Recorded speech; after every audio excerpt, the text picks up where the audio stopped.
Today, across the pond, was Queen Elizabeth's funeral.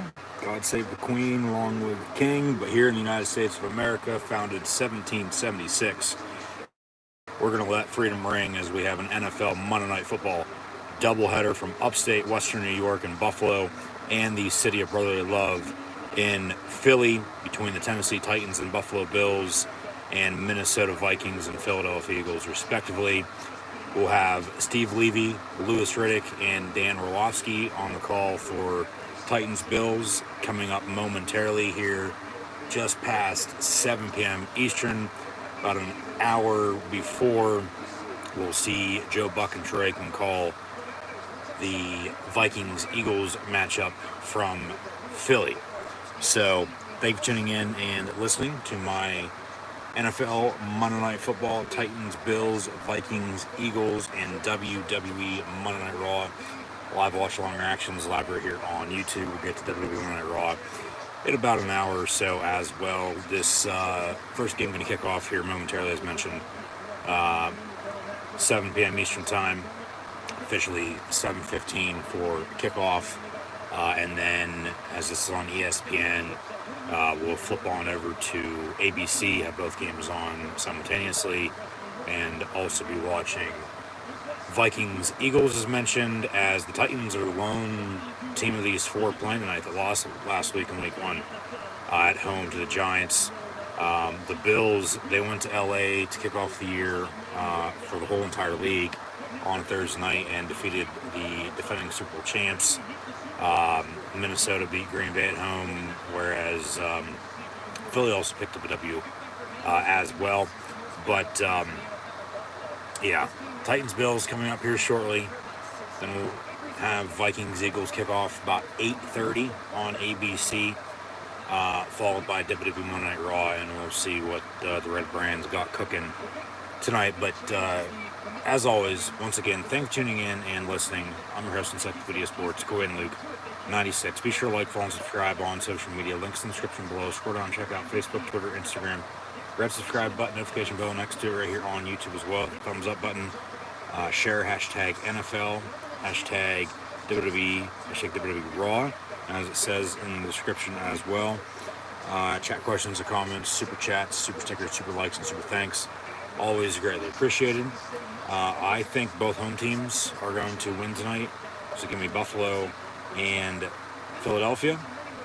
But I do expect both games to go down to the wire late in the second half. But I feel, even with, speaking of kings and queens, Tennessee having Derrick Henry in the backfield, gonna try to run up from Music City and run back with a W here tonight. I think Buffalo is just a little too high-powered. Buffalo's, as Tennessee has, in the past few years too. Both these teams have been there. Buffalo is just a little bit better, especially home Monday night game. Bills Mafia could be the difference when it's all said and done. As the Titans and Bills take the field here, it should be a good one to kick off Monday Night Football here tonight to wrap up Week 2. Normally we have a doubleheader Week 1. We got the doubleheader here tonight, Week 2, before Week 3 begins on Thursday night with Steelers and Browns. And I'll have live watch-along reactions then as well, so be sure to tune in for those come Thursday night. Expect a lot of running the football in both these games. You have Vrabel, McDermott, O'Connell, and Sirianni. Tennessee and Philadelphia, honestly, are probably the two best running teams between these four. But Buffalo last week showed some signs. We'll actually see both Cook brothers tonight, toting rock, on Monday Night Football in both games with Dalvin and James. But,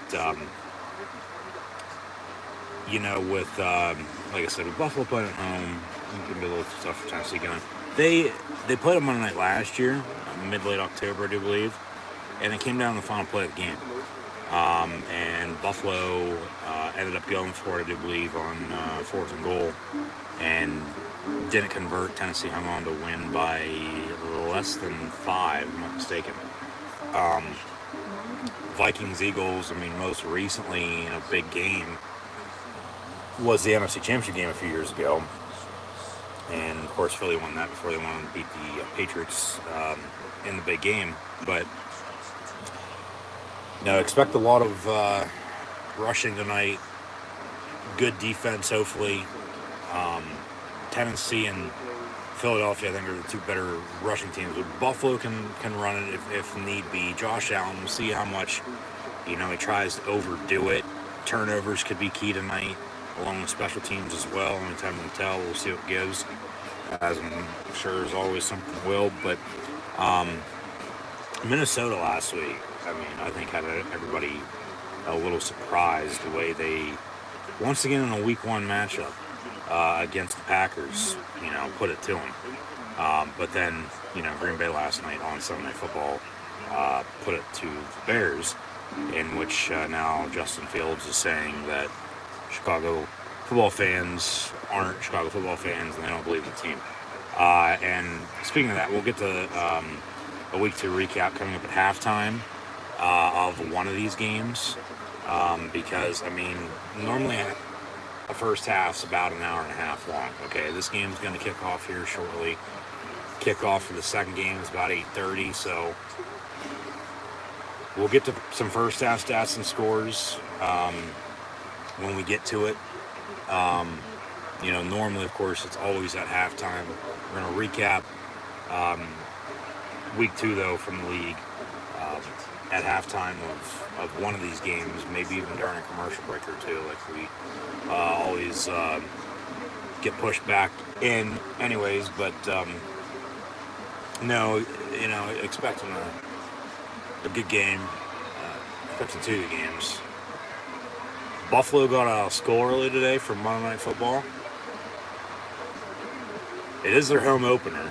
They haven't played at home since they beat the Patriots in the playoffs last January, before they went, of course, to Kansas City and lost the Chiefs because of the overtime rule, in which they did not possess the football. But that rule has changed now. In overtime in the playoffs, each team gets possession. Regular season overtime rules are still the same.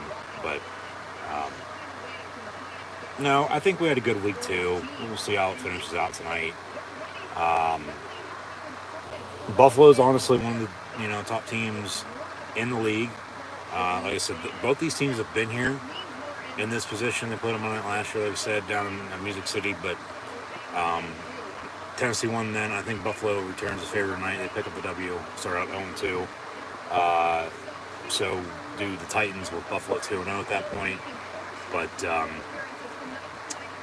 we'll have Levy, Riddick, and Dan Orlovsky replacing Brian Griese, who's now a quarterback coach with the Niners. And we'll get to that situation with Trey Lance and Jimmy Garoppolo later on as well.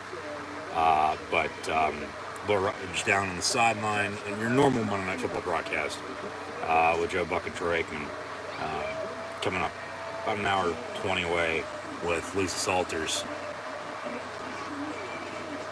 Get the tables, and they're not pouring sugar on them, all right. They're dousing them in ketchup and mustard. Bills Mafia home opener. Monday Night Football as well, I might add. Coming off of a tough ending to last year. Big win, though, to start off this year. With the Steelers, the Cowboys. Buffalo's right there with top fan bases around the league. Also, got to throw in the Packers and Chiefs Kingdom and a few others. But Philadelphia will host Minnesota coming up shortly. Also add them to that list. But like I said, expect a lot of running the football tonight, I think.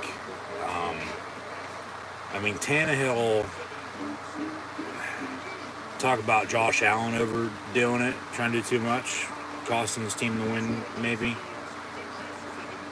I mean, even last week in a 21-point win and a shutout second half, Buffalo had a few turnovers that it's like, what the hell are you doing? But then defensively, they shut down the Rams. Tannehill, for him tonight, for the Titans to win, he needs to just keep it as simple as he possibly can, because this Bill defense, I don't think they give enough credit, honestly. They'll be in his face all night, and that's why they're going to have to find a running game with Derrick Henry. So, I mean, the key, the difference might end up being how good the Bill defense is against Ryan Tannehill and, forcing some turnovers, and if Buffalo on offense then can capitalize off it.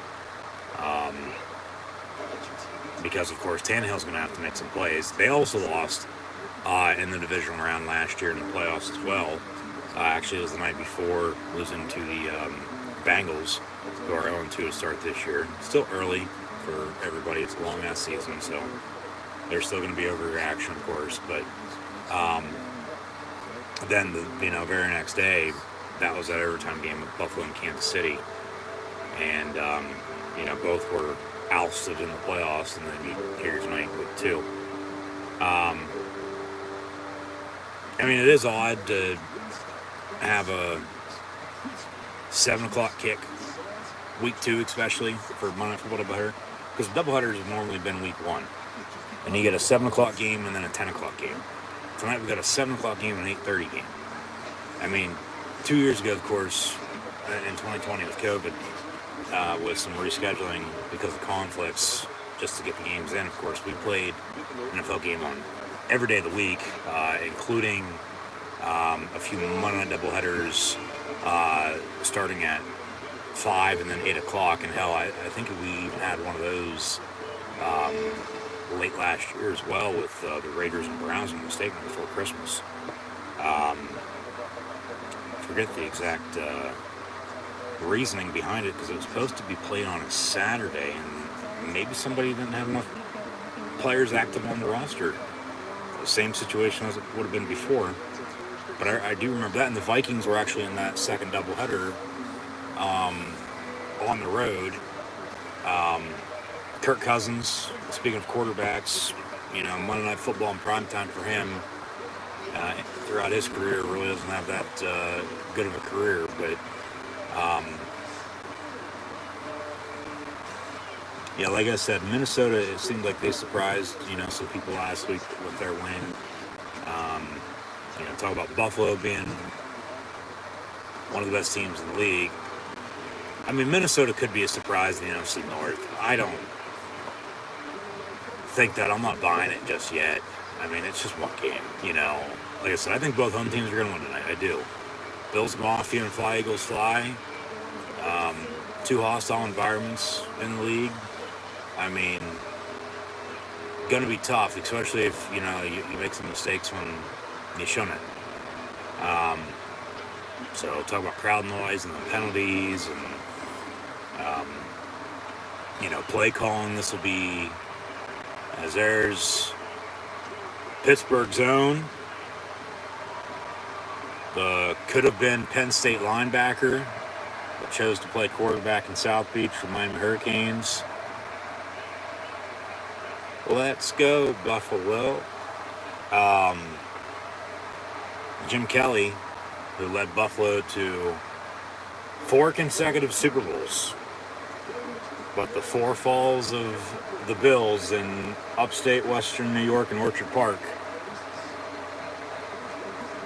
getting the crowd pumped up. Bills are back deep to receive, and we're underway on Monday Night Football for this doubleheader here tonight. Titans-Bills, touchback, 1st and 10 from the 25 for Buffalo.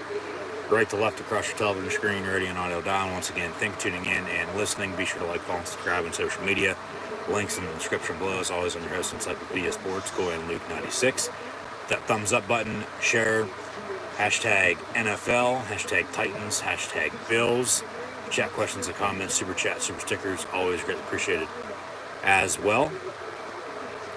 Super likes and super thanks. Always greatly appreciated on top of that. But you can also hashtag, as we've got a little bit of delay here on the kickoff for whatever reason. We've got an injured Titan down on the return. So, kickoff in and an injury.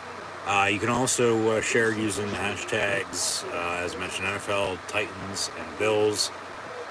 10, TEN for Tennessee versus Buff, BUF for Buffalo, Tatanka. And then, of course, the Monday Night Raw going to kick off at 8. Hashtag WWE, hashtag WWE Raw. And then come 8:30 for Vikings, Eagles, we'll have hashtag Vikings, hashtag Eagles, hashtag Min, MIN for Minnesota. And then a capital PHI for Philadelphia. As they're going to take a commercial break. And the second hasn't even ticked off this clock, as this injury does look serious. Mike Vrabel's out there checking them out, seeing what the hell's going on, and looks back to the sideline, and I think this guy's either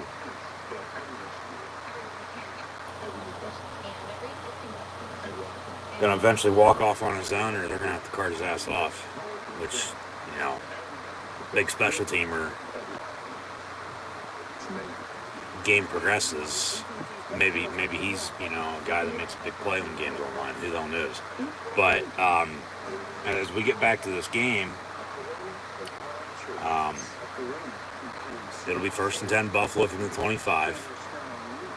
We'll see if they do here on their opening drive. But Buffalo at home, looking for their first home Monday Night Football win since Jim Kelly was their starting quarterback. Okay. And they went to 4 straight Super Bowls before they lost all 4 straight Super Bowls. And, past few years, they've been getting deeper and deeper into the playoffs. This could be their year, so we all think. I picked them to come out of the AFC and take on the Packers out of the NFC in the Super Bowl on February 12th. But Buffalo's looking for their first home Monday Night Football win since 1994. Okay? 28 years. Long ass time.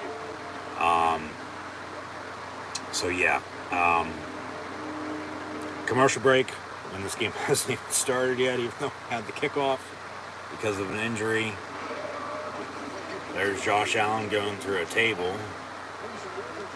Of course, that's ESPN animation for you. But Buffalo in their home blue uniforms. Blue tops, blue bottoms. We'll see if they can ring the bell and defeat Tennessee here tonight. No mistakes. And don't try to do too much, Josh Allen. Diggs going to be in motion. Okay, here we go. 1st and 10 from the 25. Trip, stop your screen, out of the gun. Josh Allen, dump off, and it'll be caught at the 29 by Diggs for 4 yards, 2nd and 6.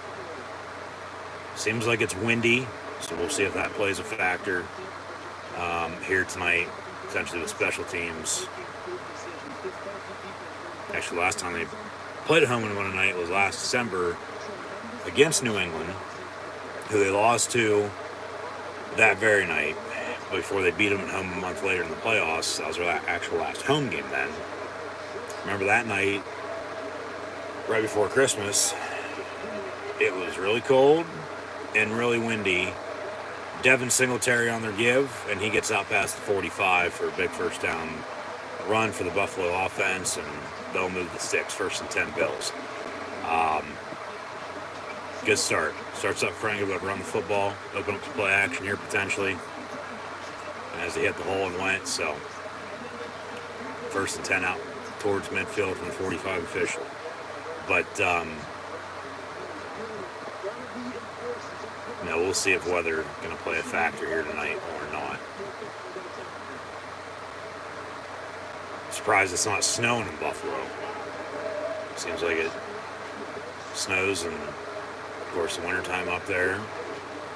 Early mid-springtime as well, say April, surprise, September. September's sort of April in the fall. Reds not snowing tonight. There's a run, second down. So,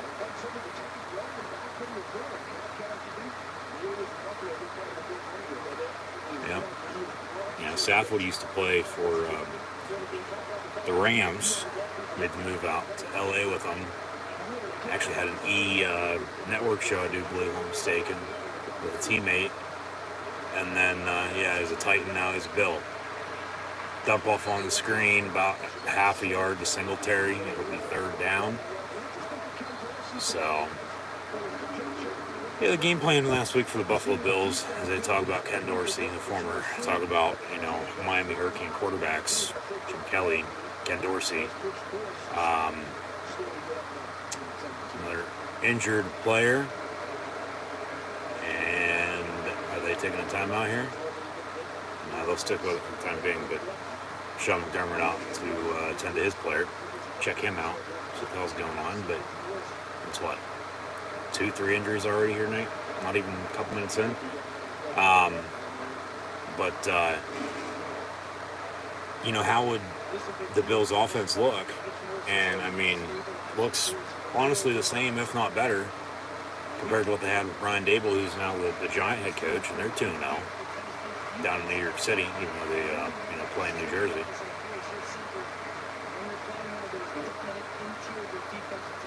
So, 3rd and 9 after the injury, 12:47 to play in this opening quarter. Once again, thanks for tuning in and listening.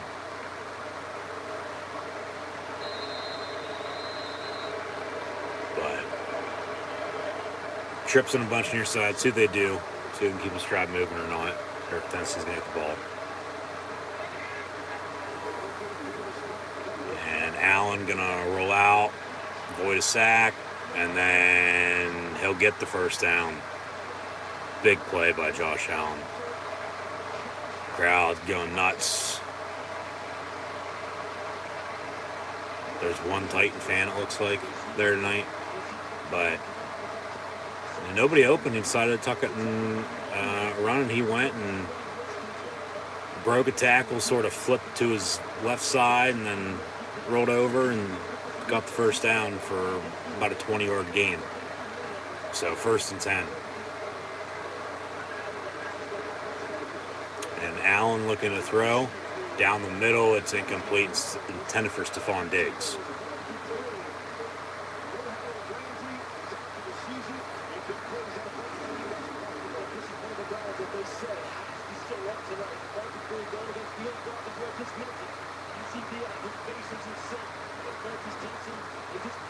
Be nice if Bud Dupree was still in black and gold right about now.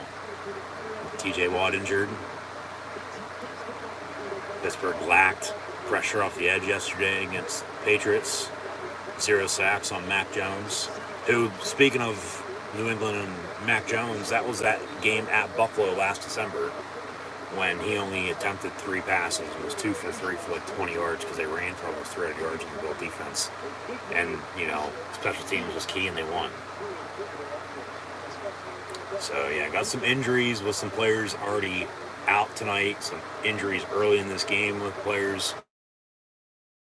See if they come back in or not. But another big 3rd down and 8 for the Buffalo offense here. So they've been able to convert thus far. But around the outside field goal range, what do you got? Slant caught. And to the 31 goes Jake Kumaro. And another first down for Buffalo. So,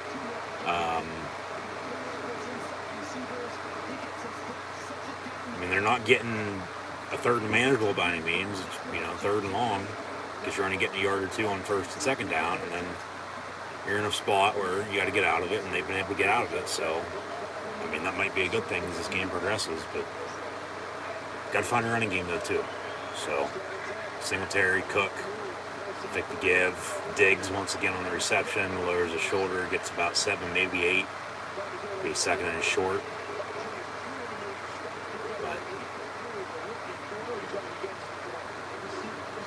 Buffalo's starting to move the ball here in Titan territory, right on the outside of the red zone. Gonna look to strike first.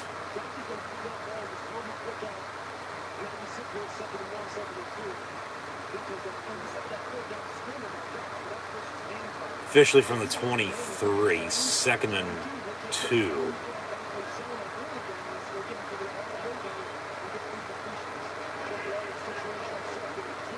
And pass incomplete near side, and intended for Isaiah McKenzie. So another third down. At least this time it's 3rd and 2, not 3rd and what it's been. But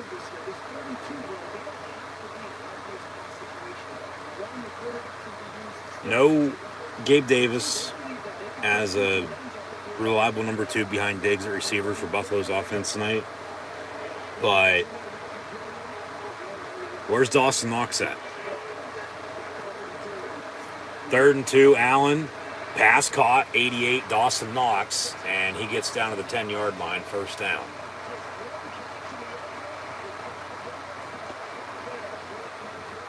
Just a simple crosser over the middle as it is lined up on the line, top of your screen, wide ass open, and Allen hit him. And yeah, boom, 1st down Buffalo.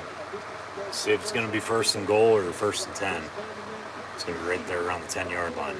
1st and 10, so they got 8 shots to punch it in here.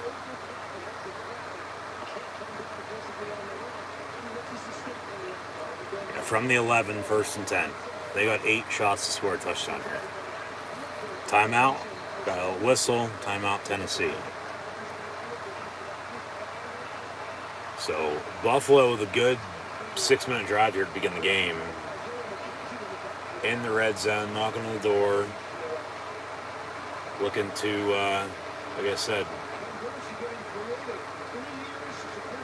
strike first here at home and get this, crowd behind them, as they already are, but a lead would be nice.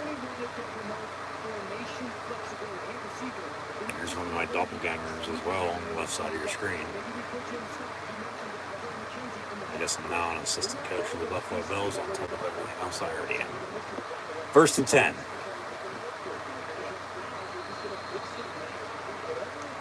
First and 10 after the Titan timeout from the 11, 9, 16 to play in this opening quarter. Under center is Josh Allen. Here comes a run.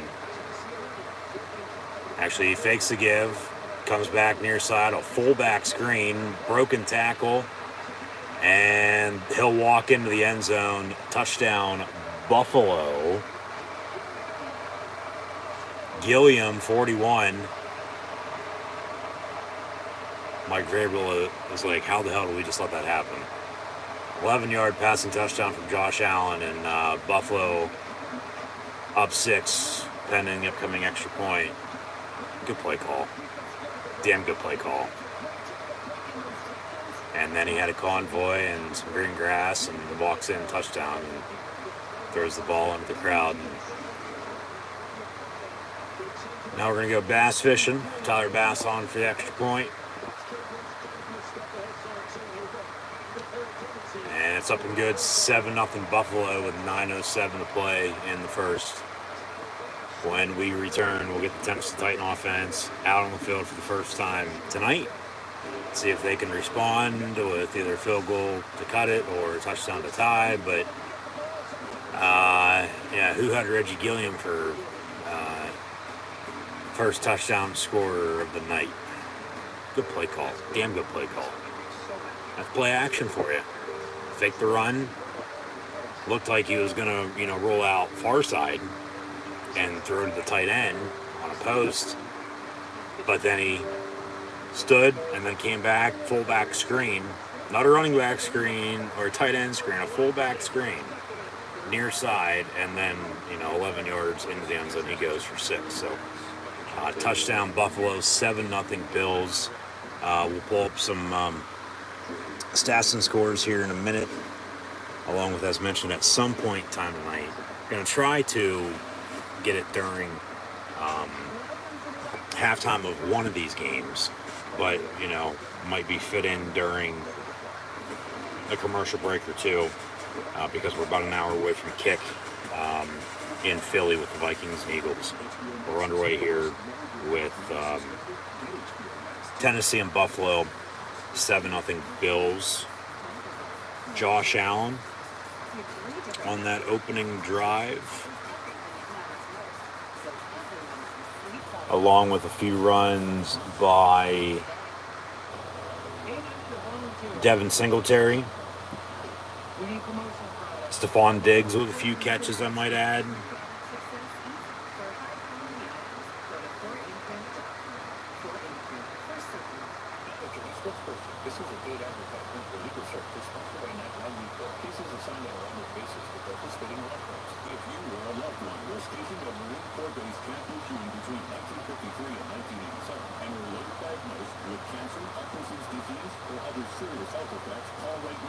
As we'll get the Titan offense out on the field when the return is mentioned.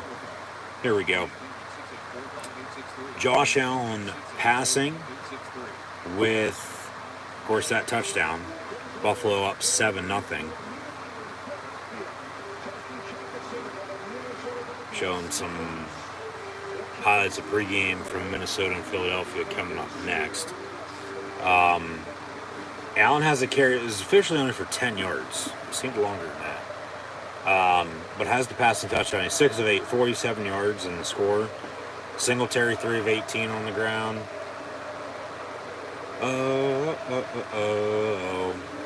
Let's go, Buffalo.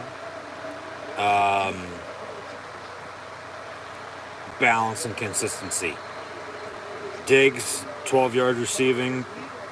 Knox, 12 yards receiving. Kumro has 11 yards receiving. And then Gilliam has that catch on the touchdown for 11 yards as well. So,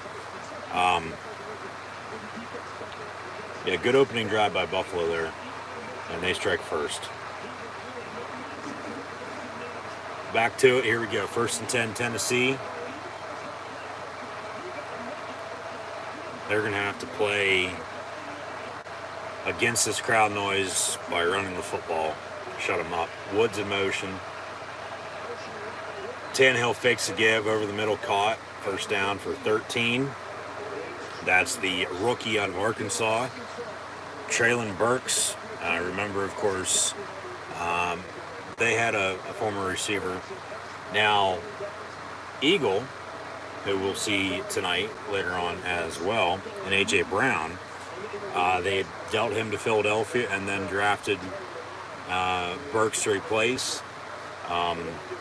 Also, of course, Tennessee making some moves in the offseason as Michigan Wolverine busting with the boys. Taylor Wan injured. So a lot of injuries here in the first half of this first quarter. Tonight on Monday Football in the first half of the doubleheader tonight as well with Tennessee and Buffalo. But yeah, I don't know if it's with turf or what. But some guys are cramping up or what the hell's going on.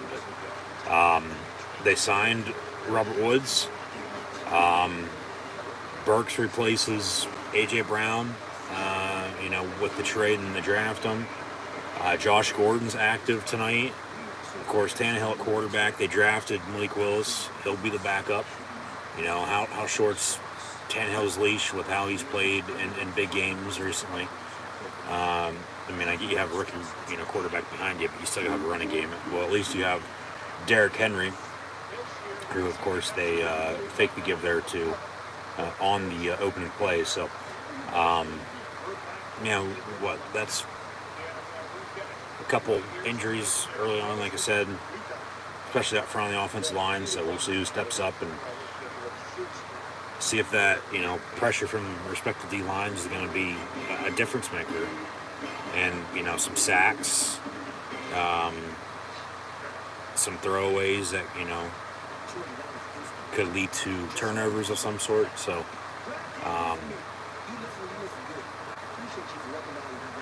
not necessarily a slow start, but, honestly, 20 minutes in, we should probably be close to, the end of the first quarter. We're not even halfway through. I'm not, arguing by any means, but the injuries are, holding it back. But if somebody's hurt, well, you got to attend to them.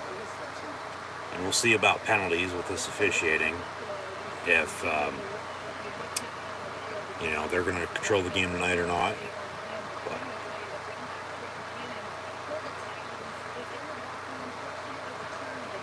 all right.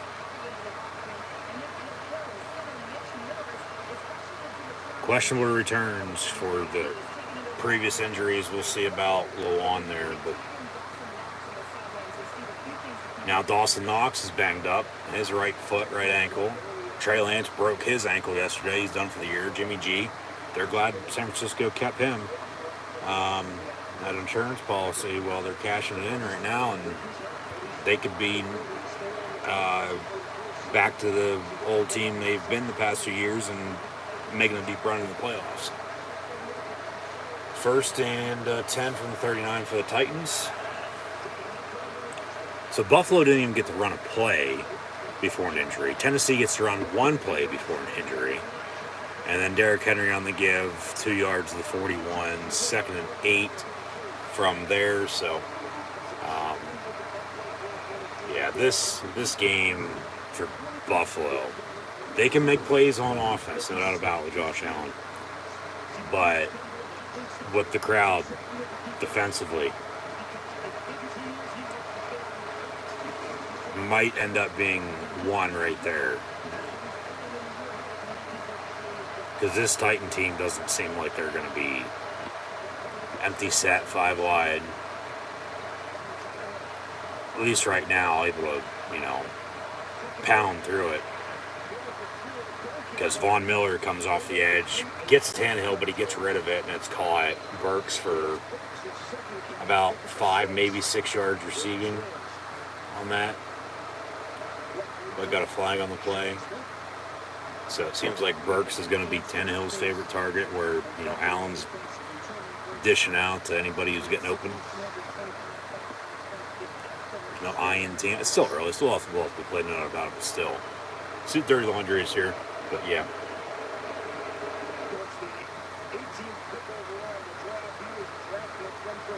Yep. Thank you, Steve Levy. Just said that. 2 fouls, both on the Bills defense. Hands to the face, that's declined. And then a personal foul. That's 15 yards, automatic first down. So out past midfield, Tennessee goes. I'd have to see a replay on that because I didn't see any penalties. That? I don't know about that, but all right. This crowd's just going to feed off of that more, though, since they don't agree with that in this Bill defense. We'll see what they got. 4-3 front, hand off Derrick Henry. He gets to the 30-yard line, so 2nd and 1, and because of that penalty, they're knocking on the door now. They're going to try to tie this game up. Yeah, it starts up front. Some good blocks, gets the hole, and goes.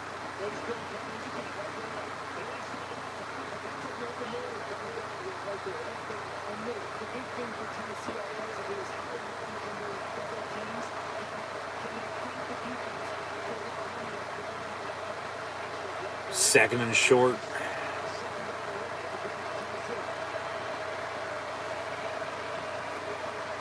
Fake the give to Henry. Tannehill, pass, caught. That's 81 Hooper, former Falcon, and Brown. Tight ends getting involved early here.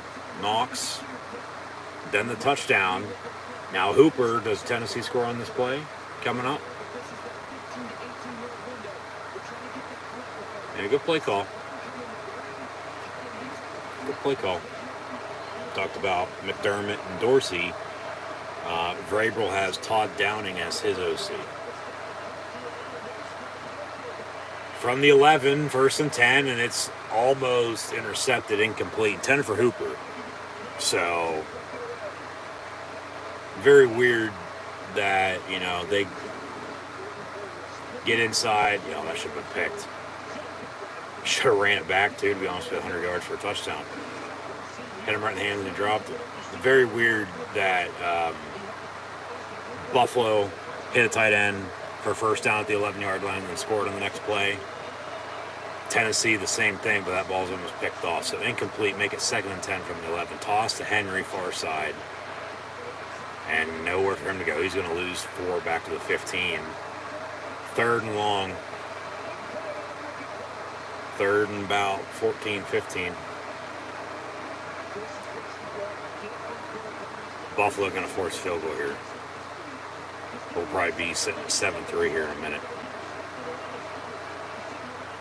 Big third down there for the Titans. I mean, they basically got to get a touchdown unless they'll have a goal to go with inside the one if they don't score.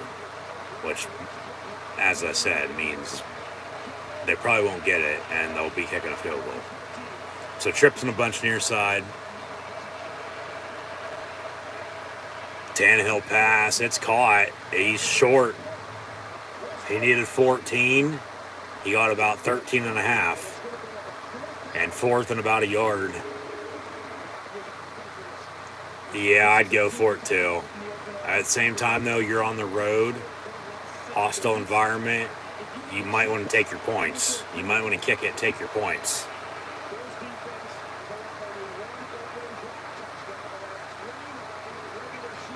Tennessee's going to go for it. 4th and 1 from the 2. They need the 1.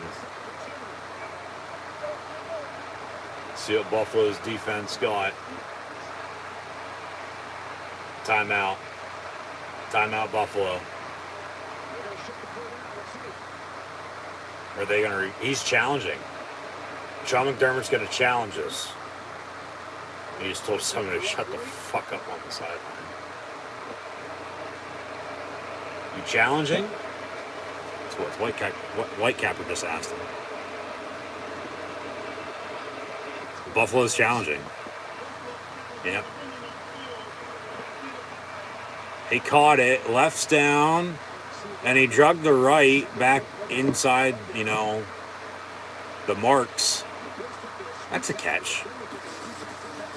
I mean, if they get a closer angle, something close up by his feet, I mean, maybe he didn't drag that right foot. Buffalo's going to challenge. This is going to, of course, buy them some time and making sure they're set on defense. But currently it's 4th and 1 for Tennessee. It's also going to make Vrabel think about it. Rather than go for it, maybe they decide to kick it after the fact. But, yeah. Commercial break here, Buffalo challenge. And I don't think he's going to win that because you have to find undisputed evidence to return it. I don't think he's going to have that. Like I said, unless they get a closer angle of his feet. He caught it. He controlled and possessed it. The left was down. It looked like he drugged the right, so that's a catch as he went out of bounds. And like I said, it was 3rd and 14. He got about 13 and a half, so it's 4th and short here. Tennessee was going to go for it. We'll see if they still do on 4th and 1 if it stands. Of course, if it gets overturned, they're definitely going to kick it then at that point. But, yeah, I don't think he's going to win this. I don't know why he's challenging. Other than, like I said, just to make sure they're set on defense. But, I mean, wouldn't you just want to call a timeout at that point? But obviously you saw something, or somebody told you something from up above that, hey, this might be incomplete, might be a good challenge to challenge it, just to, try to get some momentum on your side, even though you already have it, and make them think about it if it's going to stand or if it gets overturned. Well, they definitely got to kick it then. Okay, here we go. Westbrook on the catch. Yeah, that's a catch. I thought he drugged it right. It'll be 4th and 1. That's going to stand. Okay, they've already made the announcement. They're just waiting to come back from break. So Buffalo's going to lose a challenge, and of course we charge timeout, so they'll have one challenge remaining the rest of the way and 2 timeouts in this first half. 5:27 to play. From the 2, 4th and 1, Tennessee's still going to go for it here. Big play. Maybe a shuffle pass to Hooper over the middle if you don't run it. They will run it, Henry, and he walks in, touchdown Titans. So they're an extra point away from a tie game. And like I said, we're going to have a couple good games on our hands here tonight, it seems like.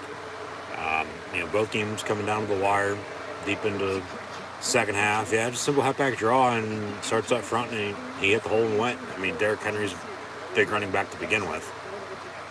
He's, the franchise's Earl Campbell and Eddie George of, the common era here in 2022. Extra point, up and good. So 7-7 with 5:23 to play in the first. Two good opening drives. And they're going to take us back to Philly here, about 45 minutes away.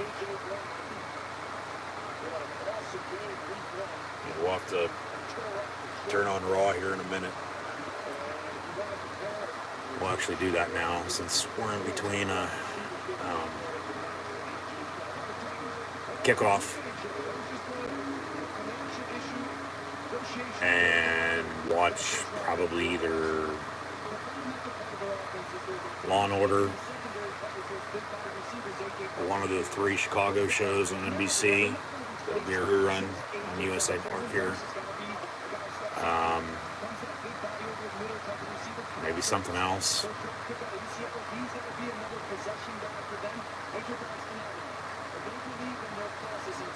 So we'll catch the tail end of this, and then WWE Night Raw to begin in about 12 minutes or so. As they're in San Jose for Raw, building towards Extreme Rules in a few weeks. They announced today, I'm sure we'll talk about it tonight, coming back from a commercial break of some sorts, that breaking news. Earlier today, that blah, blah, blah, blah, this was announced. Survivor Series is going to be War Games this year. They're going to have 2 War Games Survivor Series matches rather than the brand supremacy, Raw versus SmackDown Survivor Series match. It's going to be a War Games match for the men and the women. So, of course, they're building towards Extreme Rules, but they just, as Josh Allen on 1st and 10 from the 25 hits Stephon Diggs for 15 yards and a Bill first down for 40. They're building towards Extreme Rules. They just announced over the weekend at Crown Jewel, a month after Extreme Rules, it'll be Roman Reigns and Logan Paul. And then today, for a few weeks after that Crown Jewel show, at Survivor Series Thanksgiving weekend, Survivor Series, it'll be War Games. So fake the end around toss near side, Cook on the run, about a yard for him, 2nd and 9. He fumbled on his first carry last week, didn't play the rest of the game. Doesn't fumble tonight on the first carry, but only gets a yard, so 2nd and 9. But yeah, James Cook, younger brother of Dalvin Cook, who we'll see later with Minnesota. So yeah. Got Titans, Bills, WWE Night Raw, and then Vikings, Eagles all tonight. So once again, thanks for tuning in and listening. From the 41, out of the eye, fake the give, Josh Allen, going to pump fake Josh Allen, dumps off Josh Allen, complete the Gilliam, who had the touchdown, breaks the tackle, and then gets about 6 or so, maybe, if he's lucky enough, will be 3rd and about 3.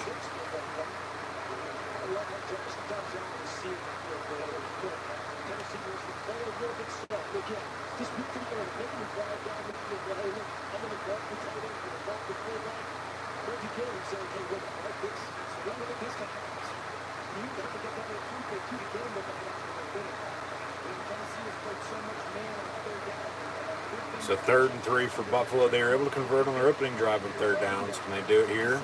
Already 3 for 3 on 3rd down. Josh Allen pump fakes, pass far side, caught by Diggs. Going to get a pass interference. They actually say incomplete on the pass. And then a pass interference. We'll see which way it goes. It looks like they're pointing towards Tennessee, but they're going to roll it incomplete. So they'll still luck out on a 1st down if it's against Tennessee. If it's against Buffalo, it'll be 3rd and long for the Bills. Yeah. Pass interference on the defense, automatic 1st down for Buffalo. All right. Be a spot foul, 1st down. Yeah, that's a good call. More of a defensive hold than a DPI, but still a penalty. Like I said, with the officiating tonight, we'll see how much they can try to control the game. It's a penalty, call it. If it's not, don't let them play. That's a clear penalty, they call it, and it's a 1st down for Buffalo at the 40. And Allen going to hand off. Devin Singletary, excuse me, that's 20. Zach Moss, not 26. And they go from 26 to 28 to 20. And their numbers, at least the font for that second number, sort of do look the same.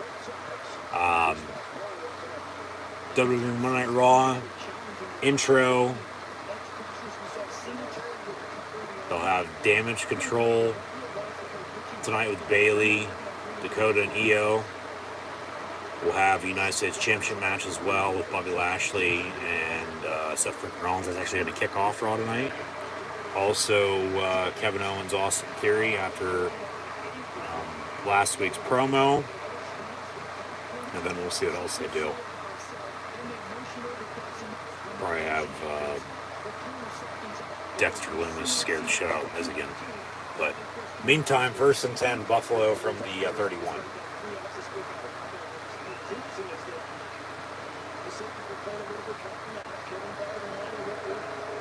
Actually, he's going to be short. Third and 1. They're going to have to take a timeout. The officiating crew, the officials, going to have to take a timeout and make sure everything's set right. Because it was 1st and 10. They moved the sticks and then they moved them back. And it was 3rd and 1. They'll reset the play clock. Diggs, yeah, he's out about a half yard short. So 3rd and 1. 3rd and inches more so than not. Yeah, they did get it right. So not a first down. He's short. Another 3rd down for Buffalo. 3rd and 1 from the 31. Maybe take a deep shot. Maybe go to Dawson Knox over the middle. Maybe, well, out of the pistol, you're not going to run a quarterback draw. Maybe a screen of some sorts. I'd say quarterback draw by Josh Allen, but not like this. They'll run it. And he's not going to get it. So that's the 1st 3rd down. They're not going to convert. And Bass is going to have to come out for a field goal if they don't go for it. 4th and inches. McDermott's got a decision to make. He's like, can I get a measurement? No. Now 4th and 1, you got to get the play call in. Play clock's rolling. They're going to go for it. Yeah, I'd sneak it. Josh Allen, 6'5", 250. They're going to be 4th and inches out of the gun. Maybe a quarterback draw now. They're going to have to call timeout 5, 4, 3, 2, 1. That's a delay of game, but they get it off right at the last second. And then Josh Allen, what the fuck? It's going to be turned over. They actually say incomplete rather than a fumble. Still turnaround downs and Tennessee ball. So 1st and 10 Titans from the 31. They should have called a timeout. That was a disaster. That's a big defensive stop, though, by Tennessee. Because on that 3rd and 1, it looked like on the handoff, of course, he would have kept for himself. They were going to run an option near side. 4th and inches, why don't you... Like, what are you doing? Well, it's a good decision by Josh Allen to keep it for himself because Singletary would have been stuffed. But then he kept it, and then he looked to throw, and then nobody was there, and they batted it down anyway, and it's incomplete. So, turn and run downs, and 1st and 10 for Tennessee. So, yeah, just too much. Trying to do too much. They should have called a timeout. They rushed that. And they honestly probably should have kicked it, take your points, go up 10-7, but now you're still tied at 7. Well, first off, it should have been delayed game. They let it slide, and then, the play ends the way it did, so. And even if he would have, threw it, I don't know if the lineman was eligible to catch it because there's only linemen in the area. So it still would have been an illegal pass at that point and a penalty and, 4th and long or still a turnover on downs. Tannehill's pass, incomplete. No pass interference. Good no call. Surprised they didn't throw that, though, because, calling it down the middle, they called one there on Tennessee just a little bit ago. I thought maybe, okay, they'd be throwing one there on that, but not. Big 3rd down again. 3rd and officially 6 for the Titans. under a minute to play in this opening quarter from the 35. And is Buffalo going to try to get off the field on defense after that turnover on downs? And, well, they just gave an automatic first down. Well, it'll be third and short, third and inches. Buffalo jumps off sides. So 5 yards, they'll replay the down, be third and less than a yard. Yeah. And this clock's going to roll once they rewind it. Tennessee's not going to have to snap it unless they want to. 10 in the quarter. We'll be done at end of one here, tied at 7. No, clock stopped. So they didn't reset it. Here we go, third and inches. Tannehill under center. He's going to sneak it. Yep. And he gets the first down. And now, unless they want to, they don't have to. This will do it for the opening quarter. We're tied at 7. But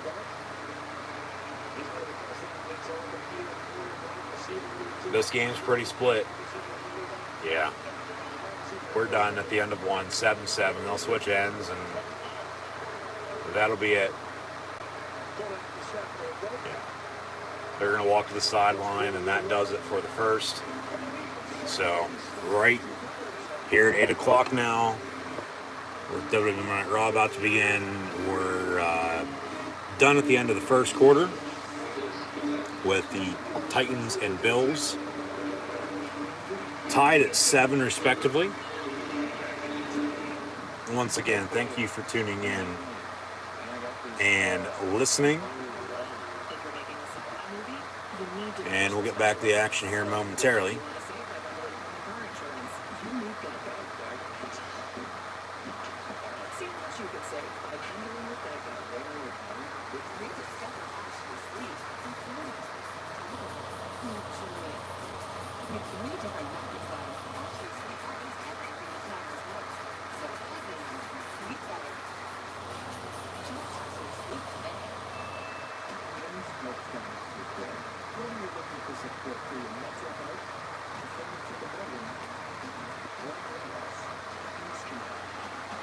So we're going to keep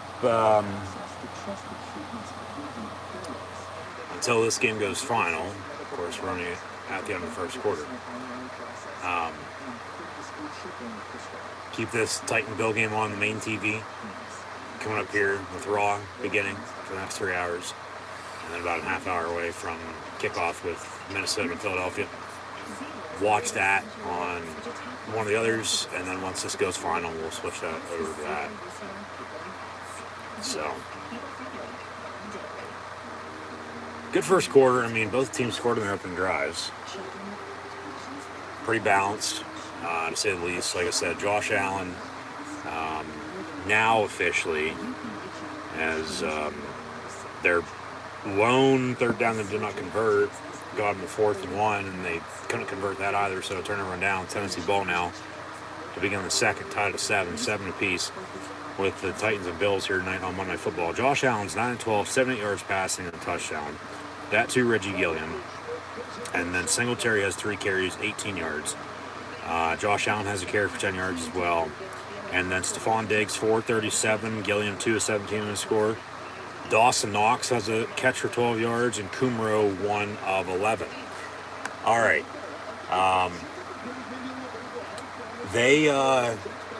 It does look like, because they didn't do it opening night on NBC for the Bills and Rams for whatever reason. They did then do it last Sunday night with Tampa Bay and Dallas with the end of first and end of third quarter head coach interview. Of course, NFL taking a note out of the playbook as Tannehill goes down with the sack. Edmonds be second and long for Tennessee to begin the second now. The NFL now gives us in between quarter head coaching interviews down the field. But like I said, they didn't do it opening night. They did it last Sunday night. They didn't do it last week on Monday Night Football for whatever reason. this past Thursday with the Chiefs and Chargers on Amazon. They didn't do it then either. But then, did they do it last night? Or no, they did it yesterday afternoon on CBS with the Bengals and Cowboys. And then they just did it then with McDermott. So, of course, the coaches don't like doing it to begin with, but it is what it is. As they give us another highlight of a Viking-Eagle pregame. But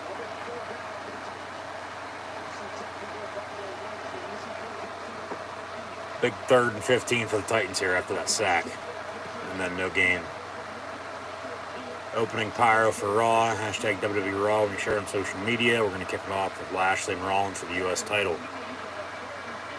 3rd and 15, and they get the first down. Traylon Burks for his number, 16. It's 3rd and 15, 17, Tannehill 3rd to 16. Burks for a first down. Simple cross through the middle, and they, honestly should have been tackled right there. Good block, though, and then end up getting enough for a first down, and they move the sticks. So, 1st and 10. As we're burning it down on Raw. Of course, with no main championship on Raw, they've been elevating after Triple H's takeover the mid-card titles, especially the United States Championship, on Monday Night Raw, since Reigns is on SmackDown as your undisputed Universal Heavyweight Champion. But this match is going to go one of two ways. Either Matt Riddle comes out and screws over Seth Rollins and Bobby Lashley retains, or we're going to have Seth Rollins defeat Bobby Lashley, become United States Champion for the first time in a long time, and then they continue the Matt Riddle-Seth Rollins feud, but it's just going to be for the U.S. title at that point. We'll see what they do. They advertise Owens in theory. Also what happened on SmackDown in the press conference on Saturday with Crown Jewel with Reigns and Logan Paul. We're going to have a tag team match with Riddle and Mysterio taking on the Judgment Day. Alright. There's some new bottom graphics as well for, what's to come rather than, full screen during entrance start of show graphic for what's to come.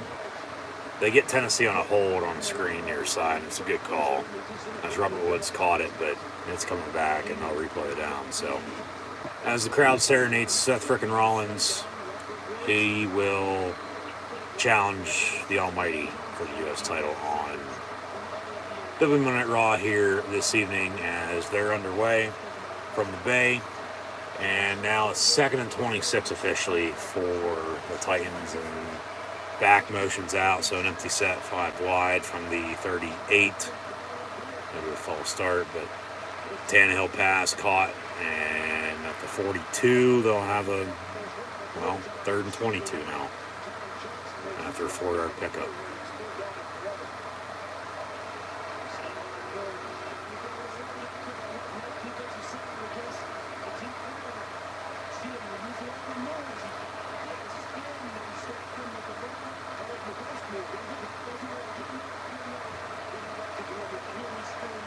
Another big 3rd down. That's been the talk of this game. Another big 3rd down.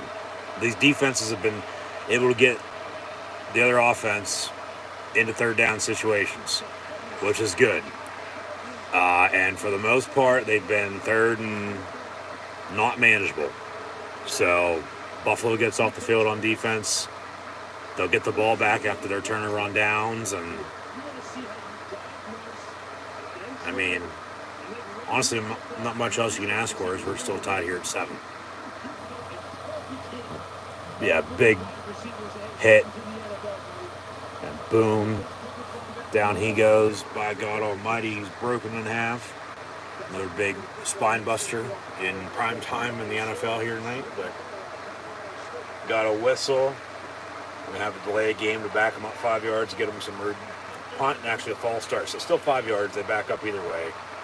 And Tennessee's still going to have to punt here on 4th and forever.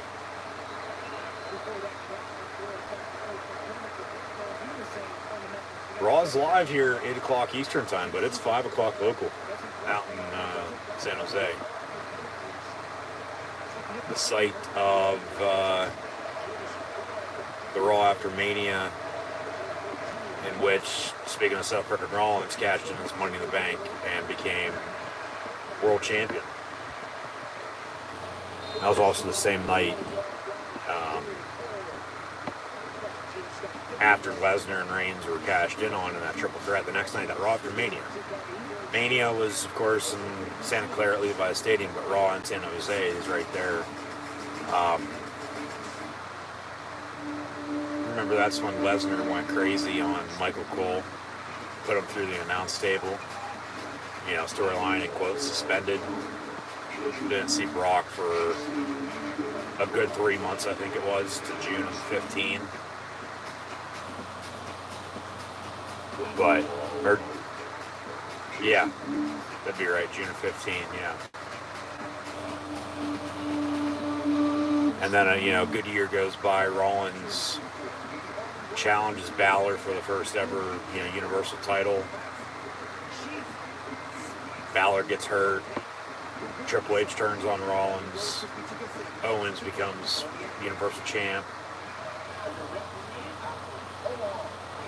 Loses to Goldberg. Lesnar wins it back. Of course, just had Mania 38. In their eyes, at least they booked it as the biggest WrestleMania match of all time, in which Roman Reigns defeated Brock Lesnar to become the undisputed WWE Universal Heavyweight Champion of the world, and still is. But with all that being said, from when Rollins, won Money in the Bank in June of 14, cashed it in then at Mania 31. Remember, he was a dual champion end of the summer in 2015 as the world champion and the United States champion, and now he's challenging Bobby Lashley for the U.S. title here tonight on Raw to come full circle. So we'll see where this goes. Like I said, one of two things is either going to happen, and that's Riddle coming out and screwing him over,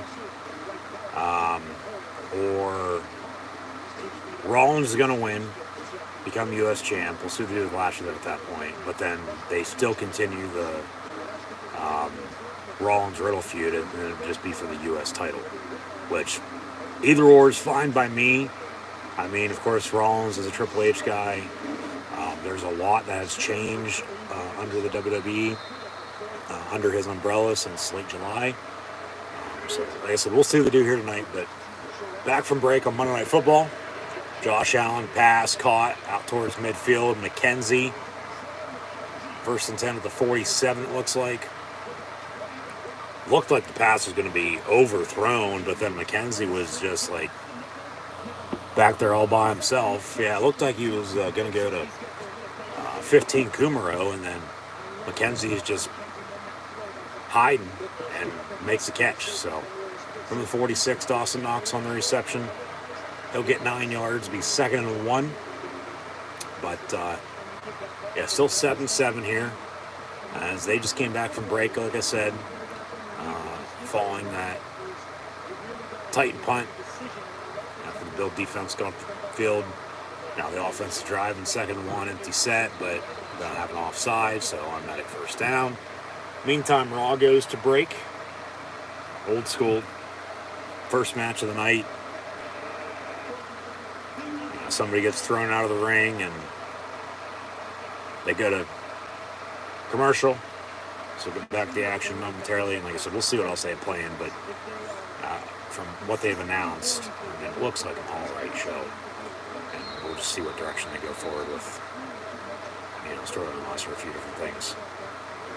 Building towards Extreme Rules, but it seems like they're going to be more worried about, Crown Jewel and Survivor Series before no December pay-per-view and then WWE as we're still waiting kickoff from Philadelphia as well, the Vikings and Eagles. So stay tuned, as we'll have live watch-along reactions over on YouTube as Allen goes deep in the end zone. It's incomplete. 10 for Dawson Knox. Got a flag on the play. See what that is. But, yeah, Titans, Bills, Vikings, Eagles, and WWE Monday Night Raw live right here on YouTube tonight. Thanks for tuning in and listening to my live watch-along reactions. As for whatever reason, the past 5 minutes, it sounds like I've lost my voice already. But we got an illegal contact on the Titan D, and that's an automatic first down. So 8:33 to play here in this first half. Hell, we might hit halftime right as they kick off in Philly. We'll see. Like I said, we'll have some first half stats and scores of this game, first half stats and scores of the other game, final stats and scores once they both go final. But then also, we're going to recap NFL Week 2 from yesterday and also preview Week 3 and what's to come next week. So stay tuned. Once again, thanks for tuning in and listening. Be sure to subscribe. First and 10 after the penalty from the 35, and Singletary for about 2, maybe 3 yards on the run. So penalties playing somewhat a factor right now. I mean, some offense have been able to move the ball a little bit further than what they have. Even helping out on the touchdown drives as well. But, yeah, it's still early here, 7-7. They just showed off the graphic with some highlights from the last time these two teams met as well. It was a 3-point win for the Titans at home. And it came down to the final play, like I said earlier. But the Titans ended up winning because Buffalo went for it on fourth down and did not convert. So, like I said, I think both home teams are going to win tonight, Buffalo and Philadelphia, because of the running game and defense, but also with mistakes. We'll see who makes them and who doesn't, because that could be the difference. We're talking about these injuries and the penalties as well, if that's going to factor in or not. But 2nd and 8, pass caught. That is number 85 for the Buffalo offense. And Quentin Morris, third string tight end behind Knox and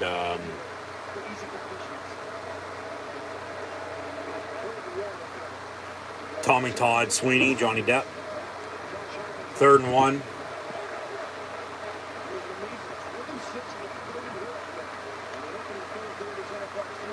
Kumaro in motion, fake the give, and then the screen and the flat to Kumaro's short, threw it in the ground, incomplete.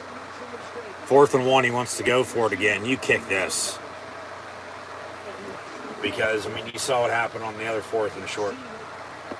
He turned it over. It was a rush play. It was a debacle. And, 4th and 1, they're going to go for it again. We'll see if they convert or not. I'd be kicking it.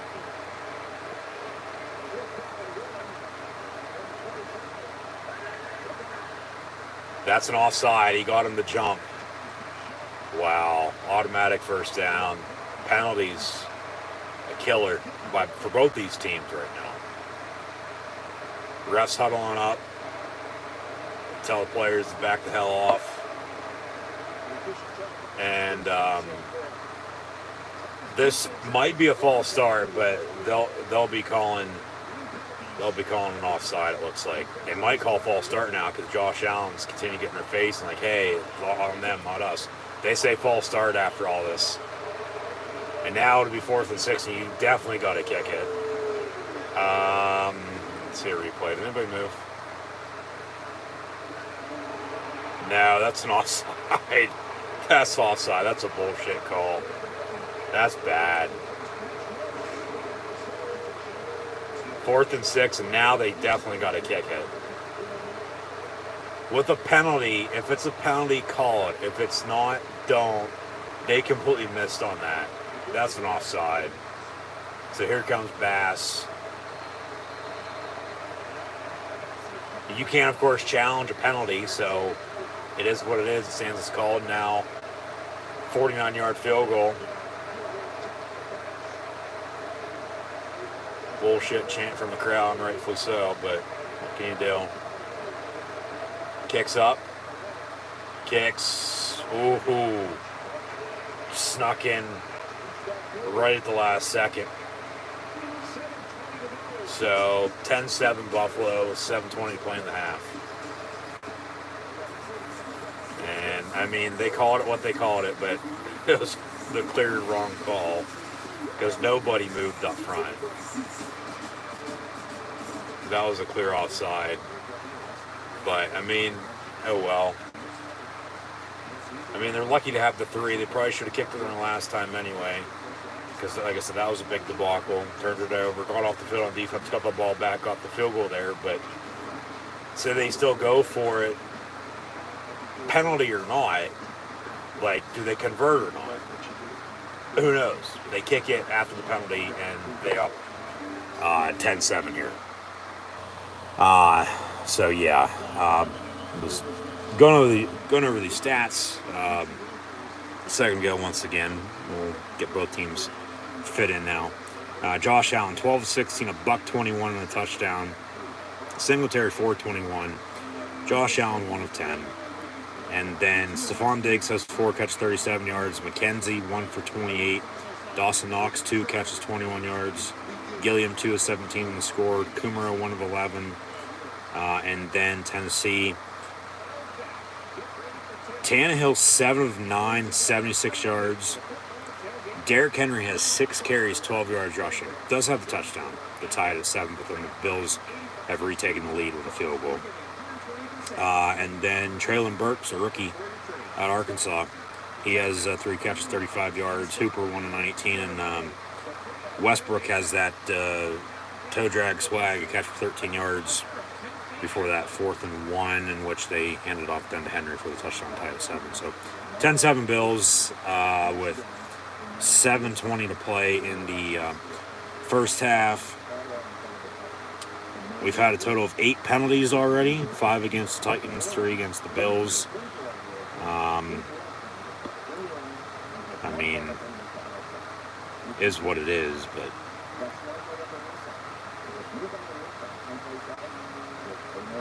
pretty balanced other than that.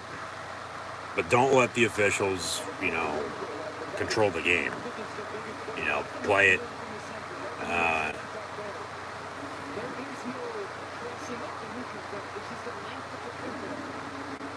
Play it as you're going to play it. Play your game plan. Play your game, not theirs. So, Buffalo on the kickoff. And touchback, 1st and 10 from the 25.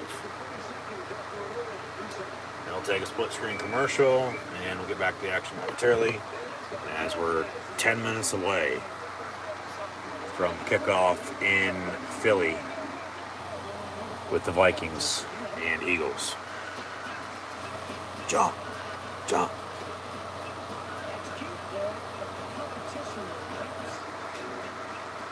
Joe Buck, Troy Aikman, nothing changed as expected with their broadcast last week. Same thing they've done for 20 plus years together at Fox. Now they're at ESPN together. In my eyes, the best crew right now in the NFL, followed by Al Michaels and Kirk Herbstreit, even though they only called 1 game now together.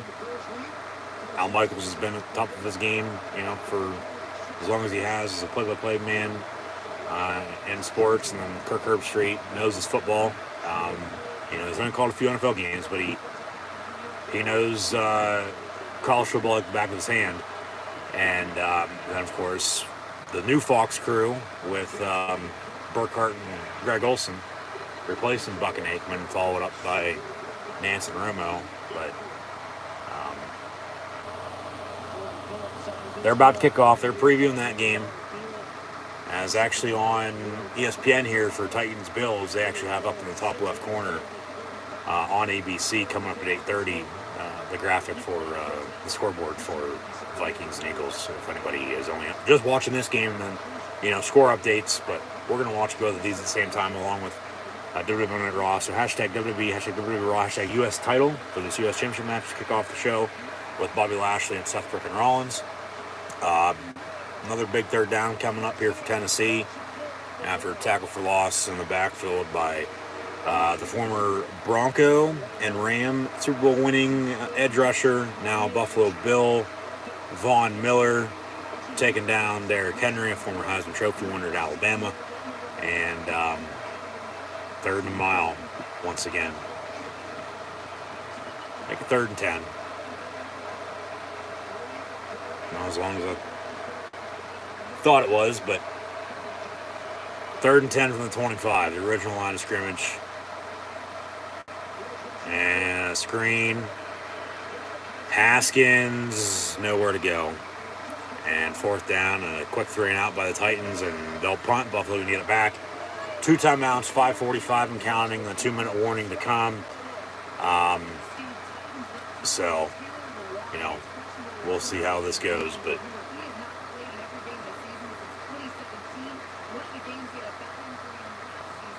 maybe Buffalo up the middle here on this punt as Crowder's back deep to receive. Maybe bring some pressure.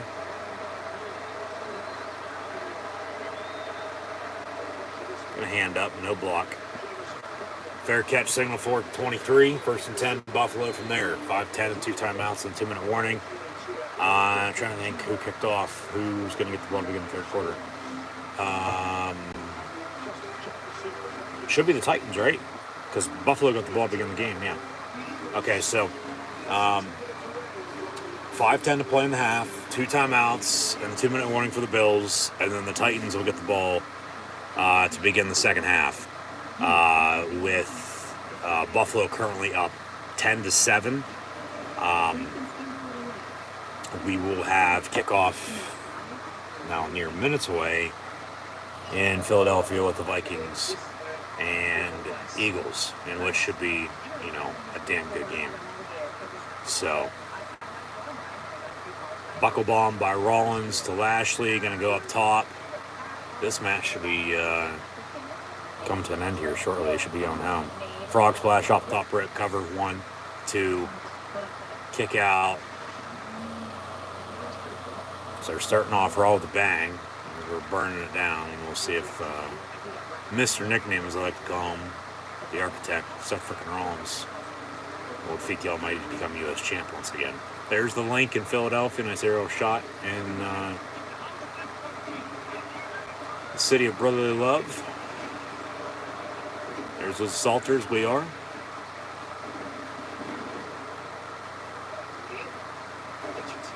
And as we see the commercial in which Dak Prescott got injured on flipping the table against the Housewives. He's out of action with a thumb injury now. They're going to preview Thursday Night Football, which will be the next game after these 2 games tonight. And then we'll get to week 3 next Sunday. And then 1 Monday night game the rest of the way. We will have some doubleheaders and some Saturday games as well later on in the year. But that's then. This is now, of course. Lashley with a spear. Rollins hits a pedigree in the meantime on a reversal cover. 1, 2, kick out. Oh, I thought he had it right there. 5:10 to play in this first half. Buffalo 10-7 on top of Tennessee.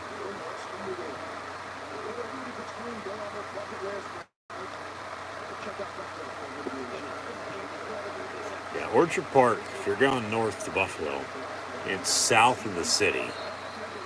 You got to get off the exit and take a left. But Bills Mafia gonna try to break the Titans' tables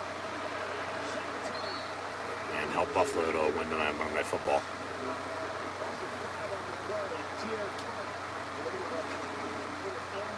So 2nd down.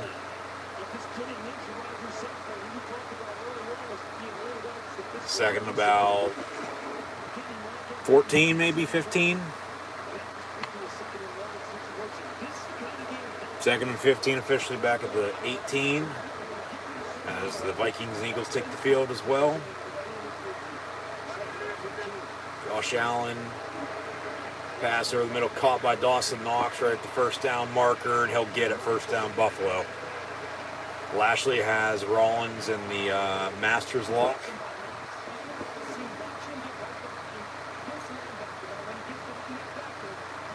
And Rollins ain't going to tap out or fade to that, is he? No, he rolls them up. Cover 1, 2, kick out. Still locked in, and then a low blow as the ref didn't see it. All right. Come on, Seth. Josh Allen going to go deep far side, has a man. Kumaro down at the 25, 1st and 10, Buffalo. Here comes Riddle. Riddle coming out to Rollins, running down the ramp as Rollins is about to hit a stomp and then the finish.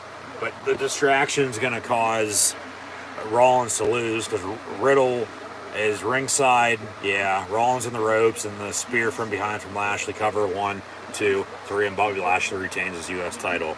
And, okay, that's the direction they go. Like I said, one of two things. Either that was going to happen or they had Rollins win and then they continue to feud with Rollins and Riddle them for the U.S. title, but they have Lashley retain. He's still U.S. champ. And they'll still continue a singles feud with Rollins and Riddle, as all Rollins has done since WrestleMania is Cody Rhodes and Matt Riddle, along with being in the Money in the Bank match. But they could potentially have an Extreme Rules match at Extreme Rules next month. It seems like we'll also be getting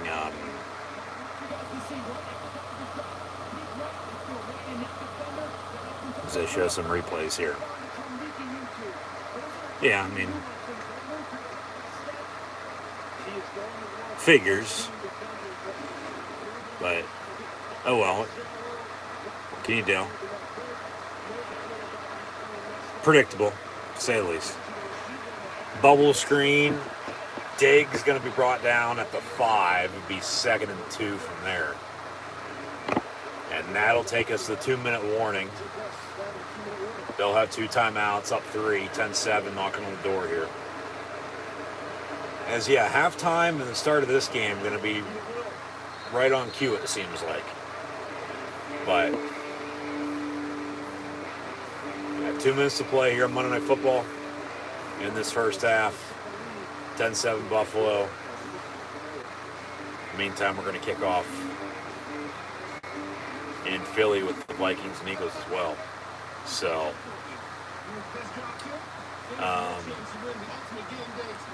talk about Extreme Rules coming up next month. Keep an eye out for upcoming videos from the live events that I will, in fact, be attending in professional wrestling. Go check out all the previous ones uploaded right here on the channel as well. Officially on Saturday, publish my 1,000th video. It's 1000. So thank you for the support. Thanks for tuning in here tonight as well and listening. You know, like I said, whether it be a normal video, a video from event attending live in living color or live stream, whether it's audio only or picture. Thanks for tuning in.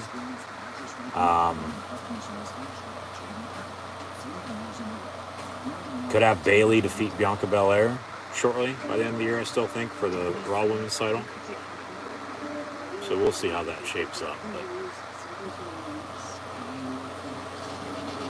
But at least coming up here on the channel, video-wise with streams, got some more professional wrestling in the middle of this week, so be sure to tune in for that. I'm going to watch WWE NXT tomorrow night and stream it live right here on YouTube. Live watch-along reactions for the first time in over a year. So that should be interesting, to say the least. AW Grand Slam on Wednesday. NFL Thursday Night Football, Steelers and Browns on Thursday. College football Saturday at noon with Penn State hosting Central Michigan. NFL next Sunday. And then we'll get into late September, early October. But just be sure to subscribe. Links in the description below. So, 2 minutes to play in this first half with Buffalo leading Tennessee 10-7. They got the ball inside the 10-yard line. Meantime, though, we're about to kick off with Minnesota and Philly. in this second game of the doubleheader night on Monday Night Football.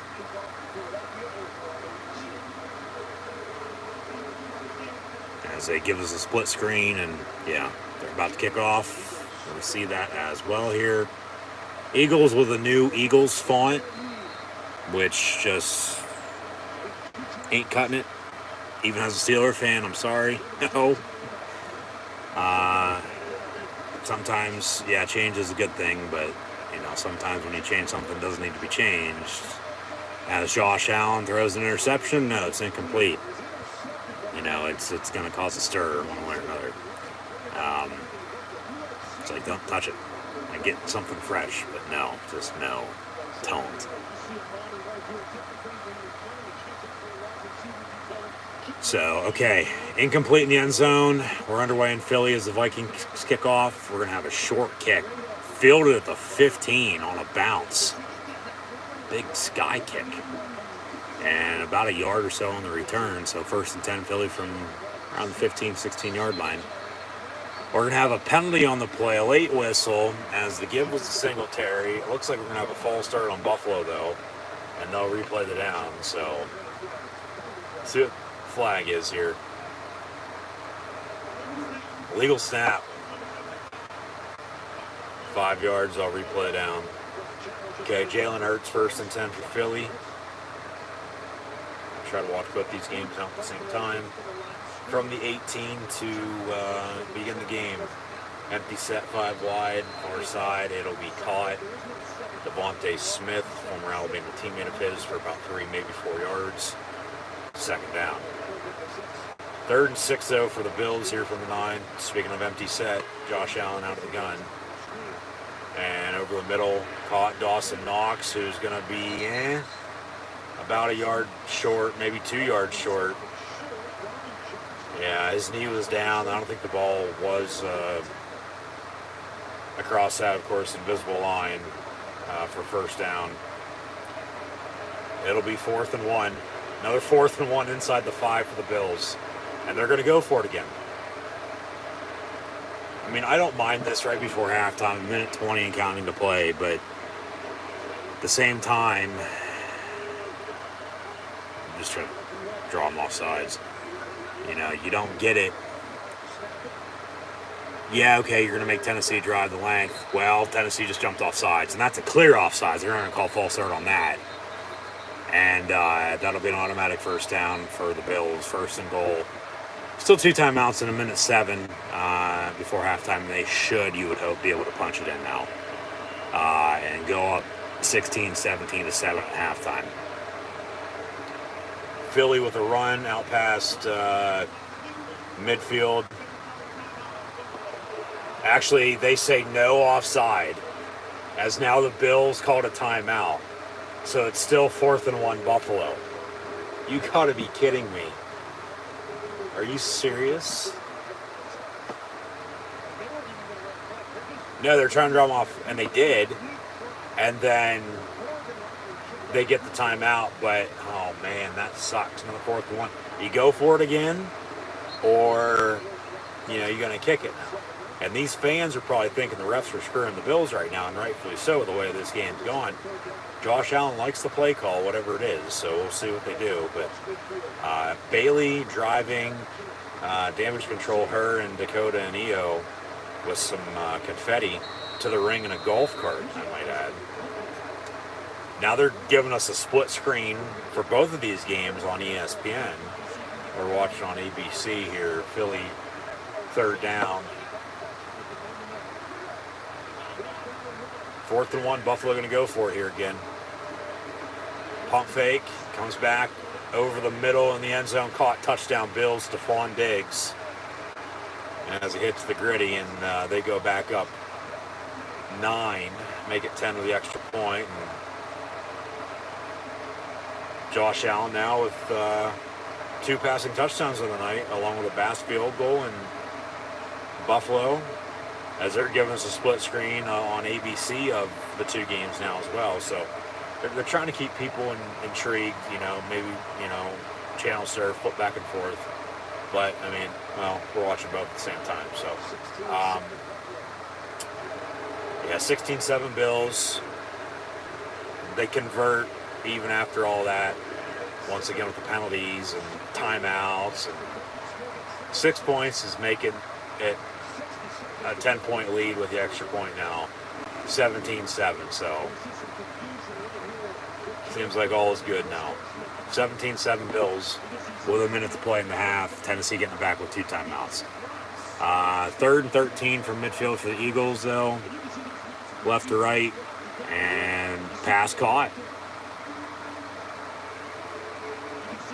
Jalen Hurts complete to, that is the former Titan, number 11, and A.J. Brown, who they traded for, and then Tennessee drafted Traylon Burks, who's playing all right tonight. So there's that. They convert 1st and 10 from 31. Fake the give to Kenny G. And for 4 yards goes Hurts on a keeper. Let's go, Buffalo. Let's go, Buffalo. This crowd is red hot right now. I mean, if there was a roof on this building, on the Ralph, they are going to be building a new stadium. Ain't going to be a dome, but damn thing would be coming off. And if they keep this up all year for their home games, get home field in the playoffs, watch out. When they're already, one of the best teams to begin with, use that to your advantage. And, they'll travel well when they go to the Super Bowl, and depending on who they play out of the NFC, if they get there, of course, they're going to have a good chance.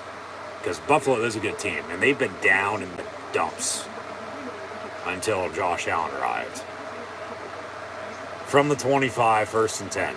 They went a good, 20-plus years in between Jim Kelly and Josh Allen with not good football.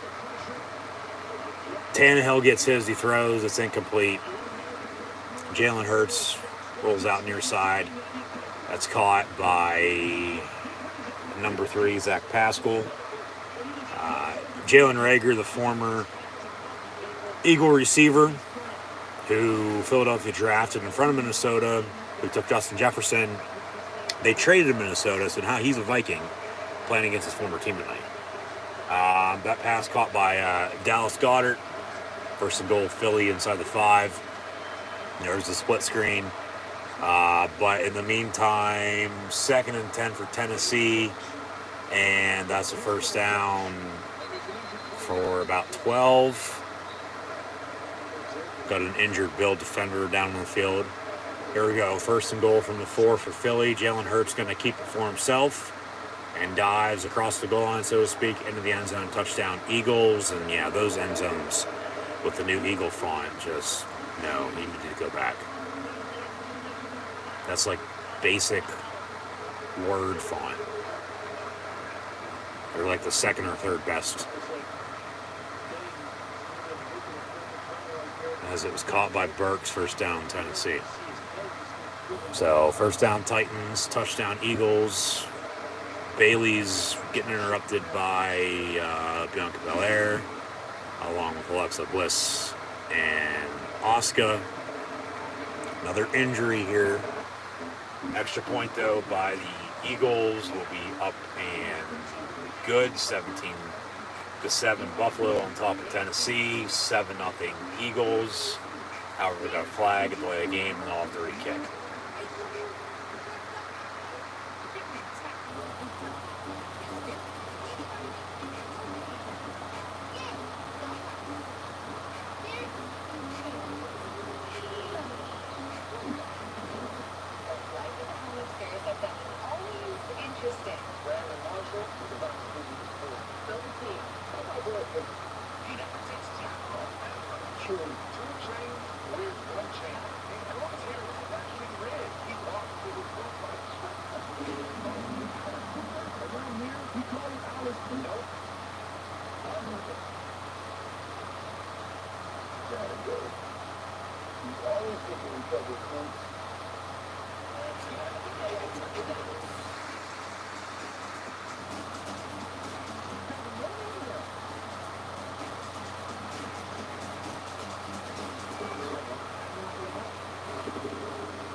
Extra point still up and good. 7-0 Philly comes back. Actually got another flag on the play. It'll be declined because of being offside. Still got an injury though with this Bill defender. They're bringing the cart out and they're bringing the ambulance out onto the field. So this ain't a good sign. Very rarely you see an ambulance come out on the field for an injury in the NFL nowadays. But here he comes. And they'll take another break. So hopefully whoever that is okay. I didn't see it happen, honestly. I mean, it just looked like it was a clean tackle, but he just went down. So, unless he got knocked the hell out, hasn't come back, to life yet. Who knows? I mean, if they're, rather than the cart, bringing the ambulance out, for God's sakes, and then, stopping the game here with a minute to play and Titans ball down 10, he'll probably get his full face mask taken off. Like he'll get loaded up on the stretcher with his Mason Rudolph helmet on. Hopefully he's okay, but yes, I didn't really see what happened. It seemed like a clean tackle. He just took a big hit on the tackle. I don't know, but he made the tackle, so who knows? Austin Theory growing his beard out. Up next, he'll be going face-to-face, one-on-one with the prize fighter and Kevin Owens, and we'll see if there's any trash talk beforehand. Let alone during the match. Because after last week's promo, that was awesome. That was a fire-ass promo by Kevin Owens. Who's right there with Seth Rollins as the top two, Triple H guys with his takeover. And NXT, tomorrow night, like I said, I'm going to watch that, and I will stream it live right here on YouTube for live watch along reactions, so be sure to tune in then. For the first time since the first episode of NXT 2.0 a little over a year ago. So, no idea what to expect. We'll see, how it goes. I'm sure I'll be asking questions like, who or what the hell is this? I know some people, but then after the change from Black and Gold to 2.0 and the, Nickelodeon type of pro wrestling sports entertainment that they were going to give us the first episode, watched it, didn't give me a reason to, watch it again, so I haven't. Like I said, I know, who some people are. Storyline-wise, though, I don't know jack shit. But, of course, Triple H has got it back under his wing. And at the end of last week's show, I guess, they are going back to Black and Gold. So we'll see how much changes there. But I'm going to watch NXT tomorrow. And for now, it's just going to be a one-time thing. Might turn into something more. But I'm going to give them another chance. And we'll go from there. So that's that. We're in break on Runner on the meantime. Coming up next, like I said, though, Austin Theory and Kevin Owens. AW Grand Slam on Wednesday. Also have live watch along reactions then as well, so be sure to tune in. But all right, got a injured Bill on the field. Ambulance out to tend to him.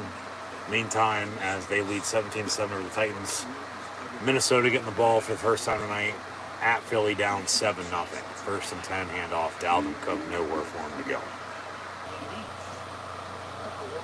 And this is an extra long commercial break, but like I said, ambulance on the field for an injured player, so hopefully he's okay.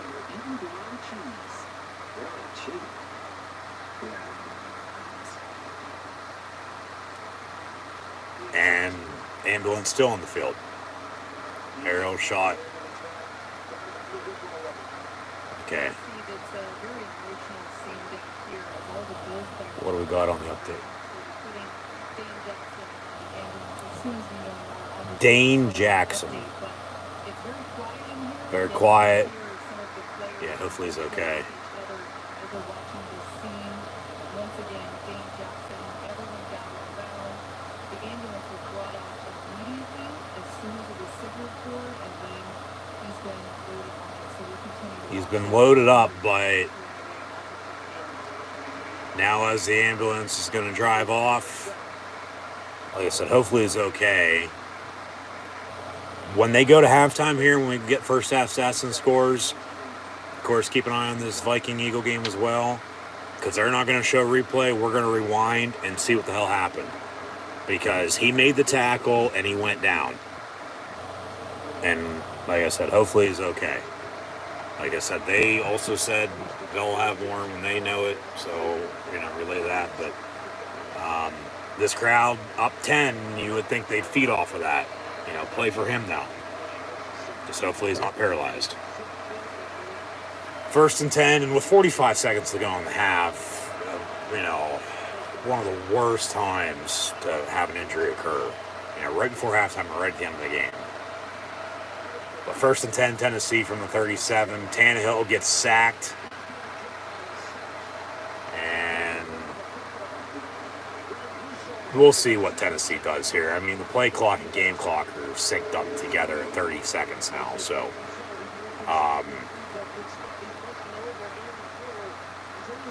they don't have to snap if they don't want to. They got 2 timeouts, but they're going the wrong way. Austin Theory making his way to the ring as your Money in the Bank. Kevin Owens has been cutting promos and having matches right after then, in the past month or so on Raw. They're having a match coming up, but it seems like they're going in a direction with Theory and Gargano. But we'll see how they continue to build towards Extreme Rules. And eventually what they end up doing with, Triple H's 2 main guys and Seth Rollins and Kevin Owens. Halftime, 17-7. Buffalo on top of Tennessee. So, Theory in the ring.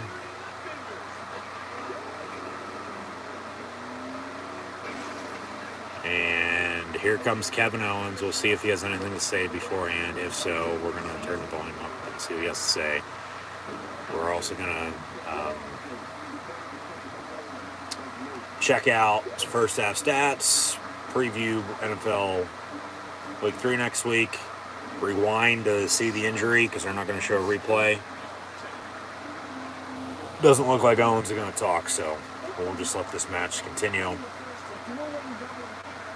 But, okay, at the half, it's 17-7 Buffalo. On ABC, is Minnesota and Philly, 7-0 Eagles. Schefter's going to have some updates. We'll get to all that discussion in a little bit. But Ryan Tannehill, 9-12, 88 yards passing. Tennessee really doesn't have a running game. 8 carries for 12 yards for Derrick Henry in the touchdown. And then Burks 447 receiving, Hooper 1 of 19, Westbrook 1 of 13, and Woods and Phillips to catch for 5 yards. Buffalo, in the meantime, Josh Allen 18 of 23, 208 yards passing and 2 touchdowns in the first half. They don't have a running game either, but Josh Allen's playing 10 times better than Ryan Tannehill. So, both 17s, the home quarterback getting better than the visitor. Like I said earlier about Tannehill, mistakes. He's taking a couple sacks now. Buffalo at home to begin with is tough. A lead, and then now an injured player just got carted off in an ambulance. Play for him. This is Buffalo's game to lose at this point, up 10. Josh Allen's 2 passing touchdowns to Gilliam and Diggs. Balance.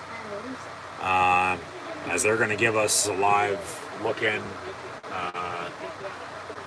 on ABC with Minnesota and Philadelphia. It's 7-0 Eagles. Under 7 to play in the opening quarter. They got a second down now after that mishandled snap. But we're also watching this on ABC in the meantime. So we have ESPN, ABC, and USA Network on for WWE and Raw as well. Watching both these Monday night games. So halftime with Tennessee and Buffalo, but Buffalo's offense here balance. Like I said, Allen's 18-23, 208, 2 touchdowns. I mean, okay, Tennessee has a rushing touchdown. Derrick Henry 8 for 12 and a touchdown. But neither team really has a running game because Singletary 5 carries, 16 yards. Josh Allen's carried for 10 yards. But then Stephon Diggs has 7 catches, 65 yards and a touchdown. Kumaro 2 of 50.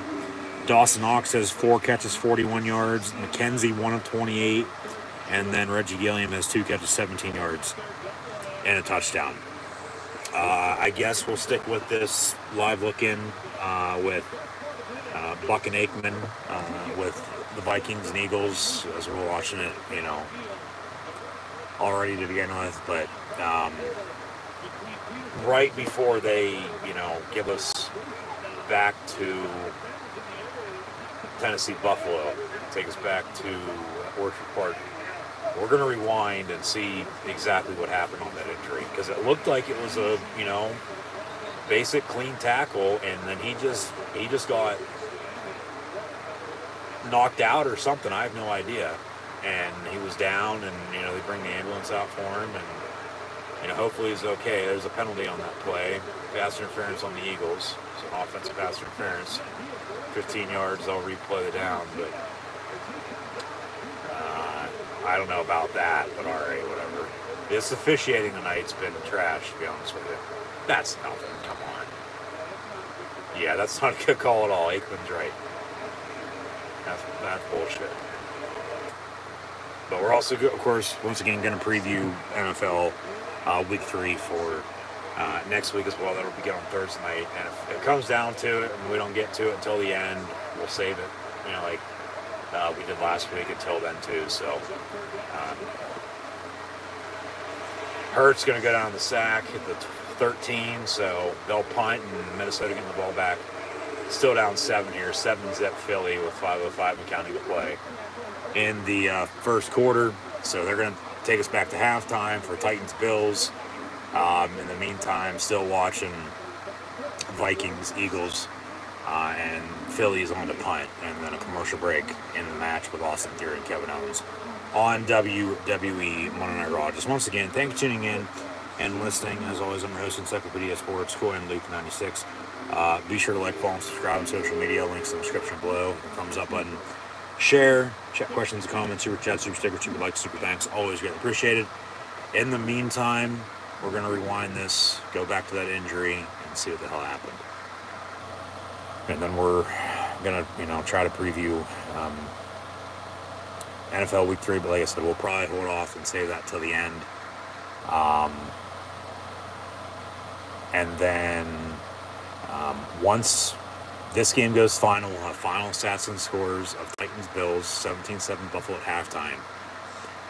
But as we're watching both games at the time, we'll, of course, turn on Vikings-Eagles on the main TV then and watch that to its full extent. And then we'll get into some stats and scores for that game then, so stay tuned. But in the meantime, of course, we're going to continue watching WWE Monday Night Raw. In the meantime, here we go. Back to the injury about 15 minutes or so ago now. It was during the split screen commercial in which, Tennessee had a 2nd and 10. The pass was caught for a first down for 12 yards. And then Philly scored their touchdown at the same time. So here we go. Let's see what happened. And number 30, he pounded his wrist, he came in from the bottom. Made the tackle with Edmonds. We're going to try to slow this down best we can. Okay, here's the play in live time with the split screen from the start.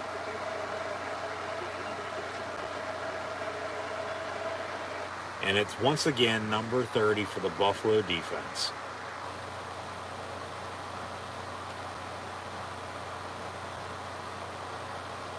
Dane Jackson, a cornerback.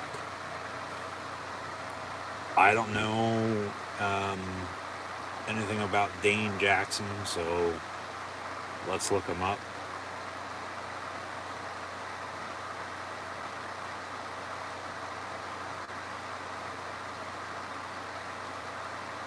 He's 25. He played at Pitt, as he's from the Pittsburgh area. Okay. And it was a 7th-round pick in 2020 and has played for the Bills now for 3 years. Hopefully he's okay. It was a 2nd and 10 from the 25 for the Titans. And him and Edmonds made the tackle on a first down pass. And, yeah, he landed. It seems like it's his midsection. He pounded his left hand. And then he laid on his back. And they're out to attend to him. But it's like, rather than doing crunches, normally, as you can see the ooh or hear the ooh from the crowd, they do show a replay here. How did I miss this?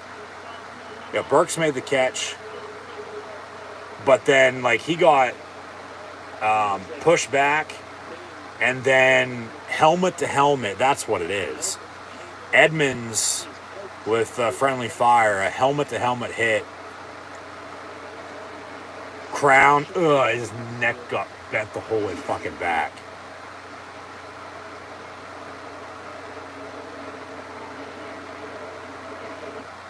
So hopefully he's okay. That's what it is. It's a neck injury. They brought the ambulance out for him.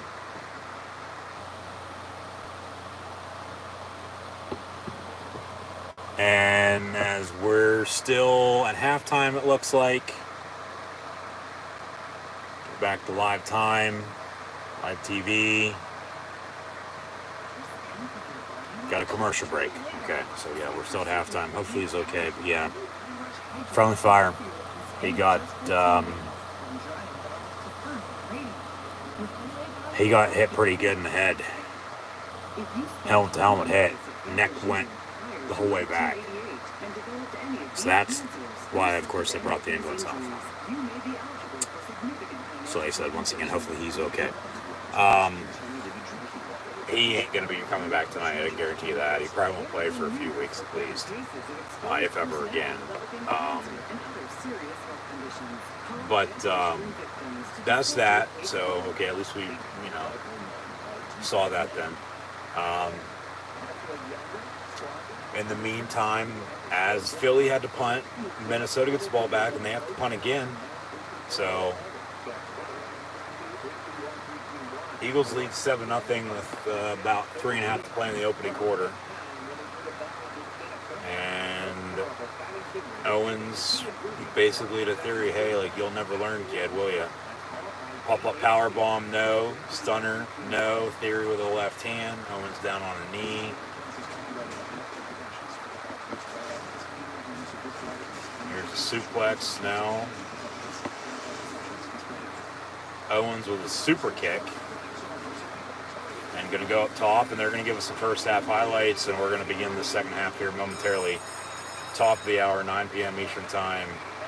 Swanton bomb from Kevin Owens, Austin Theory, cover 1, 2, kick out. Match continues. But second half about to kick off here with the Titans and Bills, with Tennessee getting the ball down 10, 17-7. So they're going to have to find a running game. Tannehill's going to have to make some plays. And defensively, they're going to have to get the ball off the field if they want to come back and win this game.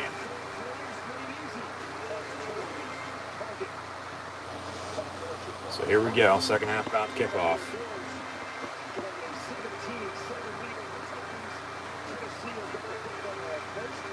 Yep.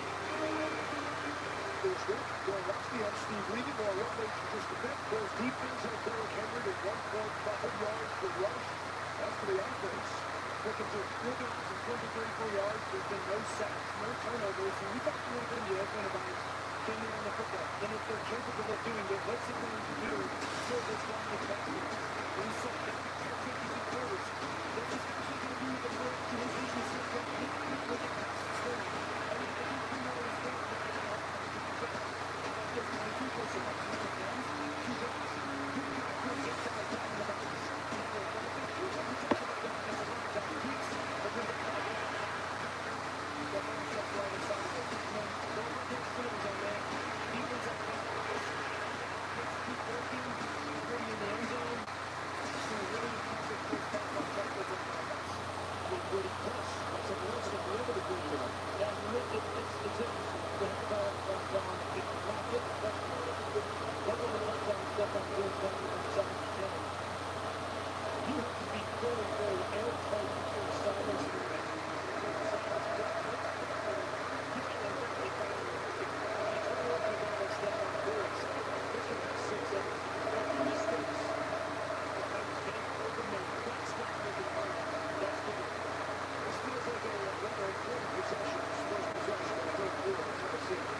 Buffalo to kick off as we begin the second half. Up 10, 17-7 as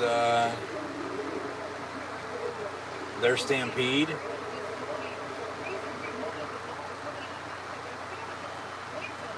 Yeah, they got to get some points, no doubt about it. They got to find a running game with Derrick Henry. He has 8 carries, 12 yards, and a touchdown in the first half. Like, that's unacceptable. Tannehill makes some plays, and they get to help the field on D. So.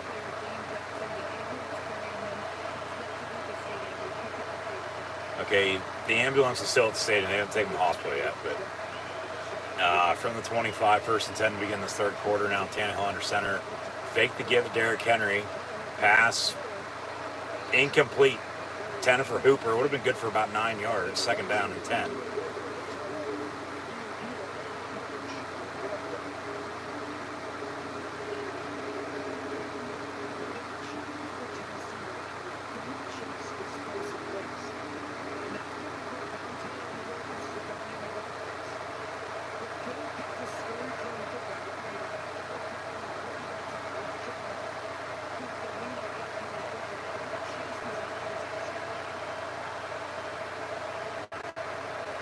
So 2nd and 10 from the 25. Tannehill over the middle, caught by Woods, Robert Woods, for a big first down pickup.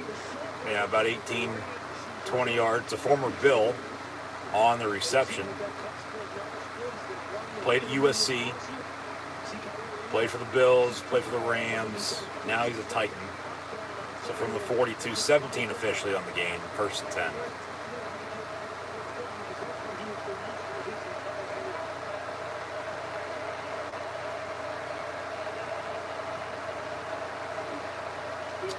So handoff Derrick Henry, he gets 3 to the 45, 2nd and 7.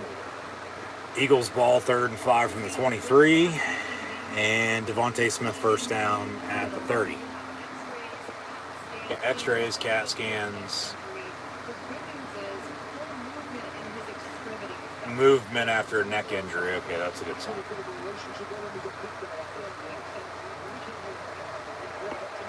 Looks like Owens defeats Theory, and then Gargano comes out, picks up the Money in the Bank briefcase, and then throws it on top of Theory. And yeah, this is where they're going with this, as thought. And it potentially might be for the Money in the Bank briefcase, too. Because Gargano's a Triple H guy as well, whereas Theory was a Vince guy. I had somebody tell me that, and I about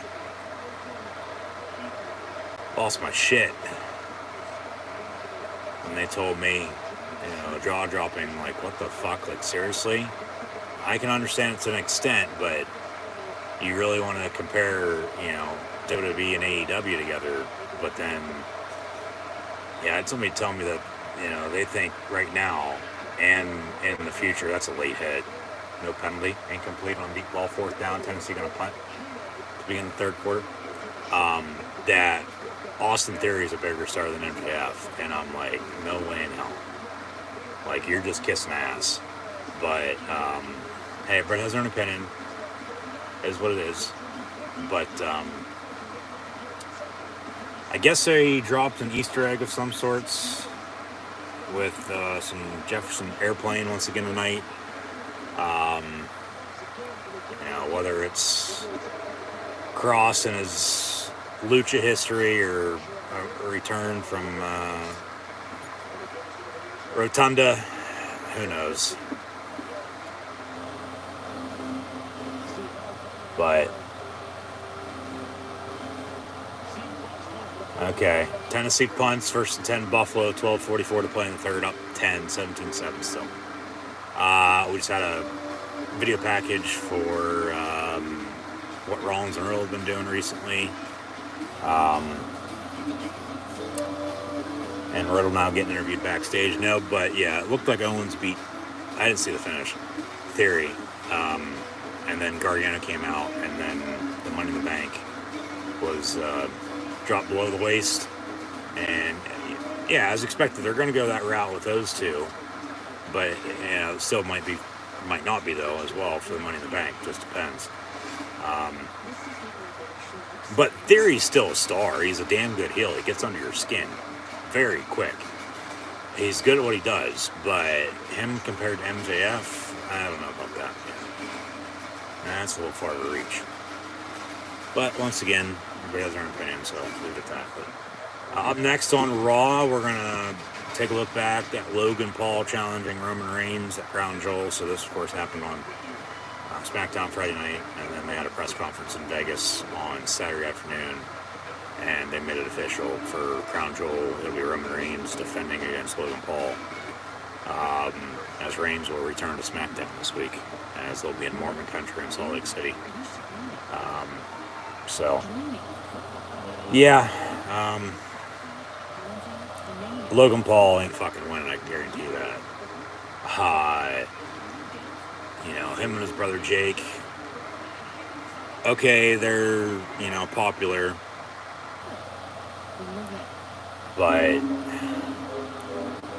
Logan's really only in pro wrestling because he can't fucking box. And, you know, Jake's only in boxing because he's, you know, not able to fight in MMA.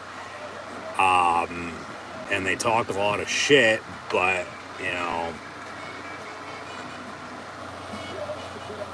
it seems to be the case of they're, you know, to an extent writing checks they're asking in cash. But at the same time, they are popular, so that is what it is, too. You got to respect that to an extent, but it gets Reigns an opponent because he's not wrestling Extreme Rules for Crown Jewel. They do the War Games now, Survivor Series. He's not going to, you know, face anybody, you know, truly in a, you know, big title match, even though him and Logan Paul is going to be a big title match on paper, you know, and they're just doing it for the hell of it seems like, just to get by. He's not going to be facing anybody in a big title match until, you know, day one of the Royal Rumble in January. And then you get on the road to WrestleMania, and if they're doing him and The Rock for Mania next year, okay. And, you know, it's been known for a while if they're going to do it. Whether for the titles or not, Reigns needs to beat The Rock. I've been saying that for a while, so I stand by that. So we're going to take a look back next. This is going to be a recap of what happened over the weekend. But in the meantime, at the end of the first quarter, Vikings at the Eagles, it is 7-0. Philly as it was, and now a flag on the play here, holding on the Bills, penalties going to be declined. They'll replay third down, 17-7, Buffalo. Jalen Hurts, deep ball, wide open in the end zone, caught, touchdown, Philadelphia. They extend their lead to 2 touchdowns now, so 13-0, 13-zip, Philly. So both home teams up by double digits, as expected. I thought both teams at home here tonight would be winning and eventually win the game. So that's another offside. There's a flag. Free play, Josh Allen going deep down the far side, incomplete, 10 for Diggs. 5 yards, and automatic first down or third and short. Yeah, still third down after a 5-yard penalty, so still third down here. Make it 14-zip Philly. Has 17-7 here, Buffalo.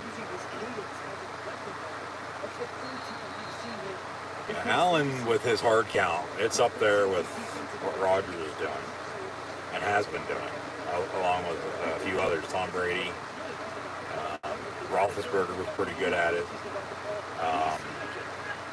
Just catching the defense off guard, drawing them outside. Over the middle, they get the first down out past the 35 on a third and whatever it was, but it doesn't matter. It's a first down now. And who was that on the target? Oh, Jameson Crowder, the former Skin. Former Niner, I do believe, as well, right? As they give us an aerial shot of Levi Stadium in Santa Clara as they're in San Jose for Raw tonight. And, hey, George Kittle 49ers tight end, he's a big wrestling fan. He's in attendance tonight. He's probably glad Jimmy G's back as a starting quarterback.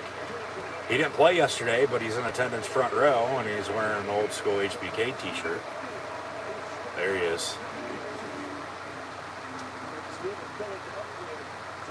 So here's the recap with Logan Paul and Roman Reigns now, but they give us an update on Monday Night Football. Don't get too many of these. Eagles up with that touchdown, so 14-0. And now officially a 2nd and 1 for Buffalo.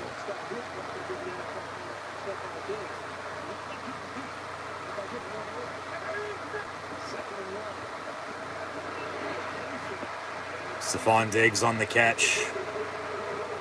First down, Bills. Yeah, this Logan Paul Roman Reigns shit started technically last week when the episode was released on his podcast that I have yet to watch. I've added it to my watch later, but I have yet to watch it. I haven't got a chance. But I would think by the end of the week, by the time SmackDown rolls around, I'll end up watching it. So it was like last Tuesday, Wednesday, Thursday, I think they released that. But then, of course, like he said in his promo on SmackDown Friday that he said afterwards that sent out a tweet. I don't know if WWE told him to do it or what, but like, hey, I can beat you on any given day, basically. Or at least I think I can when I know I'm not going to be able to. So that's where we're getting at. You know, they had a press conference on Saturday, and Crown Jewel in Saudi, November the 5th. Probably be a 1 o'clock start. I unfortunately probably won't be watching it live. I'll probably be watching it sometime later that Saturday night.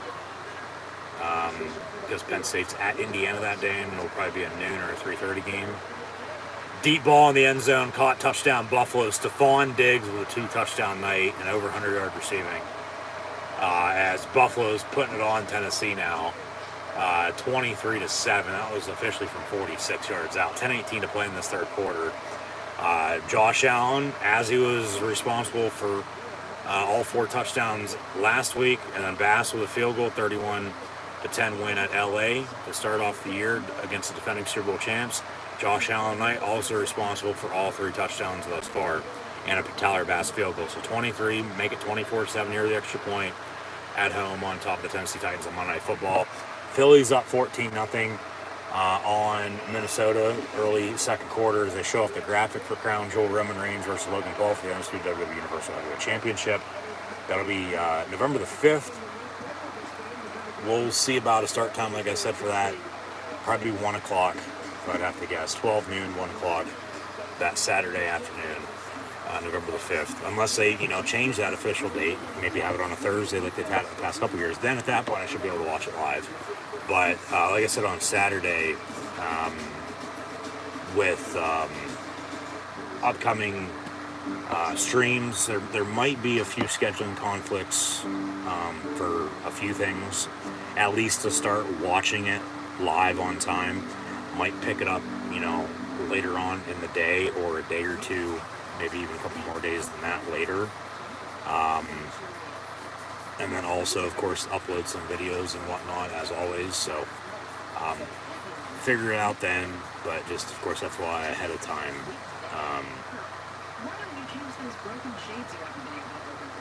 So they got Extreme Rules. Wink, wink. Live stream or not, keep an eye out for videos. And then with Crown Jewel, even Full Gear for AEW, and then Survivor Series, November 12th, Veterans Day weekend is the lone weekend in November, the 11th, 12th, 13th, that there's no professional wrestling pay-per-view. When you have Crown Jewel on the 5th, Full Gear on the 19th, and Survivor Series now War Games on the 26th, right after Thanksgiving. And with college football Saturday, Penn State at Indiana, and then Penn State at Rutgers, and Penn State hosting Michigan State those 3 Saturdays with the Maryland game in between. I'll have live watch-along reactions of those games. We'll see about the Rutgers game, depending on if it's a 12 noon, 3:30 kick. Hopefully it's on night game. Because wink wink about Full Gear as well, potentially. Keep an eye out for videos on that. That's not set in stone yet, but potentially. Like I said, just keep an eye out. Whether it be a live stream or not. Same thing for Extreme Rules. Just be sure to subscribe.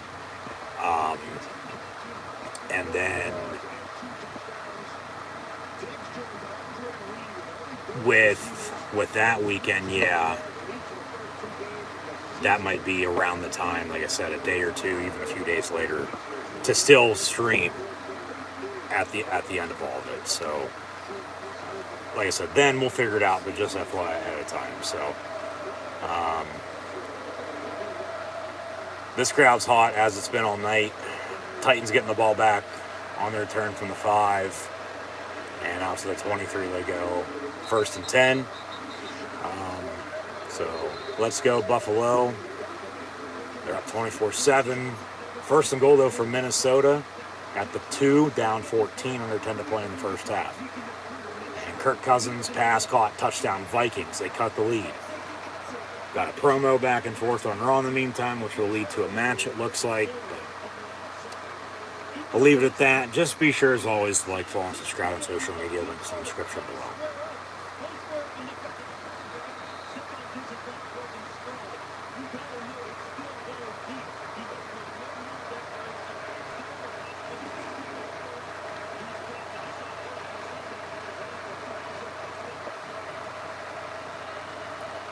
So from the 24, officially 1st and 10, Tennessee, empty set, 5 wide, left to right here.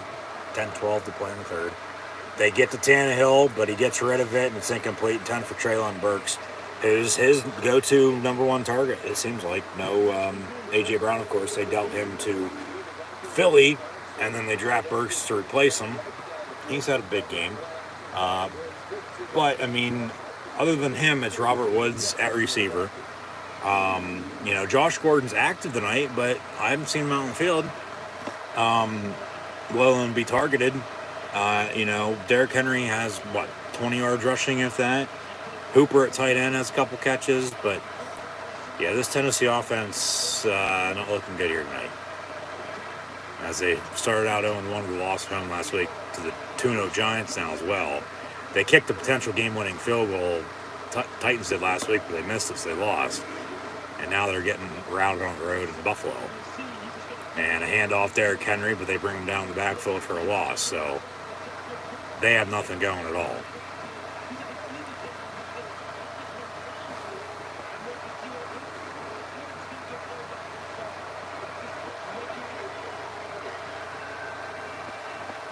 It's 3rd and 12 officially. Tannehill, boom. He gets rid of it, though. It's completely overthrown, incomplete. So 4th down, they'll punt once again to begin this second half. 2 straight 3-and-outs. And this game might be over. 14-7. Eagles on top of the Vikings as Minnesota just scored, but Philly's going to get it back here.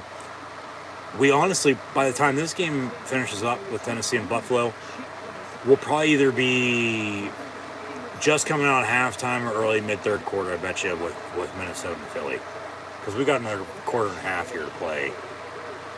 And they got under 10 to play in the first half, so due to time, yeah, it'll probably be early 3rd quarter with Minnesota, Philly, by the time we officially turn that on and watch it to the fullest extent. As we have it on right now and we're watching it, but we're watching this Titan-Bill game in the meantime. We'll even with a 17-point lead right now, we'll keep this on until it wraps up. Because they're going to go to halftime here, and then this will finish up. We'll get some final stats and scores, first half stats and scores, and go from there. Of course, continue to watch the video Monday Raw as well. So, just once again, thanks for tuning in and listening. Got a personal foul, face mask. So 15 yards on the other run. On a good punt return, might add as well, by Buffalo. Kevin Byard. Nothing going Tennessee's way. And Buffalo should have the ball out towards midfield, 1st and 10. Minnesota kicks off. Another, sky kickoff to the 10-15 yard line. And a return only for a few, so 1st and 10 Philly from around the 15-20 yard line. But You said you won't forget to pack the legends.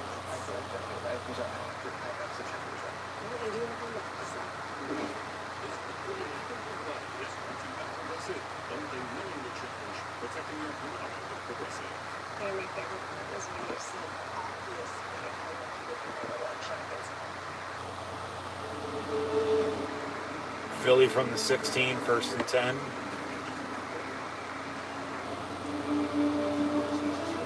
And Hurt's going to keep it for himself, and he gets nowhere. 2nd down.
Second down and 10 after an incompletion for the Bills.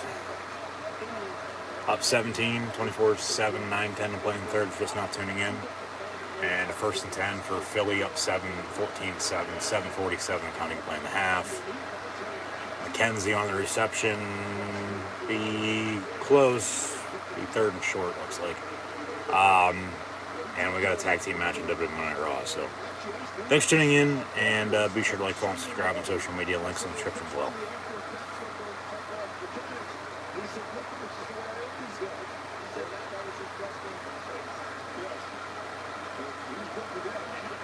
Diggs in motion as Allen will pass intended for Dawson Knox, fall incomplete. And they got another 4th and short. They're going to go for it, up 17. Yeah, I don't mind this for 4th and 1, going for it. Some of the other ones, I mean, you still got to this point anyway. I mean, you're in a good spot, so it is what it is. They've been able to convert on 3rd down, but when they haven't, they've gone for it on 4th. I don't think they've fucking punted all night. Yeah, they haven't punted yet. 4th and 1. Gonna try to draw them off again. Play clock 3, 2, 1, and delay game. Yeah, delay game. 4th and 6, up 17. They'll punt for sure now. You don't want to throw this game away like, doing something stupid here. So, good call.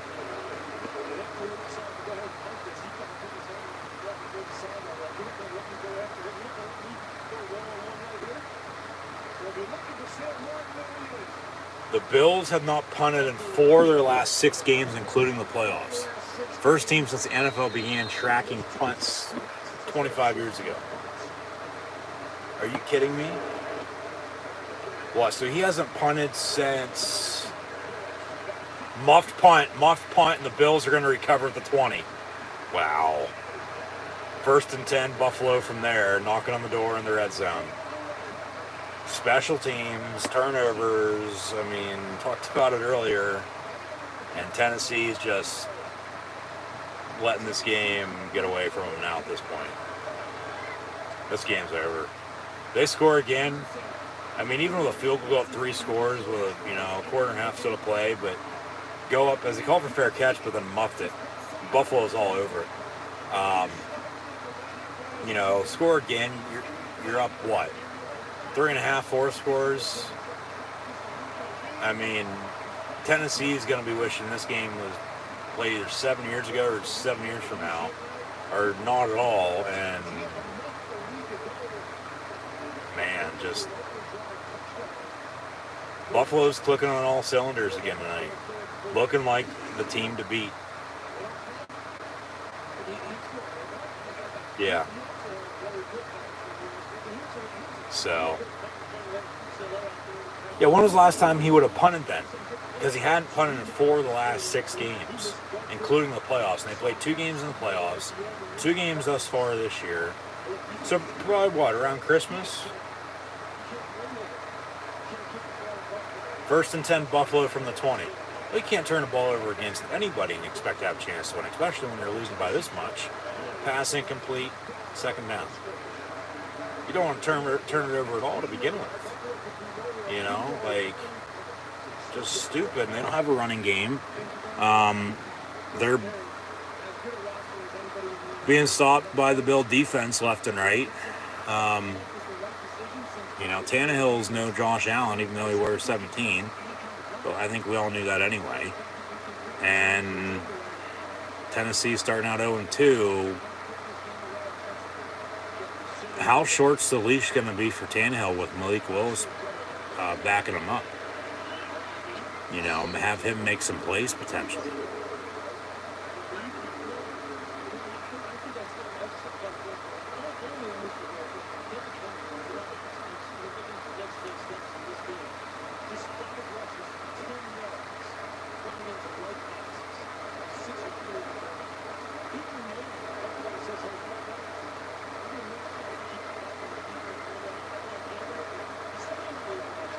So from the 19, 3rd and 9 for Buffalo. They don't score, they'll kick a field goal. Knox in motion. Allen dump off, and it's going to be incomplete.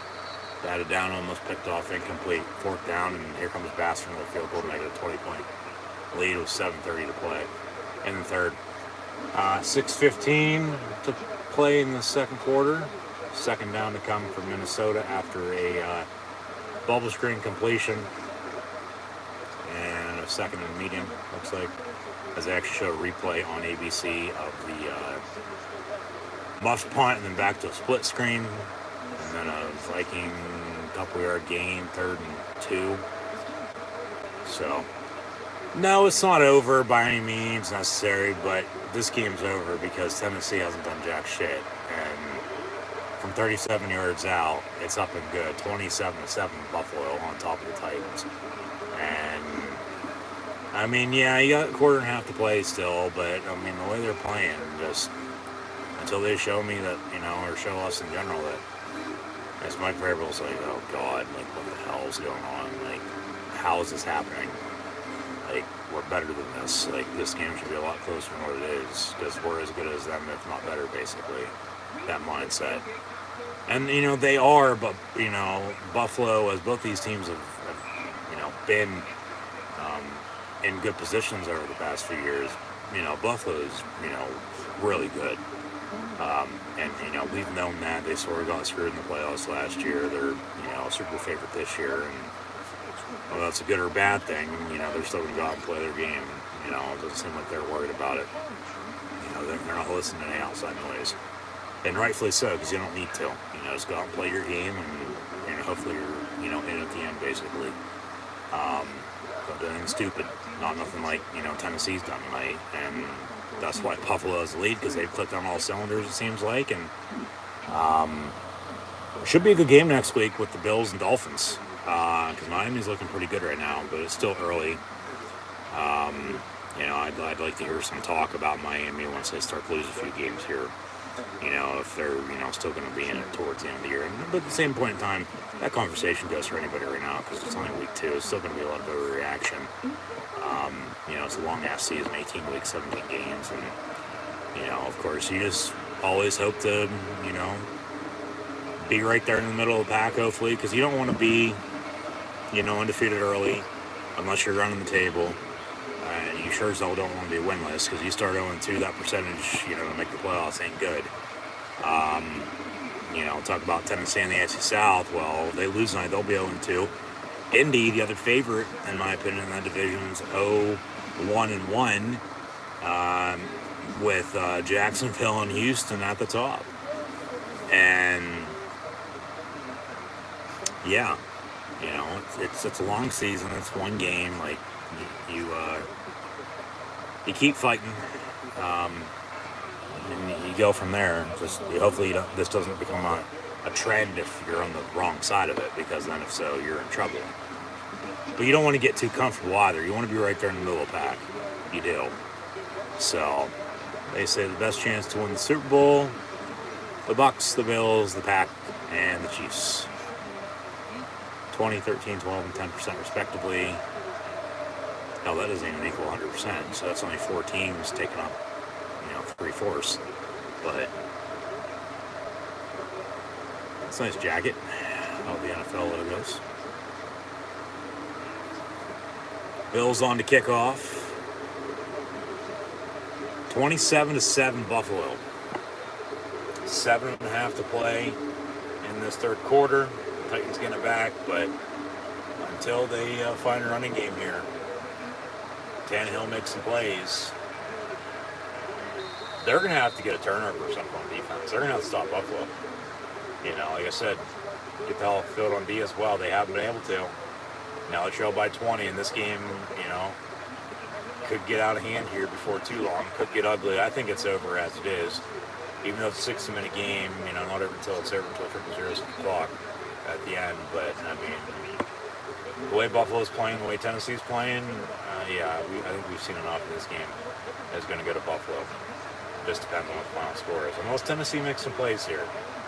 But if they don't, it's for sure going to be over. Tennessee might have just got Buffalo to jump off sides, but they might say false start like we did earlier too. We'll see.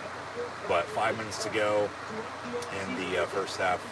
Philly up 7 as well, 14-7 on top of Minnesota. 1st and 10 from the 15. So they call an offside, 5 yards. 1st and 5 for the Titans from the 30. Devontae Smith on the reception. Now move the sticks. 1st and 10 Philly. Tennessee 1st and 5. This tag match still ongoing on Raw as well. Been a pretty good show this far.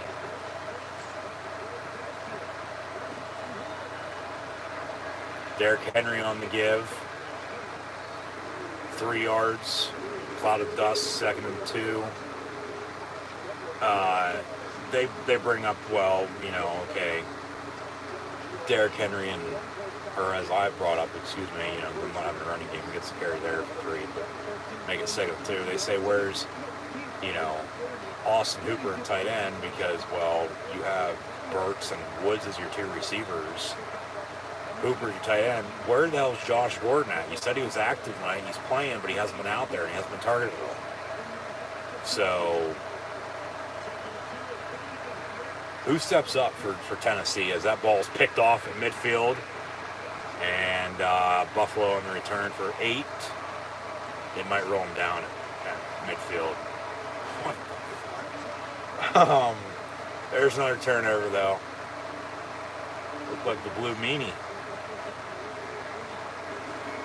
If it was a brother from another mother. But picked off by Jordan Royer Poyer, and be Buffalo ball 1st and 10. Tipped, intended for Woods, and picked off. 1st and 10 Bills. Hell, Case Keenum might get some playing time tonight if this keeps up.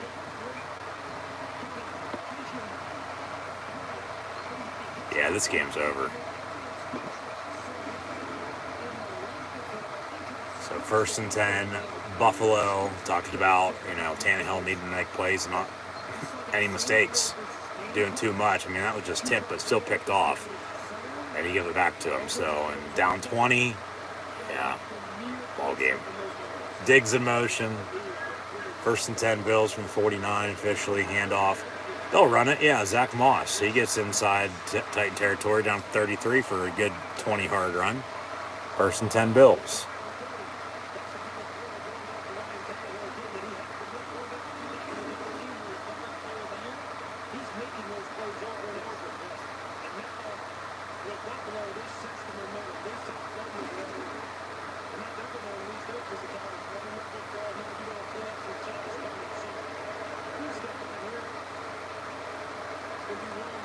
Out of the gun.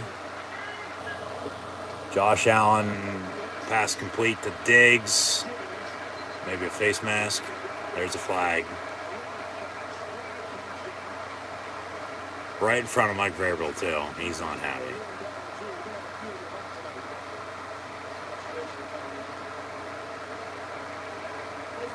Got a personal foul, face mask on the defense, 15 yards, automatic 1st down.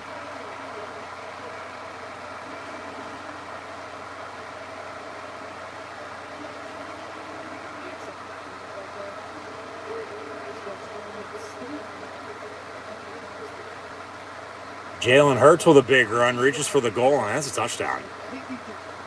And Philly goes up 2 scores. It'll be 20-7 Eagles with 2 minutes to play. In the 1st half, of course. Because that game started about an hour and a half after this did.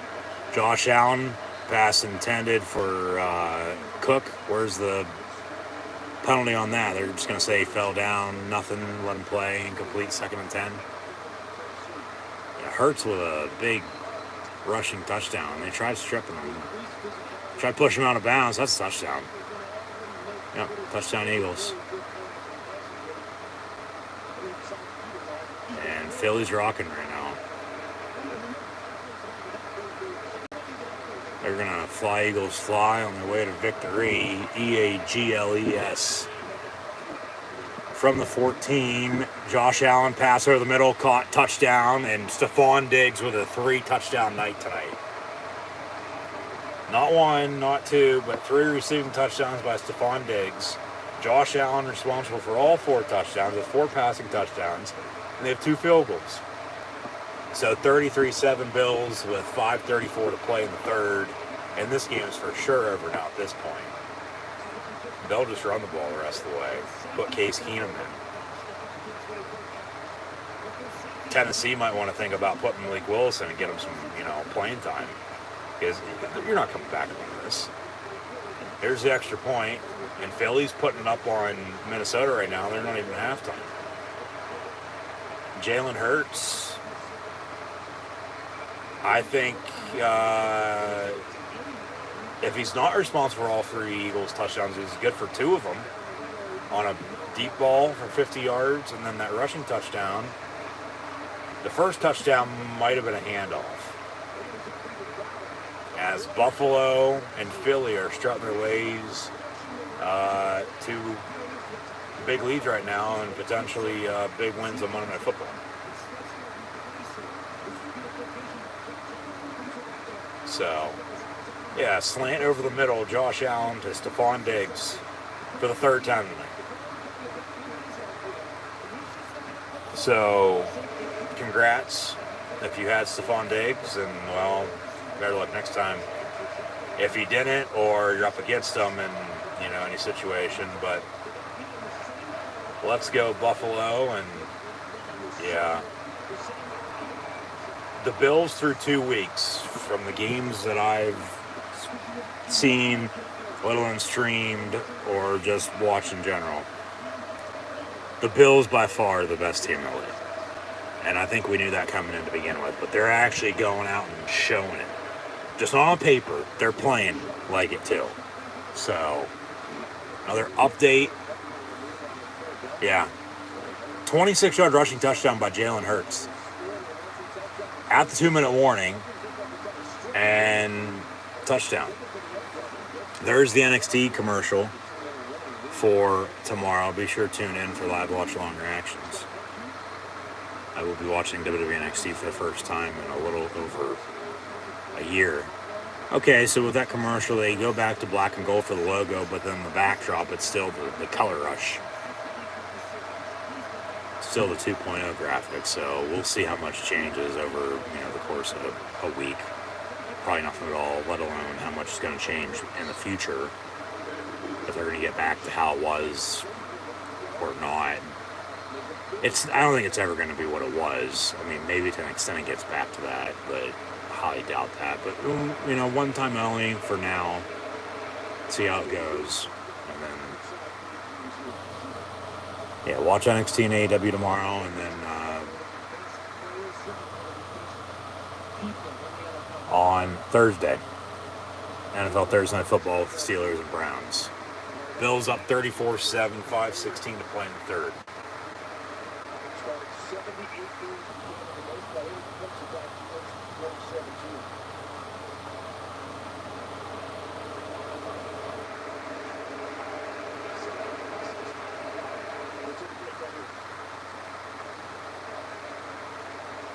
They'll take a TV timeout for whatever the hell's going on. Maybe somebody ran on the field and they're streaking like Frank the Tank, but maybe somebody threw a dildo on the field. Who knows?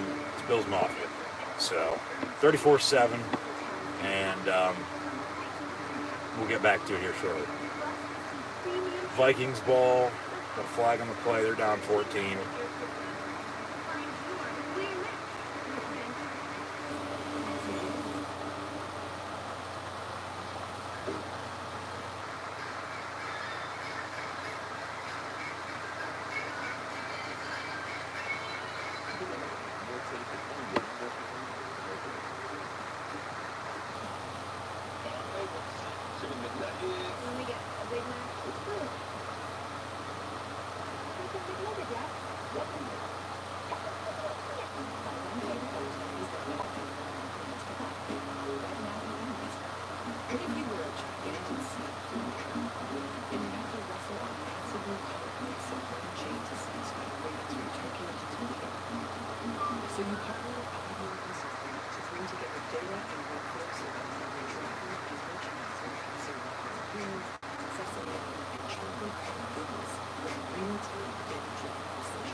Another injured player, yeah. Tough night for injuries to say at least. At least in this game, there's been a ton. And a ton of penalties. Yeah. Another head injury, it looks like. Micah Hyde.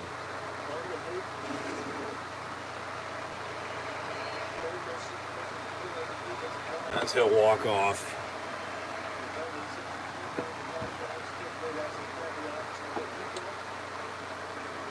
But honestly, probably shouldn't even been in anyway. They're up 4 scores. Yeah, he'll be done. I think all their starters before too long are going to be all done too. Kevin Owens walks up to the Alpha Academy alongside Johnny Gargano backstage on Raw. So maybe they'll have a tag team match. Maybe a 6-man tag, you throw in Austin Theory and they get somebody else. From the 41, Tannehill under center with Woods in motion. They're going to have to chop a lot of trees down if they want to come back and win this game. Derrick Henry on the toss, and 7-8 yards. He goes, second and short. Coming up here at the end of this game, hell, maybe even at the end of the third quarter here, because they're about to hit halftime in Philly with Minnesota and Philadelphia. We're going to recap NFL Week 2, and then we'll preview Week 3 before we sign off, so stay tuned. 2nd and 3 officially. Tannehill on a dump off screen. Derrick Henry got a flag on the play. First down, though, in the meantime, but this might be coming back.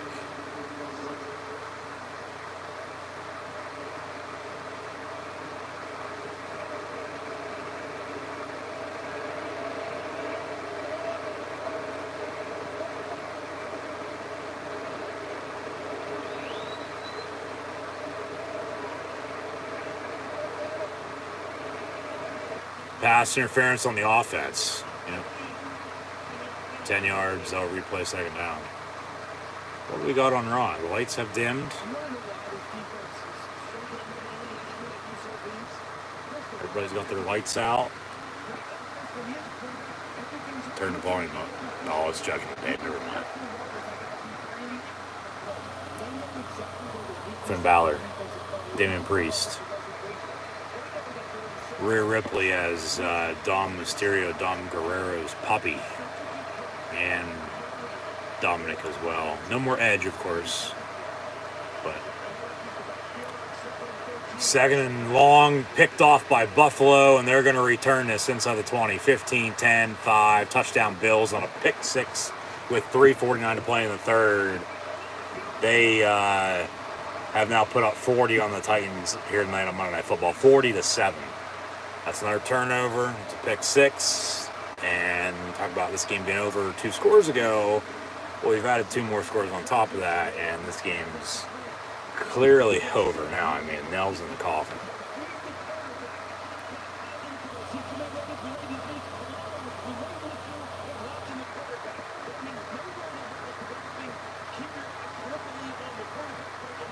Tannehill didn't get to him on the return until he was in the end zone. So 43-yard interception return for a touchdown. The Bills up 40.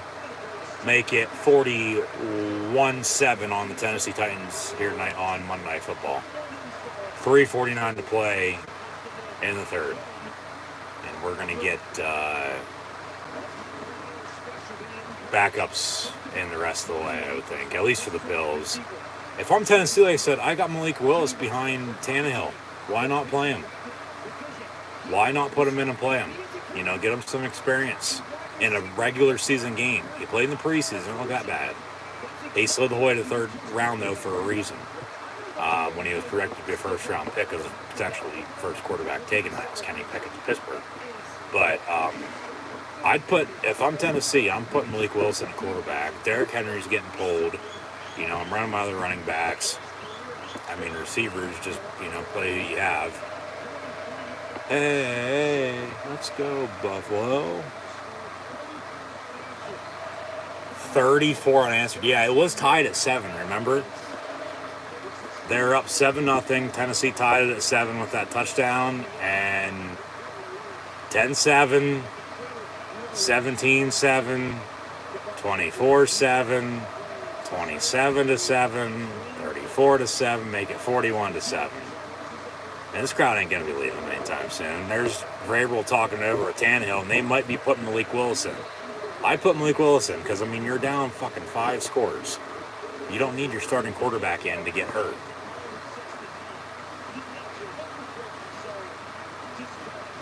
And you put Willis in and get some experience. And keep it simple for him. Run the football, open up the screen. Hopefully he can, you know, make some plays with his feet. But, you know, take some deep shots. You know, maybe offense looks better with him rather than with Ryan Tannehill. This is what, you know, Tennessee's gotten in trouble for recently in big games like this. Like I said earlier, Tannehill hasn't been able to get the job done. And Tannehill with his hat on, helmet off, and Malik Willis in the ballgame at quarterback, 1st and 10 for the Titans from the 25. The rookie out of Liberty, pass over the middle, incomplete, 10 for Austin Hooper. So Willis lucked out there. His first NFL pass could have been also picked off by the same guy who also just returned the pick six to go up 34. That would have been back-to-back pick sixes on back-to-back plays. But Malik Willis in the ball game at quarterback for the Tennessee Titans. 2nd and 10 after the incompletion. As we near halftime in Philly with the Eagles up 21-7 on the Vikings. Willis 2nd and 10 from the 25. Looking to throw, getting out of the gun, gonna roll out, and he tucks it and runs, and he gets about 8 yards on the keeper. So 3rd and 2, yeah. See, you see Ryan Tannehill doing that? No. And depending on how he plays the rest of the way, who knows next week? You know, with their quarterback situation now, if Tannehill is going to be the starting quarterback, or if Malik Willis is going to get some more time, even if he's not, or talked about what I thought, you know, Pittsburgh will end up doing yesterday, so be sure to check out that live stream. I'm not going to get into it tonight, but of course the Steelers also have a rookie quarterback in Kenny Pickett, as mentioned. But handoff from Willis, and that's a first down for the Titans, right? First down marker, so they'll move the sticks 1st and 10 from the 35. So this game, nothing like it was last year on Monday Night Football. 34-31 down to the final play. This game's over early mid-3rd quarter with Buffalo routing the Titans. So both home teams are going to win. Like I said, thought tonight as well. Both home teams would win tonight too. Bills going to win for sure. Philly's going to get to halftime up on Minnesota. They got 3 seconds, and it looks like they're in field goal range. So it might be 24-7 here in a second. After Jalen Hurts found, I believe, Dallas Goedert for a nice conversion, yep. And the field goal is going to be up and good. 24-7 Eagles at the half. Malik Willis, 2nd and 7, steps up, pass, going to be caught right at the marker. It'll be short, be 3rd and 1, but at least he's getting some experience tonight. I mean, they didn't draft him for nothing.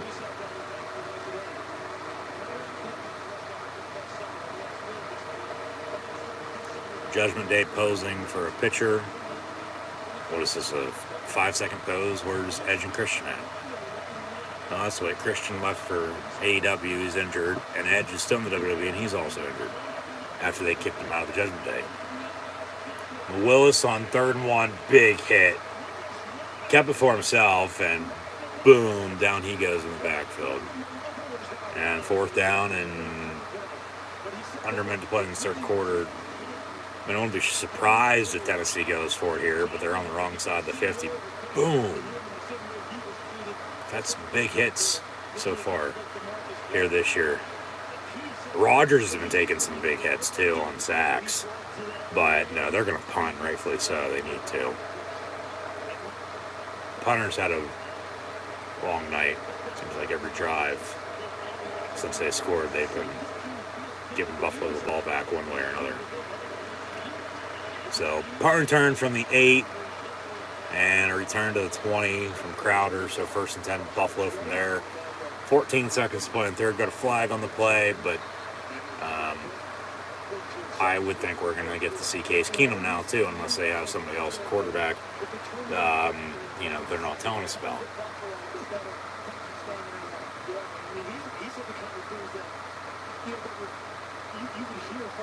Maybe somebody who likes to walk on and has the first name of Chad.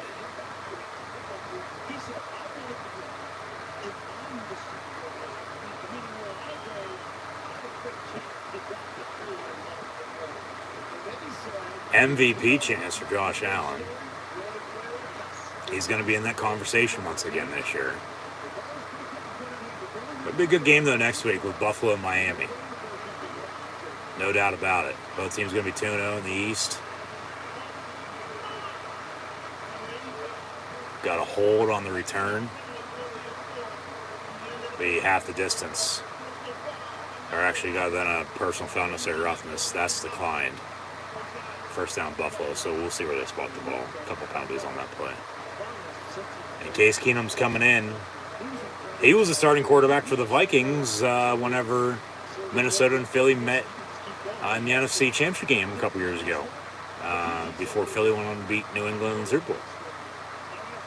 That was, of course, right after the Minneapolis Miracle, caught by, guess who, number 14, Stephon Diggs of the Buffalo Bills, who has 3 reception touchdowns tonight.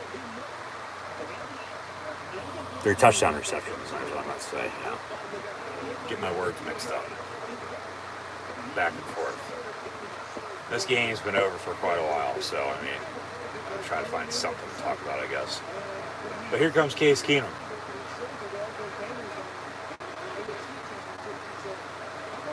No handoff. We're going to see a lot of running the football now, as I thought earlier. So that'll do it for the third quarter. It's 41-7 Buffalo. They got the ball, second down. We're at halftime, though, with Minnesota and Philadelphia. We'll stick with this until... Actually, now, no, we won't. We're actually going to turn these. We're going to turn off ESPN and put on ABC. We're still going to watch this other game. But we're going to put Titans-Bills on where we were watching Vikings-Eagles. Just, so that come second half here, we got a, fresh start with a different game, even though we've already been watching it. And still 24-7. Okay, not as bad as 41-7, but still a couple blowouts in a Monday Night Football, it seems like. We're going to recap week 2 here in a second.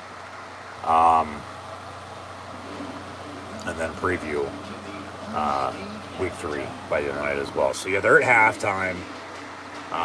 Philly up 24-7, as mentioned. And the Bills up 41-7 on Tennessee. Was planning on going to keep that on until the end, but got out of reach. So figured I'd just flip-flop them and, watch this game from the start coming out of halftime. And as Shefty's going to still have the same news he had earlier during the other halftime, we got some stats at the end of the third quarter for the Titans and Bills. Tannehill done for the night, 11-20, $117 and 2 interceptions. Malik Willis 1 of 2, 6 yards. Derrick Henry done for the night as well, only 13 carries, 25 yards rushing and a touchdown. Pathetic. Burks 447, Woods 439. Hooper has a catch for 19 yards. Westbrook has a catch for 13 yards. The Bills, Josh Allen's done as well as Case Keenum's in the ball game. Handed off there on his first play. And about a 2-yard run, so second and 8 to come. But Josh Allen, carry for 10 yards on the ground, responsible for all 4 offensive touchdowns. Of course, Buffalo has a pick 6 on defense and then 2 field goals. But Allen, 26 of 38, 317 yards passing and 4 touchdowns. 3 of those to Stephon Diggs, who will finish with 12 catches, 148 yards receiving, and 3 scores. Devin Singletary, 6 carries, 19 yards rushing. Allen was mentioned, a carry for 10 yards. Zach Moss going to get some workload in this fourth quarter. 3 of 17 on the ground as well. Maybe potentially even see some James Cook. But yeah, Diggs, 12 of 148, 3 scores. Gilliam, 2 catches, 17 yards, and the touchdown. Kumaro, 2 of 50. Knox, 4 catches, 41 yards. Isaiah McKenzie, 2 of 37. James Crowder has a catch for 16 yards. So those are those. Honestly, probably won't update those again, but we'll give you a final score of 41-7, or potentially even more. That's what it sits at now at the end of the third quarter, early fourth quarter. As well, they're doing the same thing they did at halftime with Minnesota Philly. once that game started, Tennessee Buffalo went to half 17-7, and now it's 41-7. So still have them both on, just flip-flopped them, and we're going to get back to this action in the second half with Philly up 24-7 on the Minnesota Vikings. But now take a look around the NFL here from what happened week 2. Kicked off, of course, this past Thursday night on Thursday Night Football on Amazon Prime Video. The Kansas City Chiefs defeated the LA Chargers 27-24. Yesterday, for the first time in almost 4,000 days, the Jets, Giants, Jaguars, and Lions all won. The Lions defeated the Washington Redskins football team Commanders 36-27. The Jaguars shut out the Colts 24-0. The Giants are 2-0 after they beat the Titans last week on the road. They also won yesterday, defeating the Panthers by 3, 19-16, and then the Jets a 1-point 31-31 at Cleveland. Also yesterday, we had a 3-3 tie early fourth quarter with the Buccaneers and Saints. However, there's a fight. I would hope, if you haven't, go watch it, that everybody's seen that video.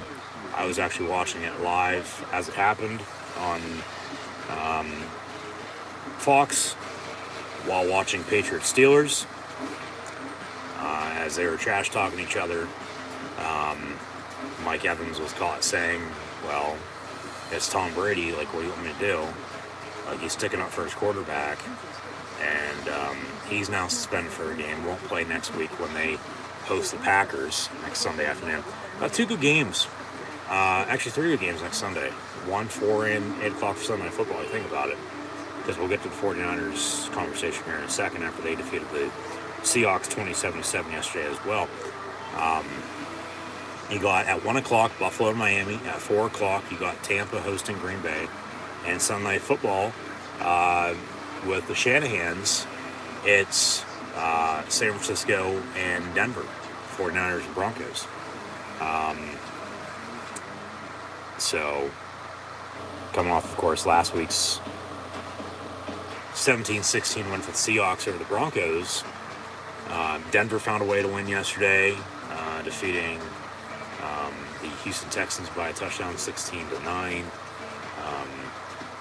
Denver hosts San Francisco, who now will, moving forward, have Jimmy Garoppolo as their starting quarterback after Trey Lance broke his ankle and he's out for the year.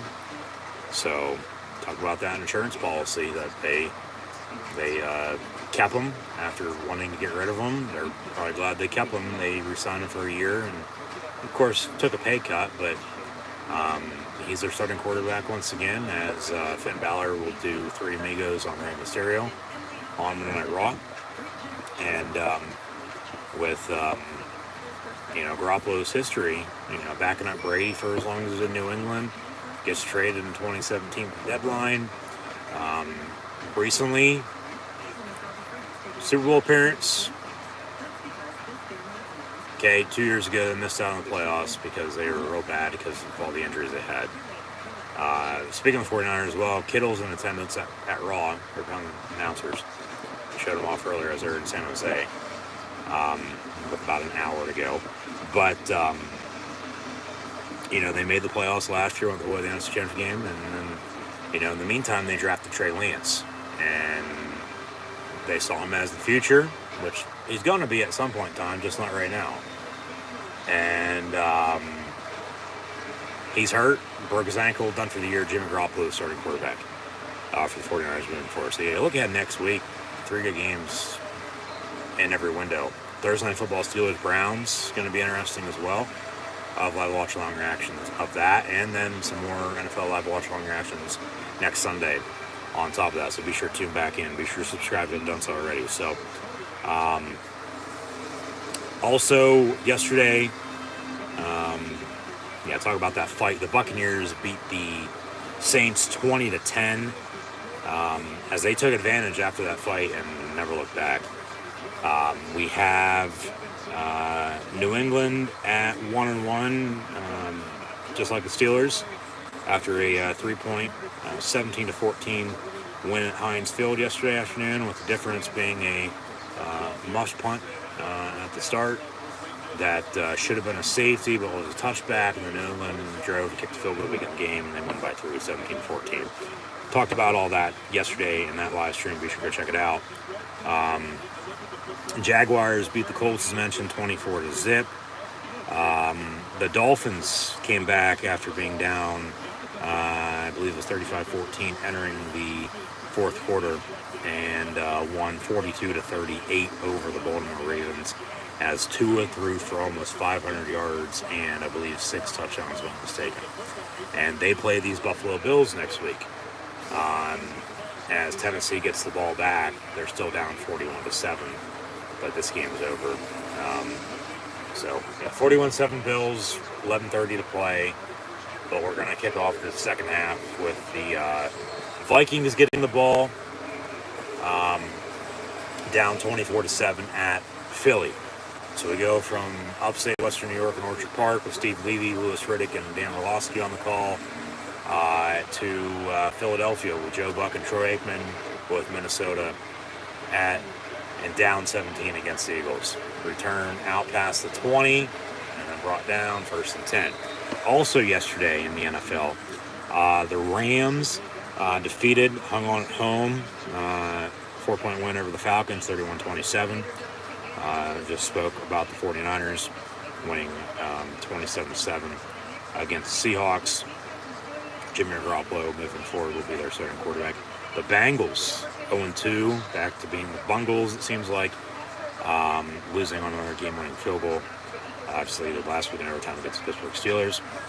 They lose at Dallas without Dak Prescott. Cooper Rush didn't look half bad, but Dallas still has to find some rhythm.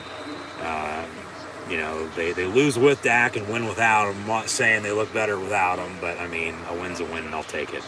20-17 over the Bengals. Broncos 16-9, like I said, over the Texans. And then last night, Sunday football, the Packers beat the Bears, as Aaron Rodgers still owns that franchise, 27-10 on Sunday Night Football. But there's actually bonus coverage, as was on CBS with Dolphins-Ravens after Patriots-Steelers. After Dallas won on a game-winning field goal 20-17 against the Bengals, CBS sent us to Vegas, as Arizona was down 8 with under 10 seconds to go. They needed a touchdown and a 2-point to tie to force overtime, which they did at 23. They go 3-and-out to begin overtime. However, then the Raiders, Derek Carr found Hunter Renfrow. He tried to make a play, get a first down. Big hit by a former teammate of his in college at Clemson. And Isaiah Simmons jarred the ball loose, fumble on the play, and then a scoop and score fumble return for a touchdown. And the Cardinals win it overtime at the Raiders, 29-23. So tonight on Monday Night Football, like I said, 41-7 Bills on top of the Titans, and now 24-7 Eagles on top of the Vikings. Flag on the play, and it'll be a second down for the Vikings, I do believe, if I'm not mistaken. Early third quarter here. And then we'll preview week 3 here by the end of the night. We'll also pull up some stats and scores here for Vikings Eagles, so stay tuned for that. But make it 1st and 15 from the 39. Cousins dumps off, and it'll be caught at midfield. Be second down. 86. Johnny Munt on the reception for Skull. But, Minnesota, like I said earlier, the big surprise in week 1 win again against the Packers. How do they, move forward? How do they build off of that, though, with the new head coach and Kevin O'Connell taking over for Mike Zimmer? Minnesota still could surprise. I don't think they will. It's only one game. They'll hand off Dalvin Cook. He gets a first down. But There's some history with Cousins and O'Connell. Of course, when Kirk was a skin, you like that. Should never change team name as well, might add.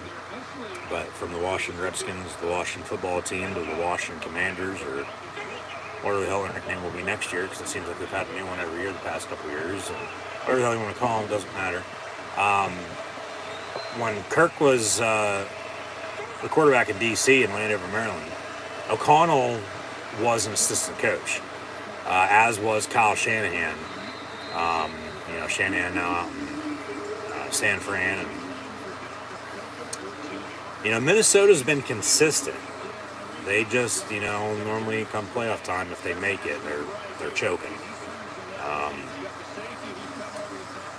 I still think the North is Green Bay's to lose. I said at the start of the year, Chicago could be a little bit better. Okay, Minnesota's there too, making some noise early. It's a long season. Passer in the middle, caught on the slant. Justin Jefferson first down on 11-yard pickup. The Lions, though, I think they're going to win a few more games than they did last year. I said this a couple weeks ago.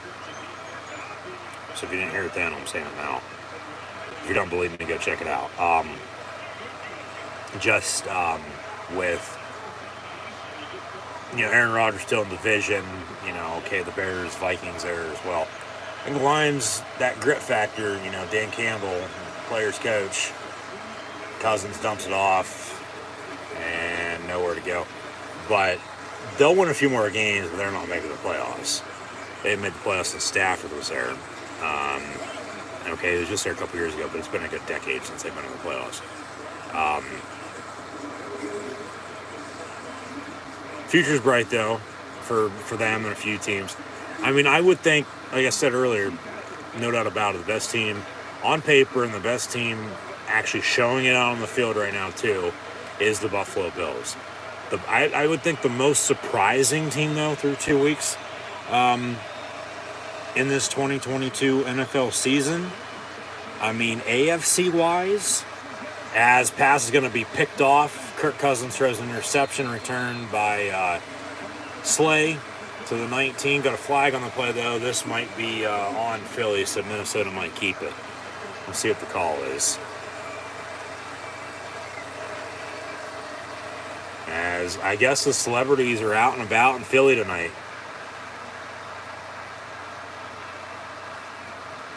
And it was a hold on Minnesota, so penalties declined with the interception and first down Philly. Up 24-7 with 9:51 to play in the third quarter. See a replay here. Did he overthrow him? That's a hold. Yeah, that's a clear penalty. That's how he got rid of it, and then they threw the pick. Yeah. Jefferson went a little too deep to the left, and Cousins thought he was going to the middle, and he threw an interception. Yeah. Miscommunication. Hold declined. The interception gets picked off, and 1st and 10, Philly. Up 17, 24-7, as I mentioned. No, but surprising team thus far, first 2 weeks of the year. AFC, as look at the standings, Buffalo and Miami are going to be tied for first. They play next week, though. And then both New York and New England are 1-1. Three-way tie at 1-1 in the North, with Pittsburgh, Baltimore, and Cleveland, and Cincinnati at 0-2. The Jaguars are the only team that have won in the South, because the Titans are going to lose again, might be 0-2. And then with the Week 1 tie with Houston and Indy, they're 0-1, but then they both lost yesterday. So they're both 0-1 now. And Jacksonville defeated Indy, so they're 1-1 after they lost to Washington. Kansas City's there. LA, I would say disappointing is the Raiders, but I didn't think Josh McDaniels was a good hire anyway. They should have promoted Rich Bisaccia after they got rid of Gruden and forced him to step down, or else he'd still be there. And they'd be winning, but now they're losing because McDaniels was at Denver and, was losing. It's taken some time for Russell and Denver to get accustomed and accommodated, it seems like, but give them time. They play the 49ers. Low-key big game next Sunday. Like I said, next Sunday's slate. Buffalo, Miami, along with, honestly, probably should get that game at 1 o'clock in my area, too, to be honest with you. So I might have to check that out. Plan is only one game next Sunday for me for streaming, and that's Green Bay, Tampa Bay. But honestly, it comes down to it might be a fucking triple header at this point. If we get Buffalo, Miami, and then, America's game of the week is Green Bay, Tampa Bay at 4 o'clock on Fox. And then Sunday football, I'm planning on doing that now with Jimmy G back. Because the 49ers are going to be totally different with him compared to how they were with Trey Lance. Because with Trey Lance, they were probably going to be shit this year. They thought they might have been good, but no. And now he's hurt, so Jimmy G's back, and they're glad they kept him. And that's Sunday Night Football, like I said. But, yeah, I'd say most disappointing right now, the Raiders, even the Colts, the Bengals, some people would say that. Of course, coming off the Super Bowl appearance last year. Those would be out of the AFC. NFC, I mean, Seattle without Russell's not really, much. But they found a way to win, last week. Lost by 20, though, yesterday. Got a 4-way tie in the West. All teams 1-1. I mean, Arizona would be 0-2, but they came back and won yesterday. So, you could say them. I mean, not really anybody, honestly. I mean, big surprise in the NFC East would be the Giants. Cowboys, of course, the Cowboys. I mean, Chicago's, Detroit. Yeah, just going to be there. Matt Rule's probably getting fired at Carolina. Atlanta's been Atlanta for how long after 28-3? Not really anybody's disappointing right now, 2 weeks in, I think, in the NFC. Surprising, though, AFC, you'd have to go to South Beach and talk about the Dolphins. I know Dolphin fans aren't going to say that, but I'd have to go to Miami for most surprising team and have that be the Miami Dolphins right now, out of the AFC. NFC, like I said, the Giants. I mean, Vikings last week, but they're losing by 17 here tonight on Monday Night Football.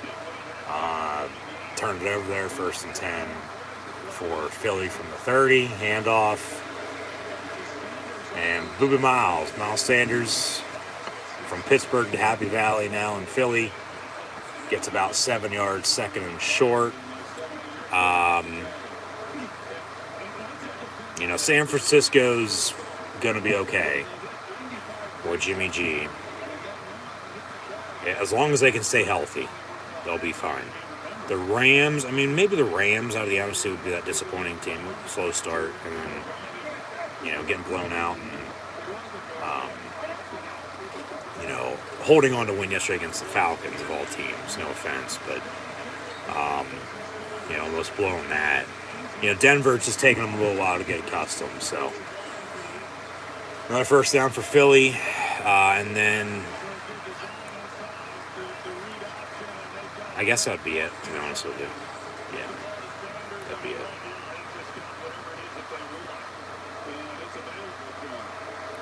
So,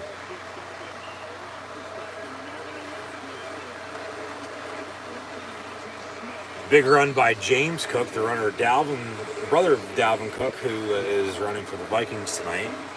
James Cook in Buffalo, both playing on Monday night. I wonder if that's a stat for you. 2 brothers on 2 different teams playing in 2 different games on Monday Night Football. Not on Sunday, but for a doubleheader on Monday Night Football. Because you don't really get that all the time. And then stat-wise, depending on what they finish with, like over a certain amount of yardage, at the end of the night. Another first down for the Eagles. End of Viking territory. 1st and 10.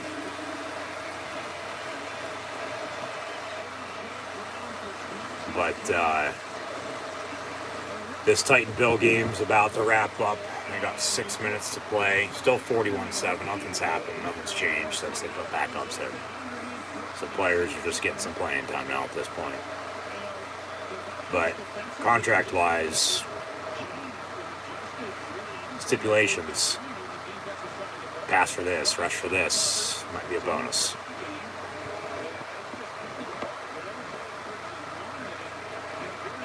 Empty set for Philly. It's a false start. 5 yards, 1st and 15, back at the 31. But here, coming up shortly, as it looks like by the time we finish up with Tennessee and Buffalo,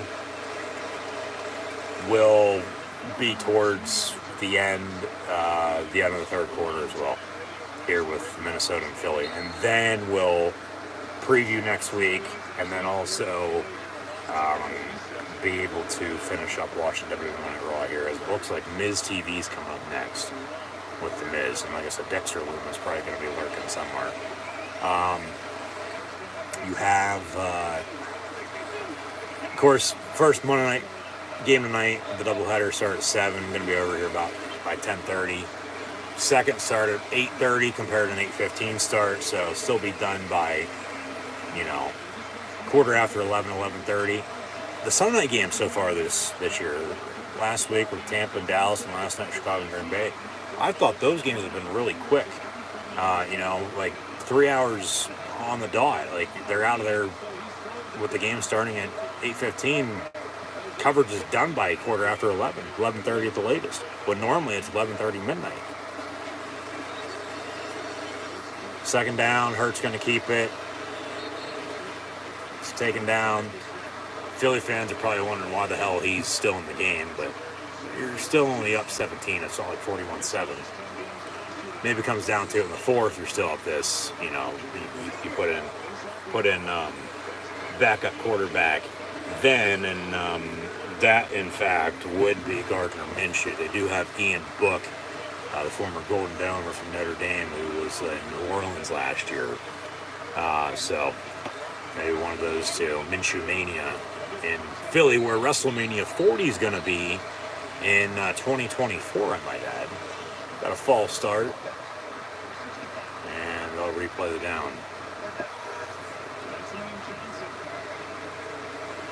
Got some 49ers behind the announce team on WWE Monday Night Raw, George Kittle and a few of his teammates, as they're in San Jose. And we got Miz and Tommaso Ciampa in the ring, as he got his first name back, as did Matt Riddle and Austin Theory. So we'll see what happens with Dexter Lumis. Third down for Philly. And Hurts going to tuck it and run, slide to the 22. They're in field goal range, so here comes the kick by Elliott.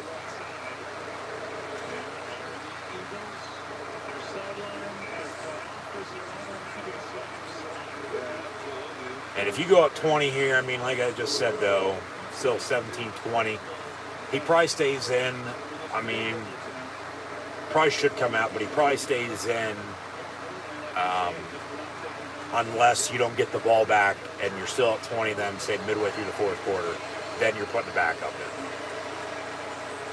So this is blowout Monday Night Football. It's blocked. They blocked the field goal.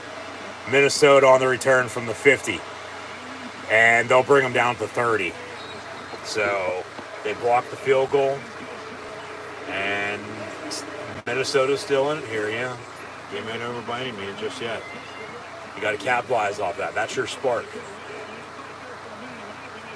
I thought he was running the back. Yeah.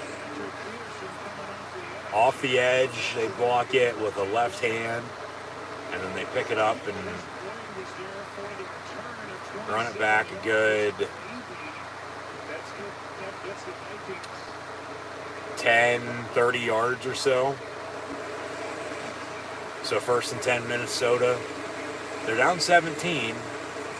I mean, field goal cuts it to 2 touchdowns. Touchdown cuts it to 10.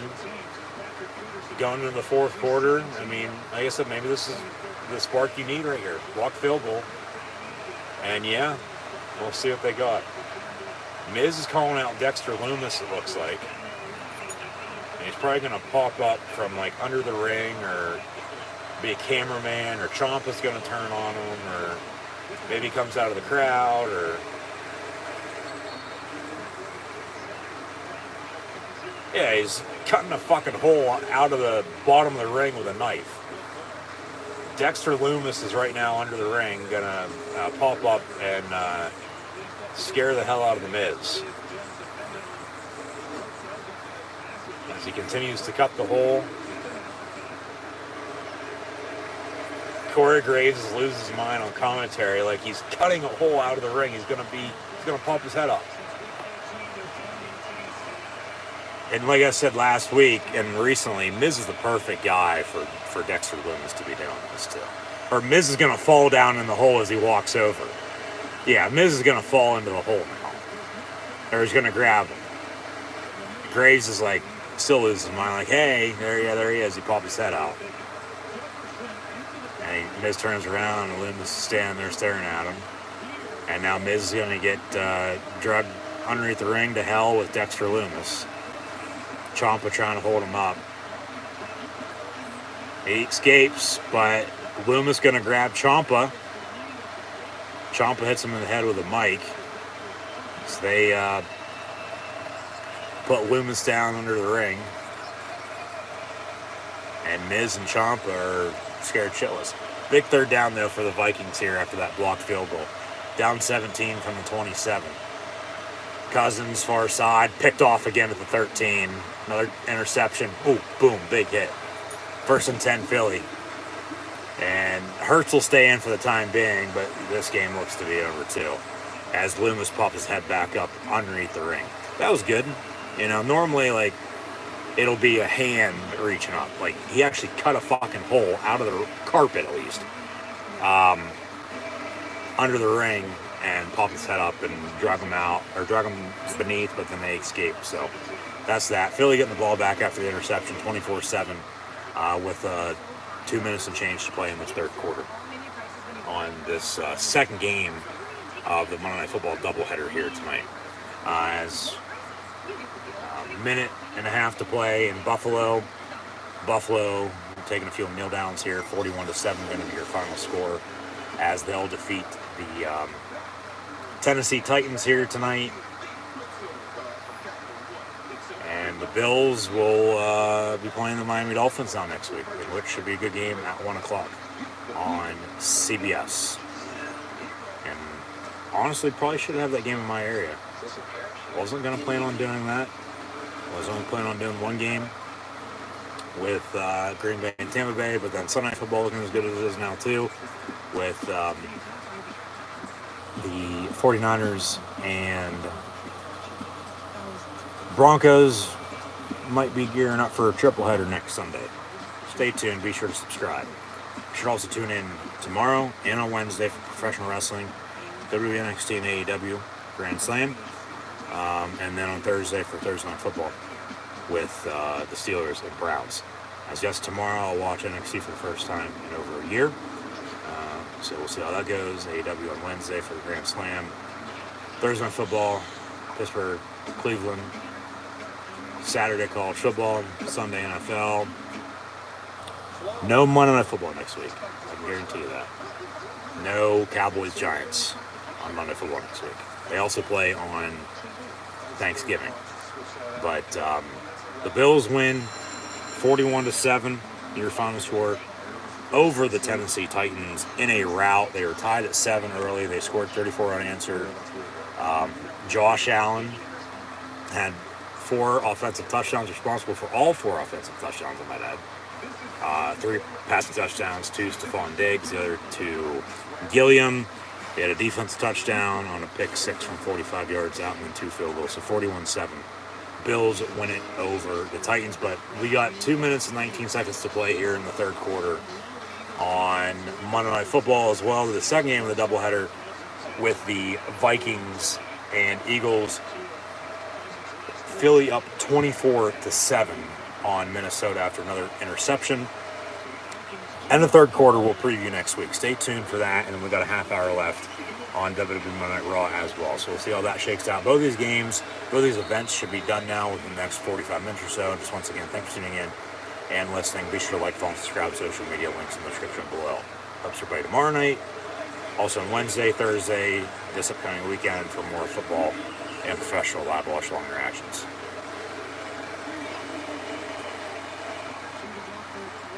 From the 22nd and 5.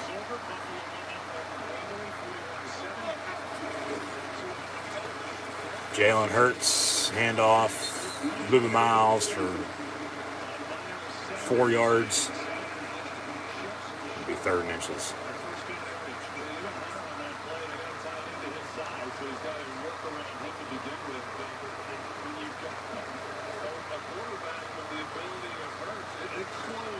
George Kittle getting a lot of airtime behind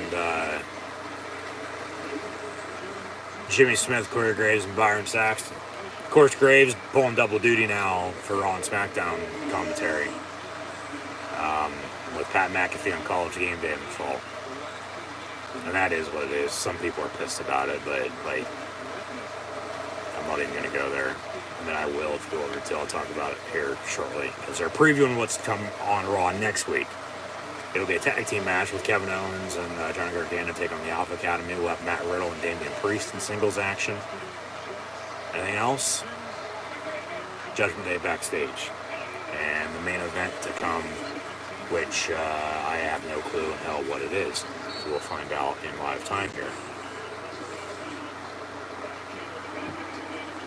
But as we near the end of the 3rd quarter here, 30 seconds to go. Philly up 24-7 on the Vikings. No, Pat McAfee, yeah, he's joining Game Day. Well, he has his hand in a lot of stuff, and good for him. You know, as he says, he's living the dumbest, stupidest life of all time. He actually just opened the Thunderdome today as well, so congratulations to McAfee and the boys. You know, a PA kid from Pittsburgh. Love to see it. You know, talk about charisma. He has that and then some. You know, from Plum to Morgantown to Indy. And then he, you know, dabbles in pro wrestling. You know, becomes an announcer on broadcast with commentary alongside Michael Cole. But then, ooh, shit, we got 2 former leaders of the Bullet Club face-to-face backstage. AJ Styles and Finn Balor talking trash. All right. They could have done something with this over the summer after, you know, what they did after Mania with AJ and Edge, but they never really got to it. Maybe they're going to get back to it now. Finn probably wants AJ to join Judgment Day, if I'd have to guess. But he's not going to, and this will lead to a feud.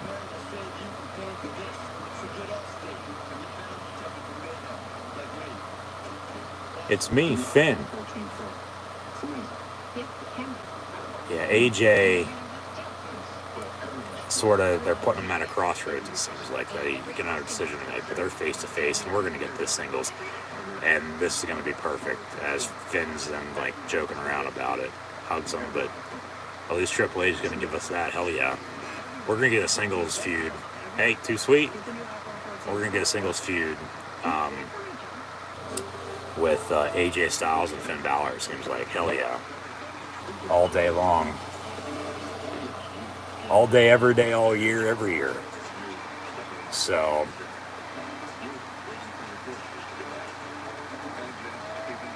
they go back to commentary. Speaking of commentary, yeah, Pat McAfee.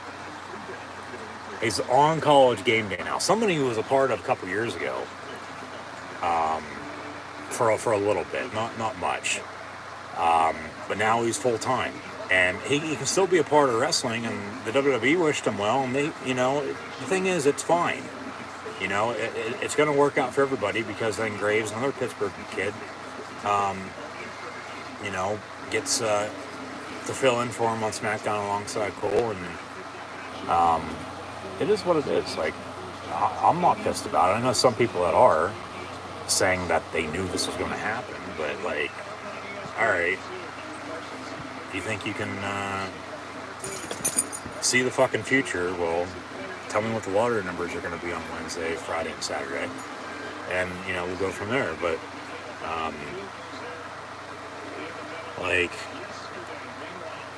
good for Pat. He knows what he's talking about with football, too.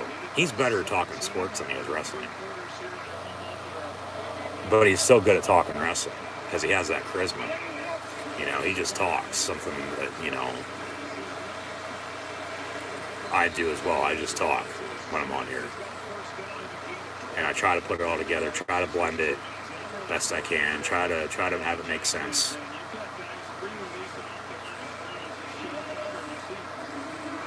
Because at the end of the day, all you can ask is if you give it your all, your best, and, just hopefully people enjoyed it. So,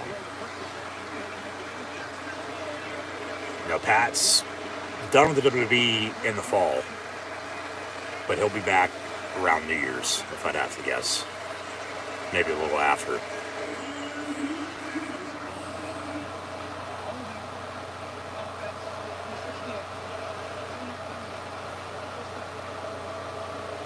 Because honestly, even with everybody by his side, he's done a lot of shit, but he wouldn't be able to do it without everybody by his side. He's done a lot of shit that, the average person, from where he's from, the life and career he's had, as he's even said, they've told him no. But, so where he's at, this is damn good. And it's good on both sides for everybody if they're fine with it, and they are. Because they'll be okay with, filling the spot. And he'll have a job when he gets back. It's not like they fired his ass, or he quit. You only live once. You gotta sometimes do stuff you don't want to and take over. All right, we got a good main event on Raw. Alexa Bliss and Bayley in singles action. All right. We'll see if the role sticks with the hometown loss with Bayley or not. But, okay, we're going to preview NFL Week 3 here shortly. I know I said at the end of the third quarter. I also said earlier, too, by the end of the night, so we'll get to it here next commercial break. But a third down coming up for Philly, still up 24-7 here on the Minnesota Vikings. Some stats and scores, though, from this game, I might add. If I can get that to load now.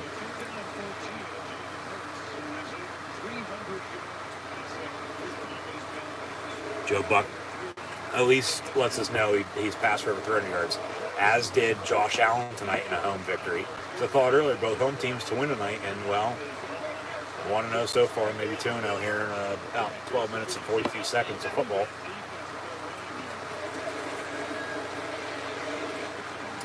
Jalen Hurts pass, Kenny G. Kenneth Gainwell, the 67th to the 47th. Be fourth down now, 4th and 3. They'll punt it. Defense going to have to make some stops to hold this lead. But, away Cousins is turning the ball over. This game's over as it is. So, there's that for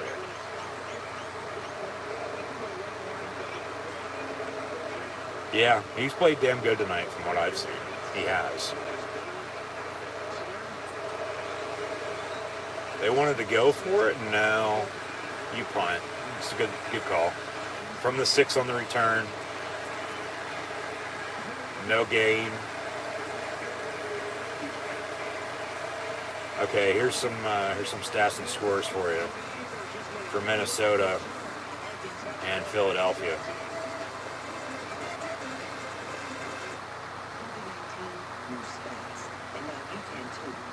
Kirk Cousins, as the Vikings are down 17 here, 24-7 with 12:29 to play.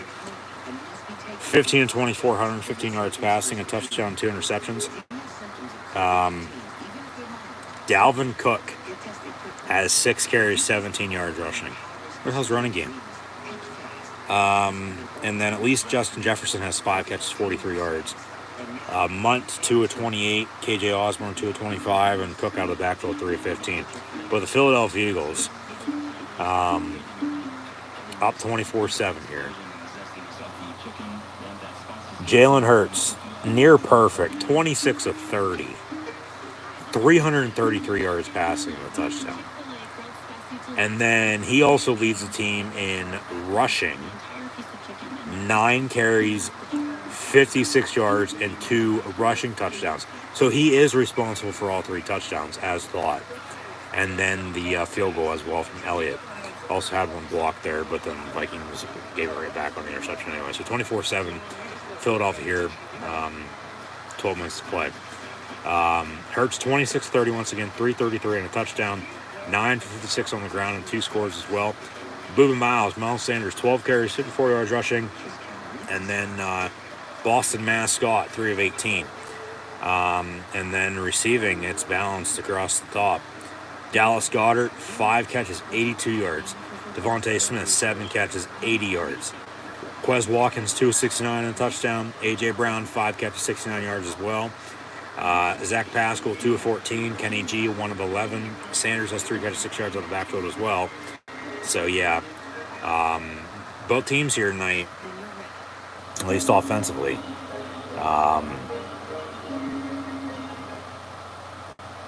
near perfect for both the Bills and Eagles in big wins, because this game's over, I think. And the Bills and Eagles are going to end up picking up wins Sunday Night Football. However, next week in the NFL, Week 3 will begin on Thursday Night Football, and I'll have live watch-along reactions live on YouTube then with the Steelers and Browns, so be sure to tune in as Cleveland opens up as a 5-point home favorite. We'll have the Texans and Bears along with the Raiders and Titans next Sunday as well. That should be an interesting game. Both teams looking for the first win. Chiefs, Colts, Bills, Dolphins. The game to watch at 1 o'clock at least. The game to watch at 4 o'clock is going to be Packers, Bucks. And then Sunday Night Football, a good one too with the 49ers and Broncos. Yeah, honestly, could have a triple header for live watch-along reactions on Sunday. Just be sure to tune in to see for yourself. Also next week, Lions, Vikings, Ravens, Patriots, Bengals at the Jets, Eagles and Skins. These Eagles will go to D.C. to take on the Washington football team, the Commanders. Saints, Panthers, Jaguars, Chargers. The Rams will be in the desert, take on the Cardinals. And then the Falcons and Seahawks. And then Packers, Bucks, 49ers, Broncos. Monday Night Football next week, Cowboys, Giants. That's NFL Week 3 for you. 1st and 15, though, for the Vikings here tonight from the 5, over the middle, incomplete. 2nd down.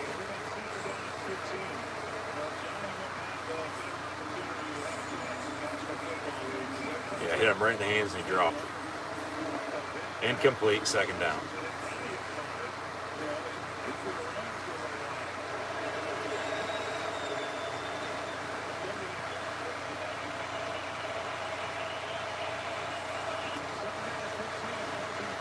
Kirk Cousins pass caught. Adam Thielen for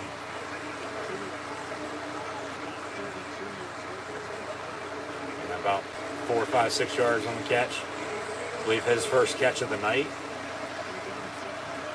3rd down. Yeah, 3rd and 10 from the 11. 3rd and 9 officially.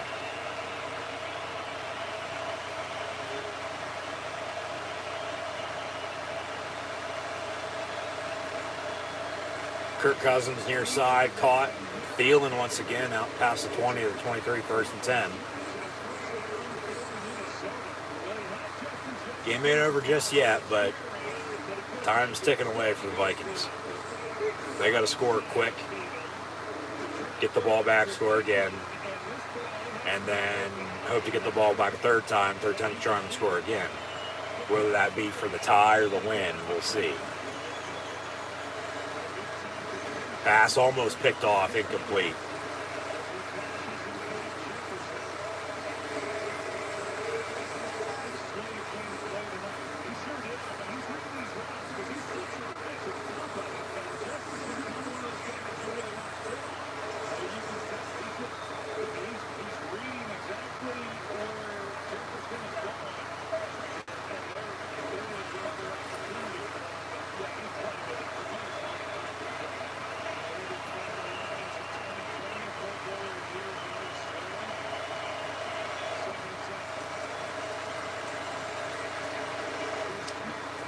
Ooh, big hit. Shit, at the 38.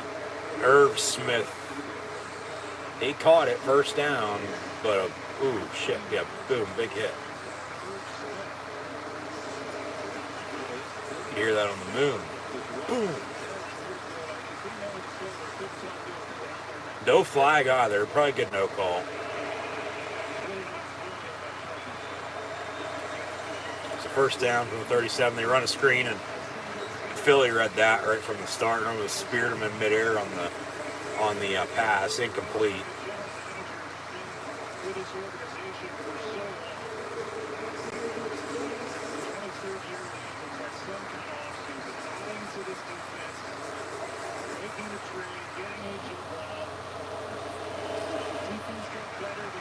Yeah, if it's not Dallas in the East, it's going to be Philly, probably followed by Washington and then New York, I think. I mean, hell, Philly made the playoffs last year, and yeah, they're looking better already this year. As long as they can run the football like they did late last year, they'll be all right. That pass is incomplete.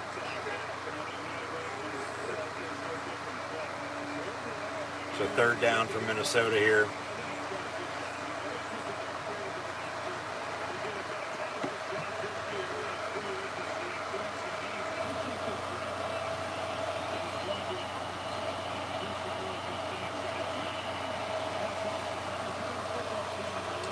Cousins dump off. Irv Smith again caught. He gets a first down. Tackle the 49, 1st and 10.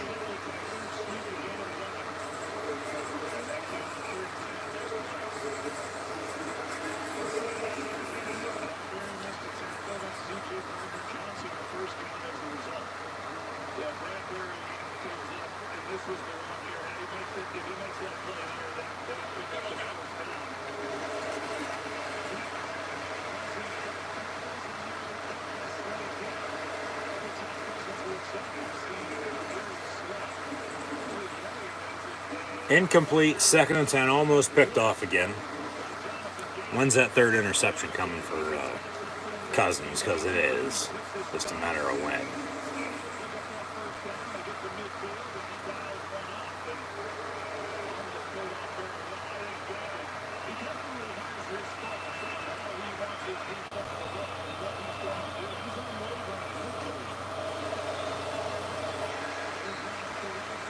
Passing complete. Make it 3rd and 10.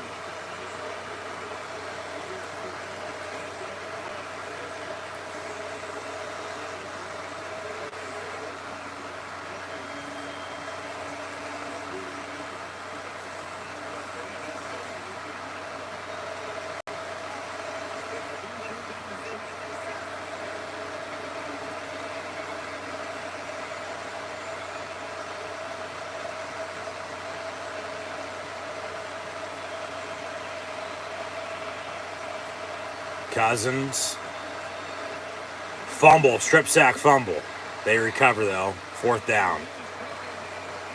They'll probably punt. They probably should go for it though, but it's 4th and long.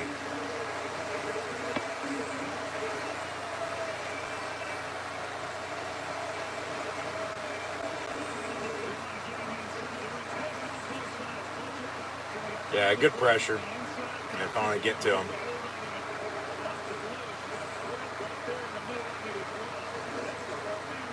They'll punt.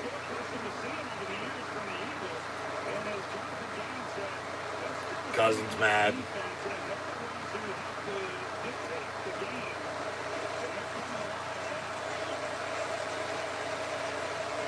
Remember, he had signed a fully guaranteed deal when he left Washington. And they just extended him for this year, I believe, for $35 million, if I'm not mistaken. And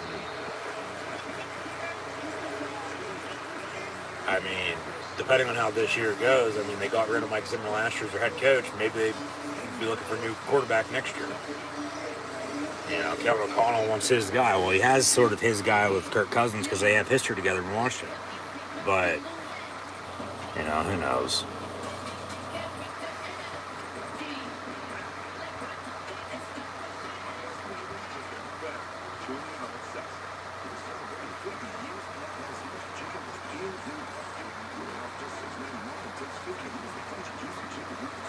So as mentioned, those are your stats there a little bit ago. Philly getting the ball back, 8:18 to play, up 17. This game's over though. Waiting Raw to end here. Coming back from the final break. Main event, Alexa Bliss and Bailey. The preview next week. The Bills won earlier, 41-7 over the Titans as well. And I'll leave it at that. We'll see what else happens in this game, along with on Raw, with the lights just dimming for whatever fucking reason during the middle of the match. Okay. Alexa against Bailey here. Maybe Bray. She's still got the Lily doll, of course, but he wouldn't be coming off to this. Let alone on a Raw like this, I don't think. But maybe not. I don't know. But yeah, I'll leave it at that. We'll see what happens here. But then I'll sign off here at the end of the night, following this game-going final. And then just be sure, of course, to tune back in tomorrow and on Wednesday and on Thursday as well. Friday until next Sunday is lone day off for streaming. Live right here on YouTube tomorrow night, Wednesday night, Thursday night, Saturday at noon, potentially all day next Sunday for a triple header. We'll see. But yeah, just be sure to subscribe.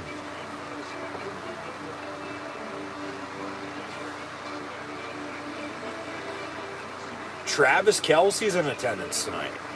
The Chiefs were in action last Thursday in the first game of week 2. His brothers in the game tonight for Philly in the final game of week 2. So all the celebs are out tonight. Travis Kelce's there. They said James Harden, of course. Still baseball season, so Mike Trout, no. He will be eventually, though, at a new game this year. Bradley Cooper was there. It looked like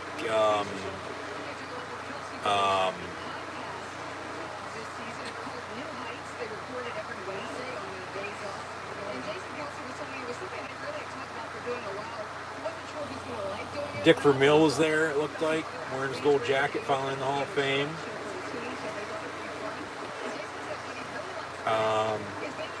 Trying to think who else. As Travis Kelce enjoying a nice Michelob Ultra this Monday night. Intercepted on the screen. Minnesota on a interception return to the 9-yard line. First and goal, Vikings. All right. 7:25 to play. 3 timeouts. They score here. Make it a 10-point deficit. You know, maybe get the ball back. Do something again. We might have an interesting finish now. Big turnover. The wrong time. But I guess they said the Kelce brothers have a podcast now. What's new? Who doesn't have a podcast in 2022?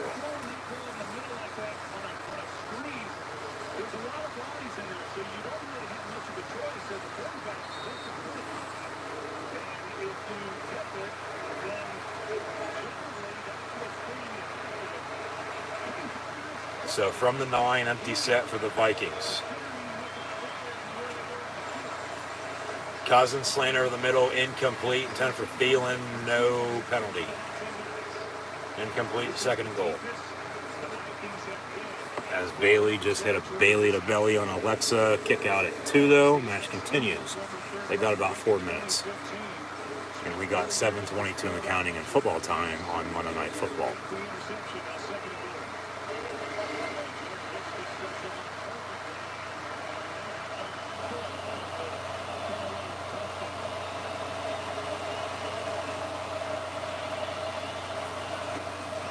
Cousins, second goal from the 9 in the end zone, and almost picked off again, incomplete. You got to be kidding me.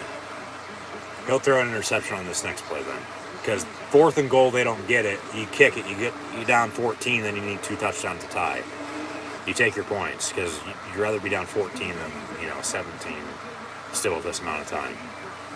And you capitalize off of the turnover then at that point.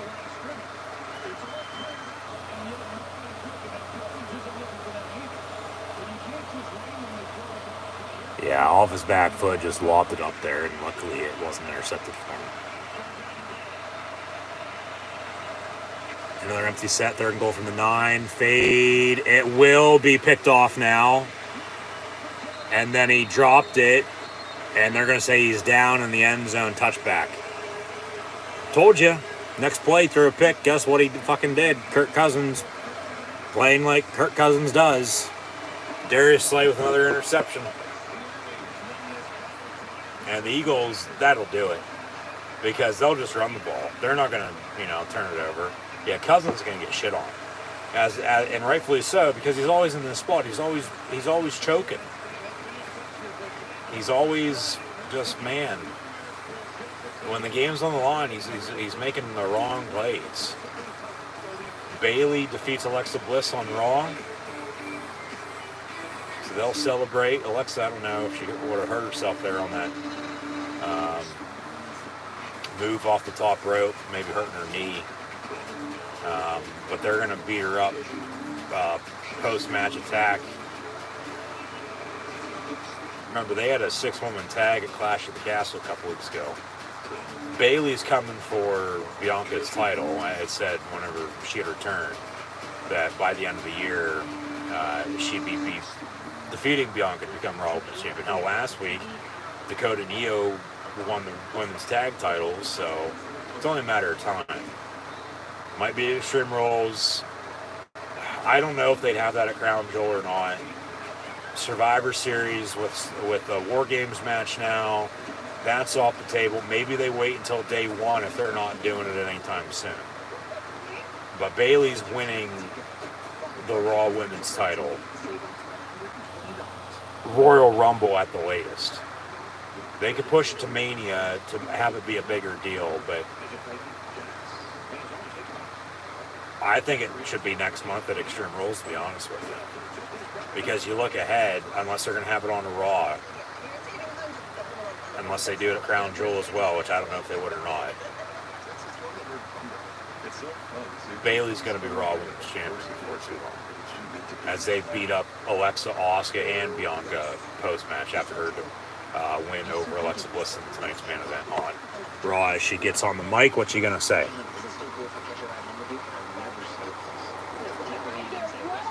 I get what I want when I want.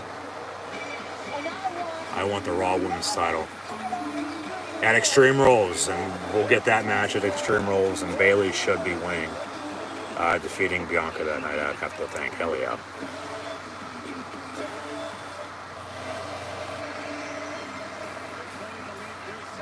$7-11 to play, even though Sheets is better on Monday Night Football. Eagles up, and Sheets is also better than Eastern PA's Wawa, I might add, and wherever Wawas are located. So, yeah, 24-7 Philly, 1st and 10 from the 20. As Raw fades to black, that'll do it for that show tonight. Pretty good, I thought. NXT tomorrow, SmackDown on Friday, but AW Grand Slam on Wednesday. And hope everybody on Tuesday, tomorrow night, and Wednesday night as well for professional wrestling live watch-along reactions. But no, this game's over. Philly's going to win because Kirk Cousins is trash. And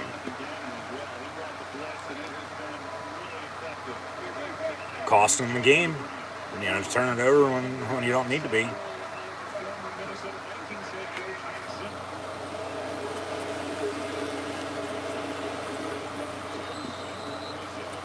Handoff on the run, 1st and 10, Philly.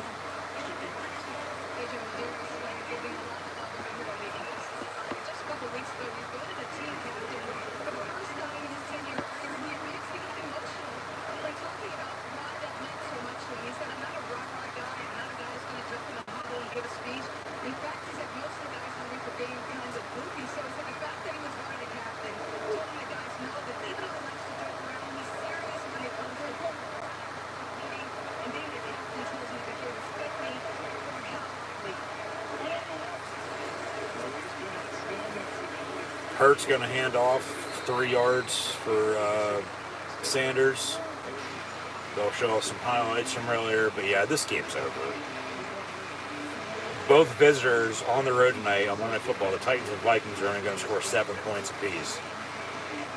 Where Buffalo wins 41-7. Philly's going to win right now.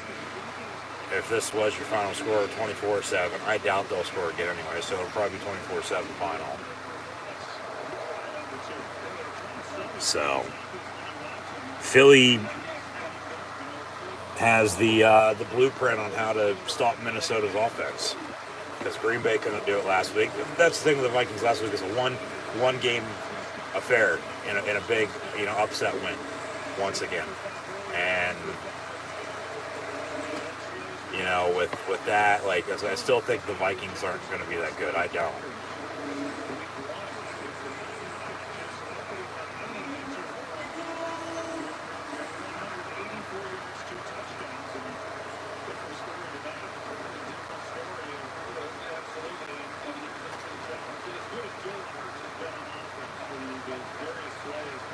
So from the 43, 1st and 10 for the Eagles.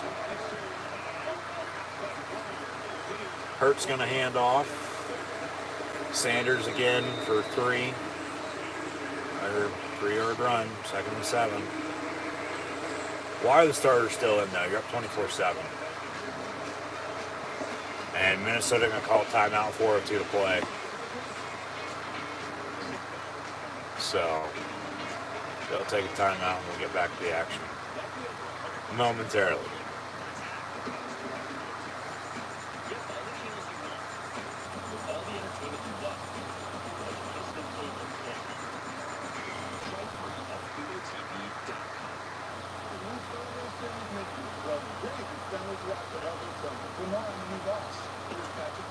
Incredible.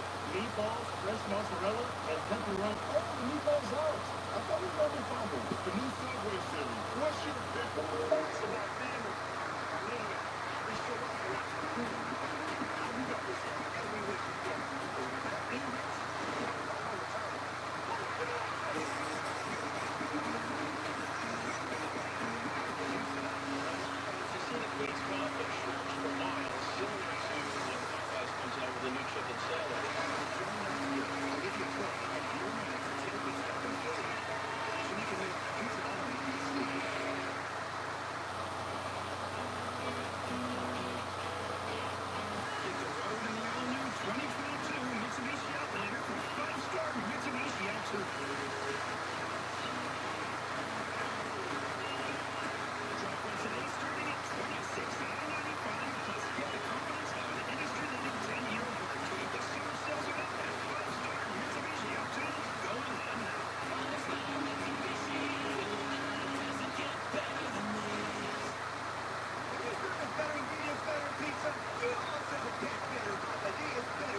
Wow. 300 plus passing yards and 2 rushing touchdowns in a single game in Eagles history. Tonight for Jalen Hurts. But then 12 years ago, Mike Vick. Identical, 333 yards passing and 2 rushing touchdowns as well. That's all. That's weird. I'm not saying he's Michael Vick by any means, but he just put up the same stat line. Would even be crazier if the attempts and completions were the same. And of course, Vick also wearing number 1 as Hurts does, but he didn't. He wore 7. He wore 2 in Pittsburgh. He wore 1 as a Jet. But he'll always be a Falcon. And I've always said, if I thought if Vic never got in trouble, he probably would have won a Super Bowl because they were pretty damn good. But you know, Andy Reid and Philly gave him that chance once he got out, and then went and played for the Jets and the Steelers, and now he's a analyst for Fox. Yeah, Philly get to week 6. So take a look at the schedule. They play at Washington next week, and then as mentioned, Minnesota will play. The Vikings play. Because bye weeks don't start for a couple weeks. Week 4, I do believe. Pump fake by Hurts is coming back anyway for a hold. And who the hell the Vikings play again next week? As Philly is going to be at Washington. Take a look at this for next week again. The Titans host the Raiders. The Bills go to Miami. The Vikings host the Lions. And the Eagles will be in Washington. That's right. And week 3 begins on Thursday night once again with the Steelers and Browns, so be sure to tune in then. 4th down and 5. Philly going to punt up 24-7. So they can't capitalize off the interception again, but I mean, they're up 24-7. Eagles fans are booing them to go for it, but no, you punt because you don't want to throw this game away. You don't want to go for it and have them intercept it and score, and then you lose the game when you had it lead in fucking 4 minutes to play. It's smart to play conservative like this. You punt. Going to be down at the 10-yard line, 1st and 10. Minnesota from there. They only got 1 timeout, the 2-minute warning though. Down 17. As the parking lot is starting to empty. But this game is by far and has been over, just like the earlier game too. But we'll stick with it here a couple more minutes until we hit a final score. Let you know that, and then we'll sign off for the night. Just once again, thanks for tuning in and listening. Be sure to like, follow, and subscribe. Links in the description.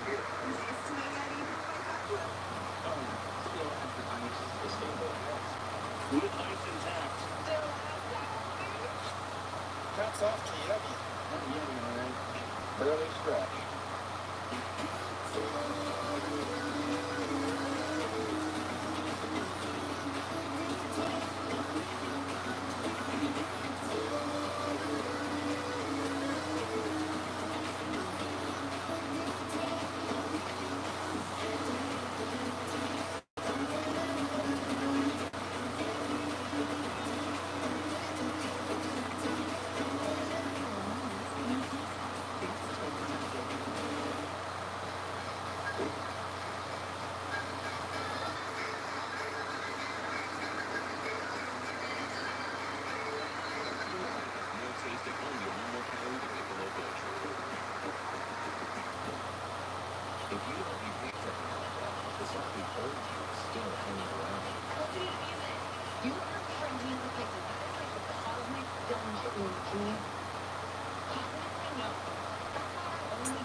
First and 10 from the 10. Neither of these games tonight are what they were last week on Monday Night Football. Down to the wire. 4th and 5, 64-yard field goal. You go for it, kick it. They kicked it, missed it, and the Broncos lost. And Russell's return to Seattle. That pass there over the middle caught. Be second down.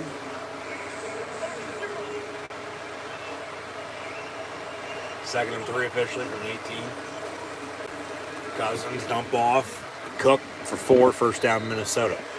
They got one timeout and 3:20 and counting to play, but they're still down 17. So, yeah, this game's been over just like the other one was, early mid-third quarter anyway. So, Raw was pretty good tonight. Once again, thanks for tuning in and listening. Of course, hope a couple better games here, but oh well. Thielen on the reception, first and 10 Minnesota. Out past the 35-40, 41-yard line. Right on the money, too, first and 10. Cousins, deep ball, or dump off, Irv Smith. Looked like he wanted to go deep. Another big hit on Irv Smith. And be second and medium here.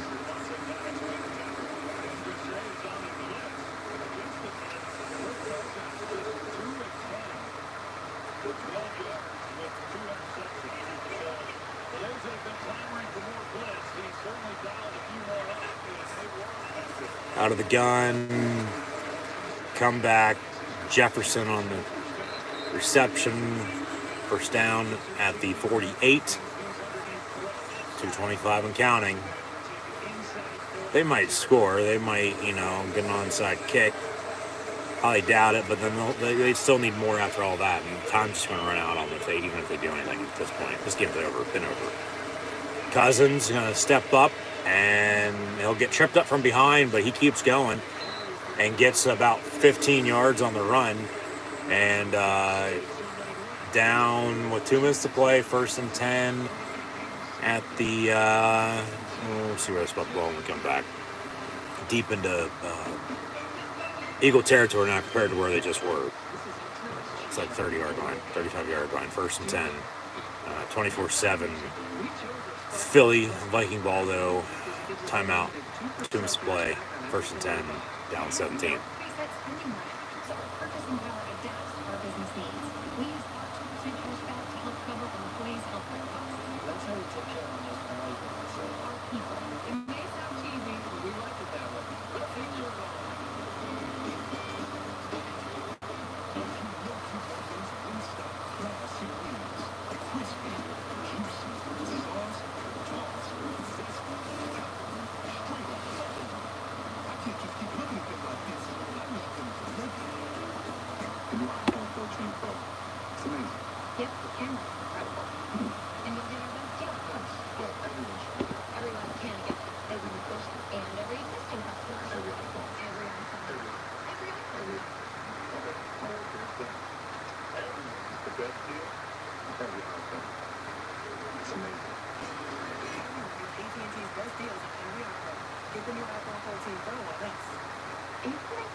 Snoop Dogg commercial. Snoop Dogg video on social media about the Steelers, about Matt Canada.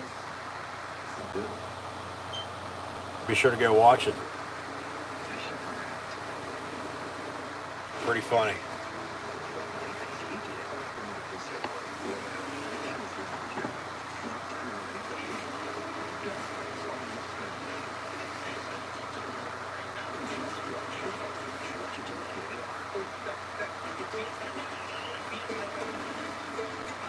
Cowboys, Giants next Monday night on Monday Night Football from NYC East Rutherford.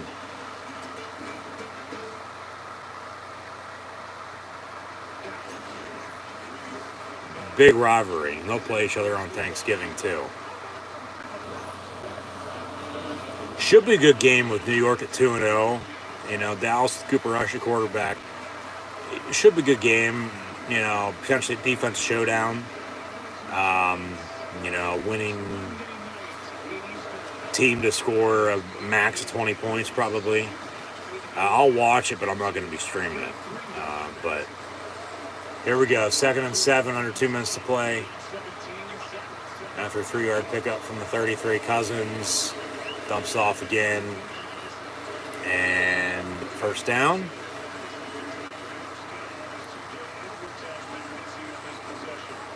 And 28 counting, 1st and 10 Minnesota from the 25. Watch. Cousins will probably throw another interception or he'll get sacked and fumble it. Over the middle, caught. Thielen at the 10. Or, of course, they'll score. I mean, minute 11, though, timeout. Like, you got to score now, get an onside kick, score in one play, get another onside kick, and score that, too, as time's going to run out. 1st and goal from the 10, just to, tie it or win it. Incomplete. Picked off. No, incomplete. Whew. It was caught, and then caught by the defender, and then dropped out of bounds. Incomplete. 2nd and goal. 10 for Thielen. Yeah, he deflected it. Thielen caught it. Ooh. Or he dropped it at the end anyway. But Thielen, kneed it up to him. He caught it in his gut then. And then if he would have been able to control that going out 2 feet in before he dropped it, it would have been a pick. So 2nd and goal from the 10. Empty set. Jefferson in motion. Come back on the screen near side and nowhere to go. 3rd and goal after a loss.